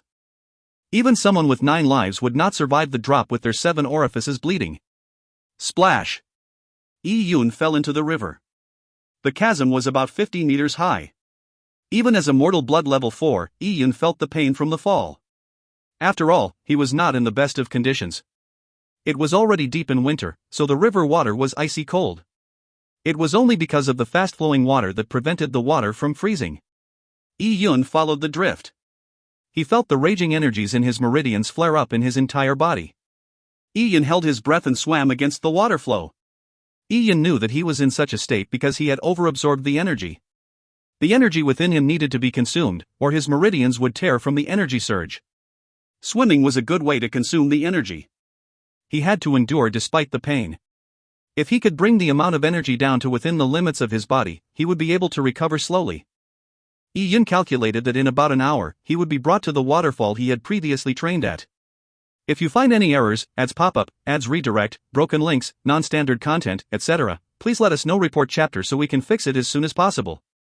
Chapter 43, No Law, No Shape, No Void, No Me. Chapter 43, No Law, No Shape, No Void, No Me. The water flow slowly turned into a mighty flow of stormy waters. Yi-Yun knew that he was approaching the waterfall. He kept adjusting his breathing rhythm, keeping his body in its optimum state. On Earth, people had dived from 60 meters without dying. As for the East River's waterfall, it was at a height of 100 meters. Although Yi-Yun's fitness level was superior, he had never undergone professional diving lessons. Besides, he was not in his best condition, so it was a huge challenge. Boom! Yi-Yun could hear the sound of the waterfall crashing into the plunge basin. The rapids had already sucked Yi-Yun forward. After churning in the water, Yi-Yun suddenly felt an emptiness under his feet. The instant feeling of weightlessness overwhelmed Yi-Yun. All he saw from above was the whiteness of the torrential waters. With that, he fell 100 meters down the waterfall. From afar, the majestic cliffs looked like a giant standing at attention. The waterfall that flowed from the cliffs looked like the sword of the giant. With the giant leaning on the sword, the scene was extremely breathtaking. As for Yi-Yun, he was just a tiny black dot rolling down the giant sword at an impressive speed. Splash! The large splash resembled a lotus in full bloom. The water assault Yi-Yun experienced after resurfacing was tremendous. The powerful force attacked his organs and body. It made Yi-Yun feel like his body was on an anvil, being forged by a hammer. This heavy blow loosened Yi-Yun's muscles. Although it caused immense pain throughout his body, he still felt an incredible sense of comfort. Yi-Yun held his breath and dived straight down. His body was on fire. The deeper he went into the icy cold water, the more comfortable he felt. By doing so, he had quietly dived to a depth he had never previously reached. Till he reached the bottom. This was the first time Yi-Yun had managed to reach the bottom of the plunge basin. At the bottom of the plunge basin was clean and pure sand. The sand was like polished jade. Yi-Yun curled up his body into a fetal position, and seemed to fall into deep sleep at the bottom of the plunge basin. He had seemed to lost the concept of time. After an unknown period of time, Yi-Yun felt a cool feeling in his heart. It prevented him from suffocating even though he wasn't able to breathe. The heat in his meridians began to cool down from the cold water. The water carried on exerting its pressure on Yi-Yun's organs. Yi-Yun felt as if he had returned to his mother's body. He felt like a baby in his mother's womb, cut off from the outside world. It was as if a fire was burning in his body. Yi-Yun's only thought was to digest that energy as fast as possible. If not, it could burst his channels, and result in a devastating outcome. In the nearly 0 degrees Celsius plunge basin, Yi-Yun's body temperature rapidly decreased.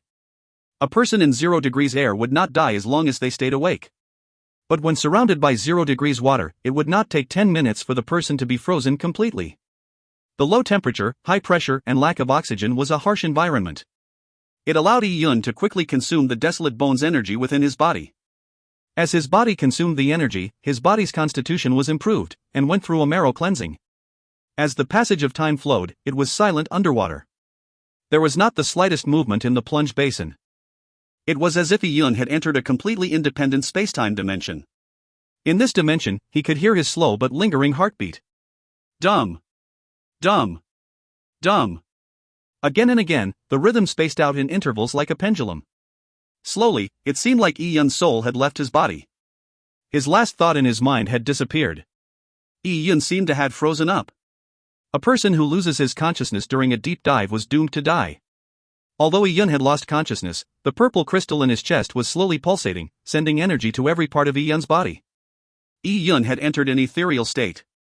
Every cell of his body was absorbing the desolate bone energy to fight the cold and fighting the alarming pressure. In fact, even a top skill like Dragon Rib Tiger Bone Fist was unable to train every inch of flesh and blood. No matter if it was Fierce Tiger Descends the Mountain or Dragon Rising to 9 Skies, there would be parts of the body it would miss. Wherever it missed, it would become a weakness of the warrior. The only stance Dragon Dancing in Vast Water could use the enormous water pressure to, in theory, uniformly train every inch of a warrior's body. Nonetheless, there was a physical limit. Not many could practice Dragon Dancing in Vast Water to the extreme. To be able to temper every inch of flesh and blood, one had to enter an ethereal state of mind, or a person's body will be subjected to the regulations of the mind. It will consciously use the most often used strong organs. For instance, when a person pushes a boulder, they will inadvertently use their familiar hands and exert pressure. Only by emptying one's consciousness could every cell resist the pressure and cold naturally. Only then can the body be tempered completely. Under such a state, a person's body will follow its instincts. This was also the concept of no law, no shape, no void, no me. To be able to enter this state was extremely difficult. It was even harder to achieve that in the deep waters, as losing consciousness was equivalent to suicide. Although Iyun had lost his consciousness, the purple crystal origins was distributing energy through Iyun's blood. Iyun's brain, meridians and organs were nourished by the energy. A person's body needed to breathe because the body needed to release energy through respiration. But with the purple crystal origins providing energy, oxygen was no longer needed. In this state, Iyun unwittingly spent a whole day and night underwater. All his bones, organs, and cells were suddenly alive. It seemed like they had developed their independent consciousness. It was until late in the morning of the second day that Iyun slowly floated up. It was just like a drowned body floating. The Cloud Wilderness was one of the 24 wild lands of the Taya Divine Kingdom. Besides the wonderlands protected by the large tribes, few people trod through the wilderness. In the Cloud Wilderness, besides the wonderlands people gathered around, there was another place known as Desolate Lands. The Desolate Lands had rich power of desolates. And the really strong desolate beasts were all found in the middle of the Desolate Lands. A lacking warrior would definitely die if he entered the Desolate Lands. But, at this time, along the boundaries of the Desolate Lands of the Cloud Wilderness appeared an elder and a young girl. The elder was dressed in a yellow robe. His body was overweight and he had a ruddy complexion. Only his eyes were small, making him look ugly. As for the young girl beside him, she had a slim figure. She looked 17. Her eyebrows were curved above a pair of slender eyes. A pair of pupils as clear as spring water resided within those eyes. They were extremely clear. The young lady wore a set of linen clothes. Under the rough sleeves, an arm as white as a lotus root could be seen. This girl had delicate white skin, with thin blood vessels running through. Generally speaking, such white skin with redness was very beautiful. This was also a symbol of health. However, this girl's skin though white gave off a feeling of weakness. But one wouldn't think so just by looking at the situation. The young girl's jade-like hands were dyed red from blood. And in front of the young girl laid a dead fierce beast the size of a cow. This girl had slain it single-handedly. If you find any errors, ads pop up, ads redirect, broken links, non-standard content, etc., please let us know. Report chapter so we can fix it as soon as possible. Chapter 44, Female Desolate Heaven Master. Chapter 44, Female Desolate Heaven Master. Master, didn't you say we were going to the northwestern divine wilderness to kill the desolate beasts there? Why did we end up coming to the Cloud Wilderness? The Cloud Wilderness is a barren heathland, probably void of strong desolate beasts. The young girl said with a sweet and gentle voice. Northwestern divine wilderness, sigh. You were born within meridians and lack physical strength. Among the desolate beasts that roam the northwestern divine wilderness, there are some high-level desolate beasts. It will be tough for you to handle them, the fat elder shook his head. Alright, Xingtong, I'll give you 15 minutes to refine this level 6 fierce beast into a desolate bone relic. As mentioned before, this is to give you experience. Unless your life is in danger, I will not interfere. After the fat elder finished his words, he chose a big rock to rest his buttocks, and began to look at the scenery. The girl nodded her head. She rolled up her sleeves with a finger, then she took out a bronze disc. The bronze disc was inscribed with dense runes. The moment the disc appeared, it flew up into the sky and grew larger. Very soon, the disc was about the size of a house. Following that, the level 6 fierce beast was absorbed by the disc, turning into a blinding white light. In the white light, the fierce beast's carcass seemed to burn up. Its flesh melted and together with the essence from the blood, it seeped into the bones. In a few seconds, the fierce beast had turned into a skeleton. After a few more seconds, the skeleton also began to melt and started to fuse. As this was going on, the girl's fingers began to link up to form a seal. Her fingers were long, and due to the fast movements of the sealing process, finger shadows were formed. Series of sealing charms were sent out by her, flying into the disc, combining with the beast's bones. In less than 15 minutes, the entire beast's bones had completely melted, eventually reducing to a bone relic the size of a green bean. If Lian Xingyu saw this scene, he would have yelped out in shock. Desolate Heaven Master. This young girl was a Desolate Heaven Master. It was hard to believe the girl had this fearsome ability of easily refining a level 6 fierce beast in less than 15 minutes. If this girl wanted, refining the Lian tribal clan's frost python desolate bones would have been a breeze. The bone relic fell into the palm of the girl, who began frowning upon seeing the bone relic. She was clearly not satisfied. It's still not small enough. The girl shook her head. Her goal was to reduce a 6th grade fierce beast to the size of a rice grain in 15 minutes. Judging from the outcome, it seemed like she was still a distance away from the goal. Shintong, don't be too eager. You are the most talented desolate heaven master I've seen in all my years of walking the world. Too bad, the fat elder said with a sigh. To be able to reduce a 6th grade fierce beast to a relic the size of a rice grain within 15 minutes was not something he could have done at 17. It was a pity that the girl named Shintong had Yin meridians.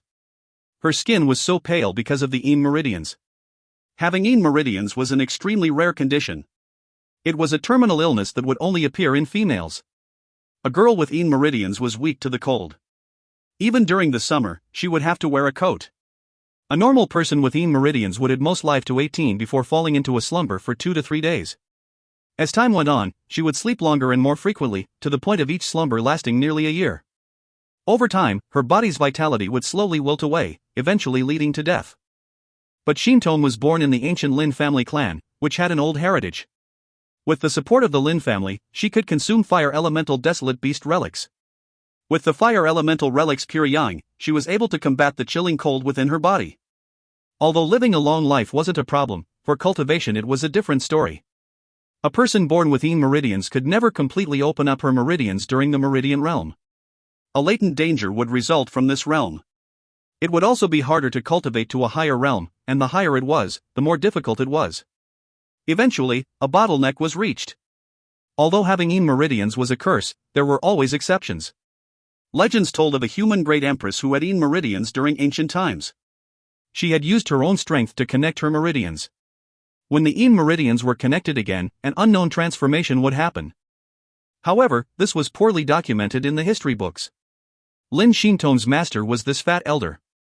He had tried to connect up Lin Shintong's broken meridians, but from the ancient methods left by desolate heaven masters, none of them were successful. Those ancient methods were arcane and obscure. Be it the ingredients or the refinement techniques, they were too confusing for the old fat man, resulting in abysmal results. The fat elder cared for his disciple and had tried all sorts of methods while wandering the vast wilderness, but to no avail. Master, don't sigh. Although I have Yin meridians, with fire elemental bone relics, I can live for at least 300 years. I'm much more blessed than other commoners. The young girl, having born from a clan with ancient heritage, never worried about her meals and had seen all sorts of treasures. But over the years of wandering the wilderness, her experience taught her the hardships of the world. She knew how commoners struggled in this world. This made her sympathetic. Indeed, although she had Yin meridians, she was much more blessed than the commoners by thousands of times. The girl swallowed the bone relic that she had just completed refining. A bone relic refined from fierce beasts was poorer in quality to a desolate bone relic. However, few warriors actually ate desolate bone relics. It was enough to eat fierce beast relics, as it took a long time to refine a desolate bone relic. Up ahead, we will enter the territory of the Lian tribal clan. This Lian tribal clan is a small tribe of less than 1,000 households. We don't really have to enter, said the fat elder as he took out a map made of rubber.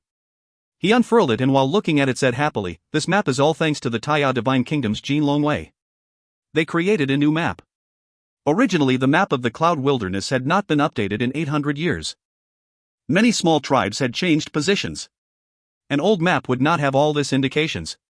Lin Shintong looked at her master's map, provoking a sense of doubt within her. To make a map of the Cloud Wilderness was a thankless and pointless job. Those small tribes were as many as the sand grains of the 5 Ganges rivers. It was unknown which tribe would collapse, giving birth to a new one. Such a detailed map required a great deal of effort to draw, but it would be useless in about 100 years. Connecting it to the recent ongoings of the Taiya Divine Kingdom and the Cloud Wilderness, Lin Shintong asked, "Master, why did we travel from afar to come to the Cloud Wilderness on purpose? Also, I heard that the Taiya Divine Kingdom has sent the Jin Longwei here, in preparation for the warrior selection in the Cloud Wilderness soon. It requires a lot of effort to hold a warrior selection in the vast wilderness, so why did the Taiya Divine Kingdom do it? Is the reason why we are here in the Cloud Wilderness related to the Taiya Divine Kingdom's selection? If you find any errors, ads pop up, ads redirect, broken links, non-standard content, etc., please let us know report chapter so we can fix it as soon as possible. Chapter 45, Purple Cloud's Birth. Chapter 45, Purple Cloud's Birth. In the cloud wilderness, there were few people, while desolate and wild beasts were everywhere, resulting in many small tribes. Under such situations, to gather all the small tribes together for an examination needed lots of manpower and resources. Although the kingdom had a long history, but the number of warrior selections held in the vast wilderness could be counted with one hand. It was needless to say that being born in the vast wilderness was a tragedy. Not only was there a lack of resources, but even a prodigy would not be noticed by others. So it was impossible to get ahead in life. The Taya divine kingdom knew that, but nothing could help the situation. Besides the cloud wilderness, even some prodigies from the 108 states might be missed. Over the years, an unknown number of wilderness prodigies had died in vain. They either died from starvation, illness, from falling to their deaths while picking herbs, or being eaten by beasts. Those who could become great men ended up dying as beggars. Even after dying, they were not given a proper burial and were simply buried underground. Sometimes there might be a wooden stick erected as a tombstone, just like Eon's. However, these tombstones would decay and collapse after a few years. Once those who remembered the dead died too, their presence in the world was erased. Born poor and dying without a trace, that was the fate of the people in the wilderness. Lian Xingyu understood it deeply, resulting in his distorted view of life. The fat elder said, "Our trip here has both something and nothing to do with the Taya Divine Kingdom's selection. To say it more concretely, the reason why we are here and the sudden warrior selection by the Taya Divine Kingdom are likely caused by the same incident." Oh? This had evoked the young girl's interest. A pair of slender long eyes gently stirred as her long eyelashes caught the faint sunlight. 5 months ago, some strange phenomenon had happened in the cloud wilderness. It was a day with clear skies, but in a couple of seconds, the entire sky in the cloud wilderness, a region of 100,000 miles, was covered by thick clouds. And the strange thing about it was, the clouds were purple in color. The purple cloud covered the entire cloud wilderness. This sort of phenomenon was simply amazing. Even the astronomers of the Taya Divine Kingdom declared that night an astronomical phenomenon and named it Purple Cloud's Birth. This phenomenon had happened again 2 months ago. It was even more spectacular, covering the celestial objects and masking the world. This Purple Cloud's birth had alarmed the Taya Divine Kingdom, but for the commoners in the cloud wilderness, they did not know anything. As the phenomenon happened at night, with their normal eyesight, it would be hard for them to distinguish the colors at night. They also didn't know that the purple clouds had covered the entire cloud wilderness, nor did they know that the purple cloud's birth had caused a yuan qi disorder in the confines of the cloud wilderness. At that time, even in the deepest parts of the cloud wilderness, desolate beasts that lay dormant for hundreds of thousands of years were startled. There are only a few possibilities for such a phenomenon to happen. First, it could be the birth of some treasure. However, the Taya Divine Kingdom had used Treasure Compass 5 months ago to search the cloud wilderness. Although the Treasure Compass would be unable to find the exact location of the treasure, they would be able to confirm the existence of a treasure within a large vicinity. But the Treasure Compass had not a single reaction. That meant that there was either no treasure, or that the treasure was so mysterious that the detector could not detect it. If it was the latter, it would be hard to imagine. Such a treasure would be capable of stirring a storm of bloodshed on the lands. The second possibility is a reclusive lord among the human race had made a huge breakthrough. Or it could have been an ancient desolate beast causing chaos.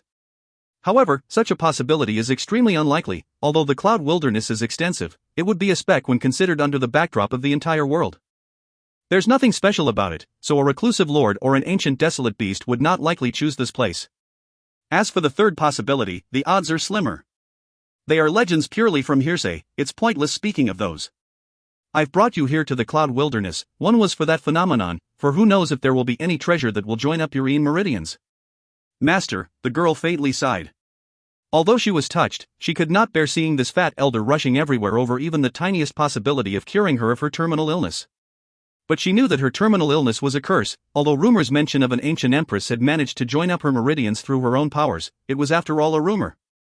Such rumors proved the difficulty of joining up the meridians of this terminal illness. The fat elder knew Lin Xintong's thoughts and smiled. All right, coming here for such a phenomenon to enrich your experience is a must, even if there were no results from it. This phenomenon that happened within the Taya Divine Kingdom had caused the Taya royal family to be alarmed. Besides the Taya Divine Kingdom, even neighboring kingdoms had sneaked into the cloud wilderness to investigate. In the past few months, Taya Divine Kingdom had sent out the Jin Longwei, looking for the cause of the phenomenon. They were yearning that it was the revelation of some treasure. Since the Jin Longwei were in the cloud wilderness, they might as well hold a warrior selection. After the fat elder's monologue, the girl understood suddenly. It was no surprise that Jin Longwei had drawn up a detailed map that included even the 1,000 household small tribes for the cloud wilderness. Alright, let's get going. After passing that mountain, we will pass through the Lian tribal clan, then we will stop by at the Tao tribal clan. That is a big tribe of over 100,000 households. We can rest there. Just as the fat elder finished saying that, his heart skipped a beat and let out a quiet sound. Master, what's the matter? In the waterfall ahead, there's someone there. It seems like a case of drowning. Let's go take a look. He said as he started moving forward through the dense forest. Although his steps looked slow, each step yielded a large distance, as if the ground under his feet had contracted in length. Lin Xintong had also followed. There were people who lived at the peak and would not interfere with the sufferings of the millions of people in this world. But if they were to actually meet it, they would interfere by saving lives. Yi Yun did not know how long he had been under the plunge basin. From the previous night, after absorbing all of the desolate bones energy in one go, Yi Yun had jumped into the plunge basin, entering a cultivation trance state. Till now, Yi Yun was still not fully awake. It was as if he was still in a dream. The desolate bones energy had already been digested completely by Yi Yun's body, with not a drop left. His body had entered a starvation mode once again. In a daze, Yi Yun felt a soft hand grabbing him by the collar, lifting him up. Yi Yun's body was light. He felt like he was lying on a soft grass patch, and the soft hands were pressing on his chest. Pwah! Yi Yun spit out a mouthful of water. This water wasn't clear, but cloudy. It was mixed with Yi Yun's impurities that resulted from his body cultivation. The girl who had saved Yi Yun did not reveal any expression of aversion, but was one of surprise. As a desolate heaven master, she knew immediately what it meant by spitting out such water. After Yi Yun woke up and recovered his vision, he had trouble opening his eyes from the bright sunlight. Author notes, some people might say there are plot holes in the story, such as why don't the people in the vast wilderness eat vegetables or fish? For this, please don't consider from the point of view of modern Earth. In ancient times, many people ate guanyin clay and exchanged their children for food. Even in the China of the 1950-1960s, people had experienced famines for 3 years. Many had died, and people can also ask, why didn't they eat fish or dig for worms?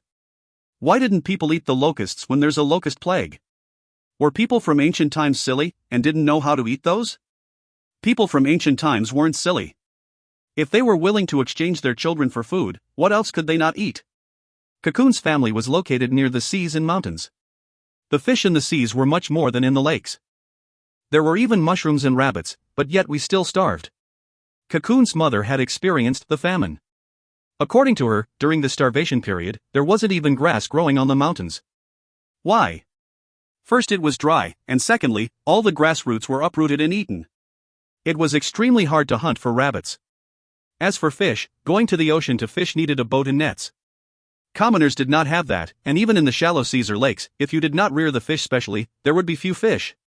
Since it was originally few, after fishing, it became even fewer. This resulted in the cost of fishing to become extremely high.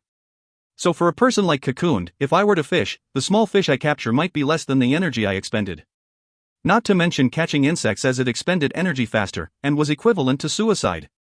In this book, the setting of the vast wilderness is even more barren than many places on Earth. Even the land was described by Cocoon, such as littered with black ironstone, which caused farming to be extremely difficult. And from the food production capabilities of ancient China, the production quantity is pathetic. There was no such thing as genetic modified grains or combiners.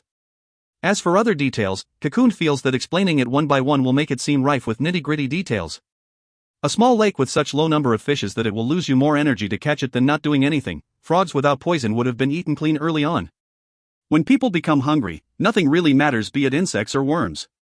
Using a lake and a frog pond to rear a tribal clan with 1,000 households is quite impossible.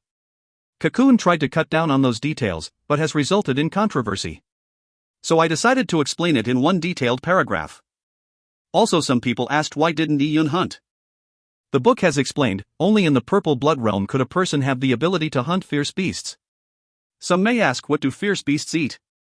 Although Cocoon thinks Xuanhuan books don't need to delve into all the unknowns, but Cocoon had planned an entire setting for this world, and tried to construct it without any loopholes. As the story progresses, it will be slowly explained. I'm thankful for everyone's opinions. And I would accept any constructive criticisms. After explaining with 1,000 characters, I'm also drunk. I won't go into such details in the future. I sincerely hope people will think more and doubt less. It isn't because there are plot holes, but because Cocoon didn't want to go into too much nitty-gritty details. And some might miss things that were written. Thank you everyone. If you find any errors, ads pop up, ads redirect, broken links, non-standard content, etc., please let us know. Report chapter so we can fix it as soon as possible. Chapter 46, Cleared Meridians, Dragon Pulse. Chapter 46, Cleared Meridians, Dragon Pulse. In a haze, Yi-Yun saw the girl inches away from him clearly. Her pale white skin, clear eyes, a fresh feeling emitted by her body, and a weak scholarly aura made her seem like a daughter of a big tribe. But her clothes were not made of extremely expensive silk, but it was white linen. It was washed clean, without a spot marring it. In the vast wilderness, these clothes were what the poor wore. A rich kid would only wear linen clothes when an elderly relative had passed away. This was to indicate an impoverished state, also known as putting on mourning apparel. The girl in front of him did not look like a poor kid's in terms of temperament or looks, yet, she wore linen clothes. And with her slim figure and jade-like skin, after wearing the linen clothes, it gave an impression of a fairy having descended to the mortal world, hiding in the mountains. You are, Yi-Yun had doubts. This girl was definitely not from the Lian tribal clan. Could she be an outsider? Yi-Yun looked at the sky and it was already late in the morning. When he entered the water, it was in the middle of the night. Did he stay in the water for a whole night? Suddenly, Yi-Yun realized something with a great shock. He had stayed underwater for an entire night, which was beyond the capabilities of a normal person. Although Yi-Yun had been in a trance-like state, but he knew that the purple crystal's cool energy flow had maintained his bodily functions, allowing him to not die of asphyxiation. The purple crystal was his biggest secret. Why would this girl be at the plunge basin at this time? Did she know how long he had been in the water for? Thankfully, the girl's next words dispelled his worries. Why were you floating on the water? Were you drowning? Floating on the water? It seems like when the girl appeared, he was already floating. Yi-Yun heaved a sigh of relief, and cupped his fists saying, "Thank you for saving." Yi-Yun then realized that there was a fat elder behind this girl. The elder's head was full of silvery white hair, and did not look young. However, his skin was extremely fresh and bright. Not only did he lack wrinkles, it was ruddy. Yi-Yun thought of a phrase red amidst white, exceptional in might out of nowhere. Yi-Yun felt a chill. This phrase was used to describe beautiful girls, but using it to describe an old man was ridiculous. Yi-Yun realized the old man was looking at him cheekily, as if he was very interested in him. His eyes were originally small, and his face was plump. This laugh had nearly caused his eyes to disappear, but that pair of eyes seemed to be able to see through Yi-Yun. Yi-Yun suddenly had a feeling of having nowhere to hide, and that feeling was extremely uncomfortable. Was he able to see the purple crystal in my heart? But at the next moment, Yi-Yun realized he had overly worried. The fat elder's gaze did not stay at his heart, but said with deep meaning, "Young lad, you may be young, but you have many deep thoughts." Oh? Yi-Yun shivered. What did the old man mean by that? You were not drowning, yet you thanked us. We didn't even save you, but you still took advantage of the situation for your benefit. Are you hiding something? Your expression seemed to be in a panic just a while ago. Having said that, the fat elder smirked as if he had caught on to something. Yi-Yun's heart skipped a beat. At this time, the fat elder's hand had already rested on Yi-Yun's shoulders. This made Yi-Yun worried. F***K, I hate it when people pat me on the shoulders. It nearly cost him his life the last time Lian Xingyu did it. Don't misunderstand, I'm not interested in the little secret your body has. The fat elder said jovially. What a joke, as an elder of esteemed status, why would I harbor thoughts of the secret a 10-plus-year-old child residing in a small tribal clan in the vast wilderness would have? A dysphemism would be like an emperor snatching the belongings of a small beggar. How could that happen? Of course, these were the thoughts of the fat elder, but in the eyes of Yi-Yun, he felt the elder's smile was extremely wretched. I'm just curious, you seem to be, the fat elder's expression changed, you can actually reach such a level? The fat elder's words gave Yi-Yun a slight treble. Things had happened too suddenly. Yi-Yun had just floated up from the water only to meet this old and young duo, and had not been able to check his own physical condition. After checking, he realized his cultivation was, Why is it still at the 4th level of mortal blood, Meridian Realm? His cultivation had not improved, but deep down, something was different. What is going on?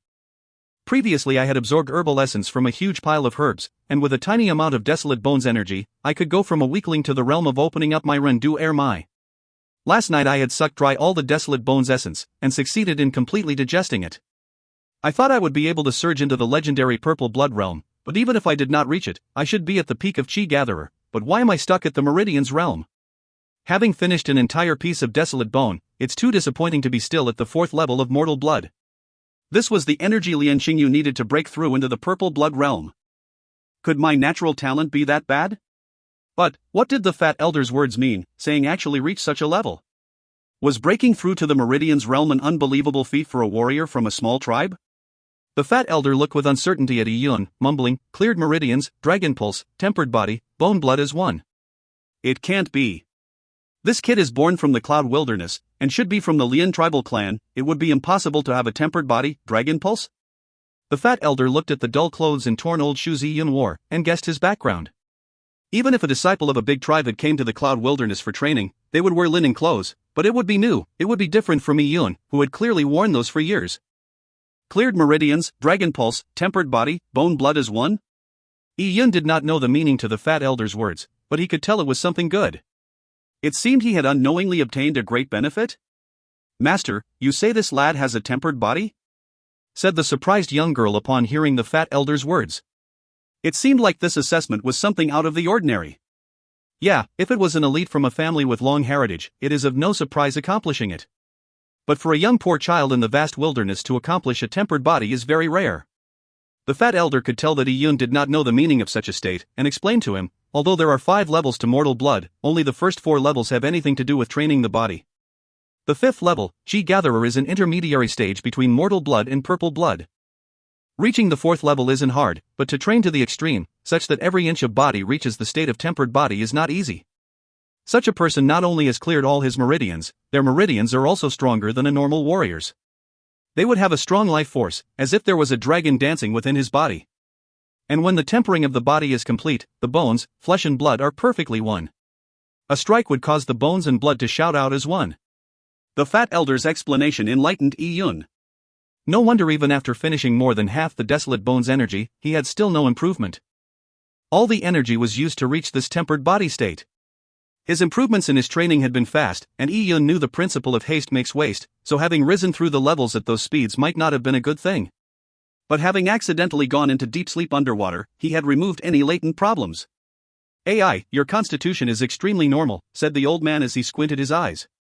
Compared to Zhang Yuxian, his ability was much higher. The method Zhang Yuxian had used to test Yi Yun's talent had obtained the talent of the purple crystal. As for this old man, he could tell Yi Yun's true talent with his bare eyes. Yi Yun was stunned. This fat man had clearly reached the realm of opening heaven's eye. If you find any errors, ads pop-up, ads redirect, broken links, non-standard content, etc., please let us know. Report chapter so we can fix it as soon as possible.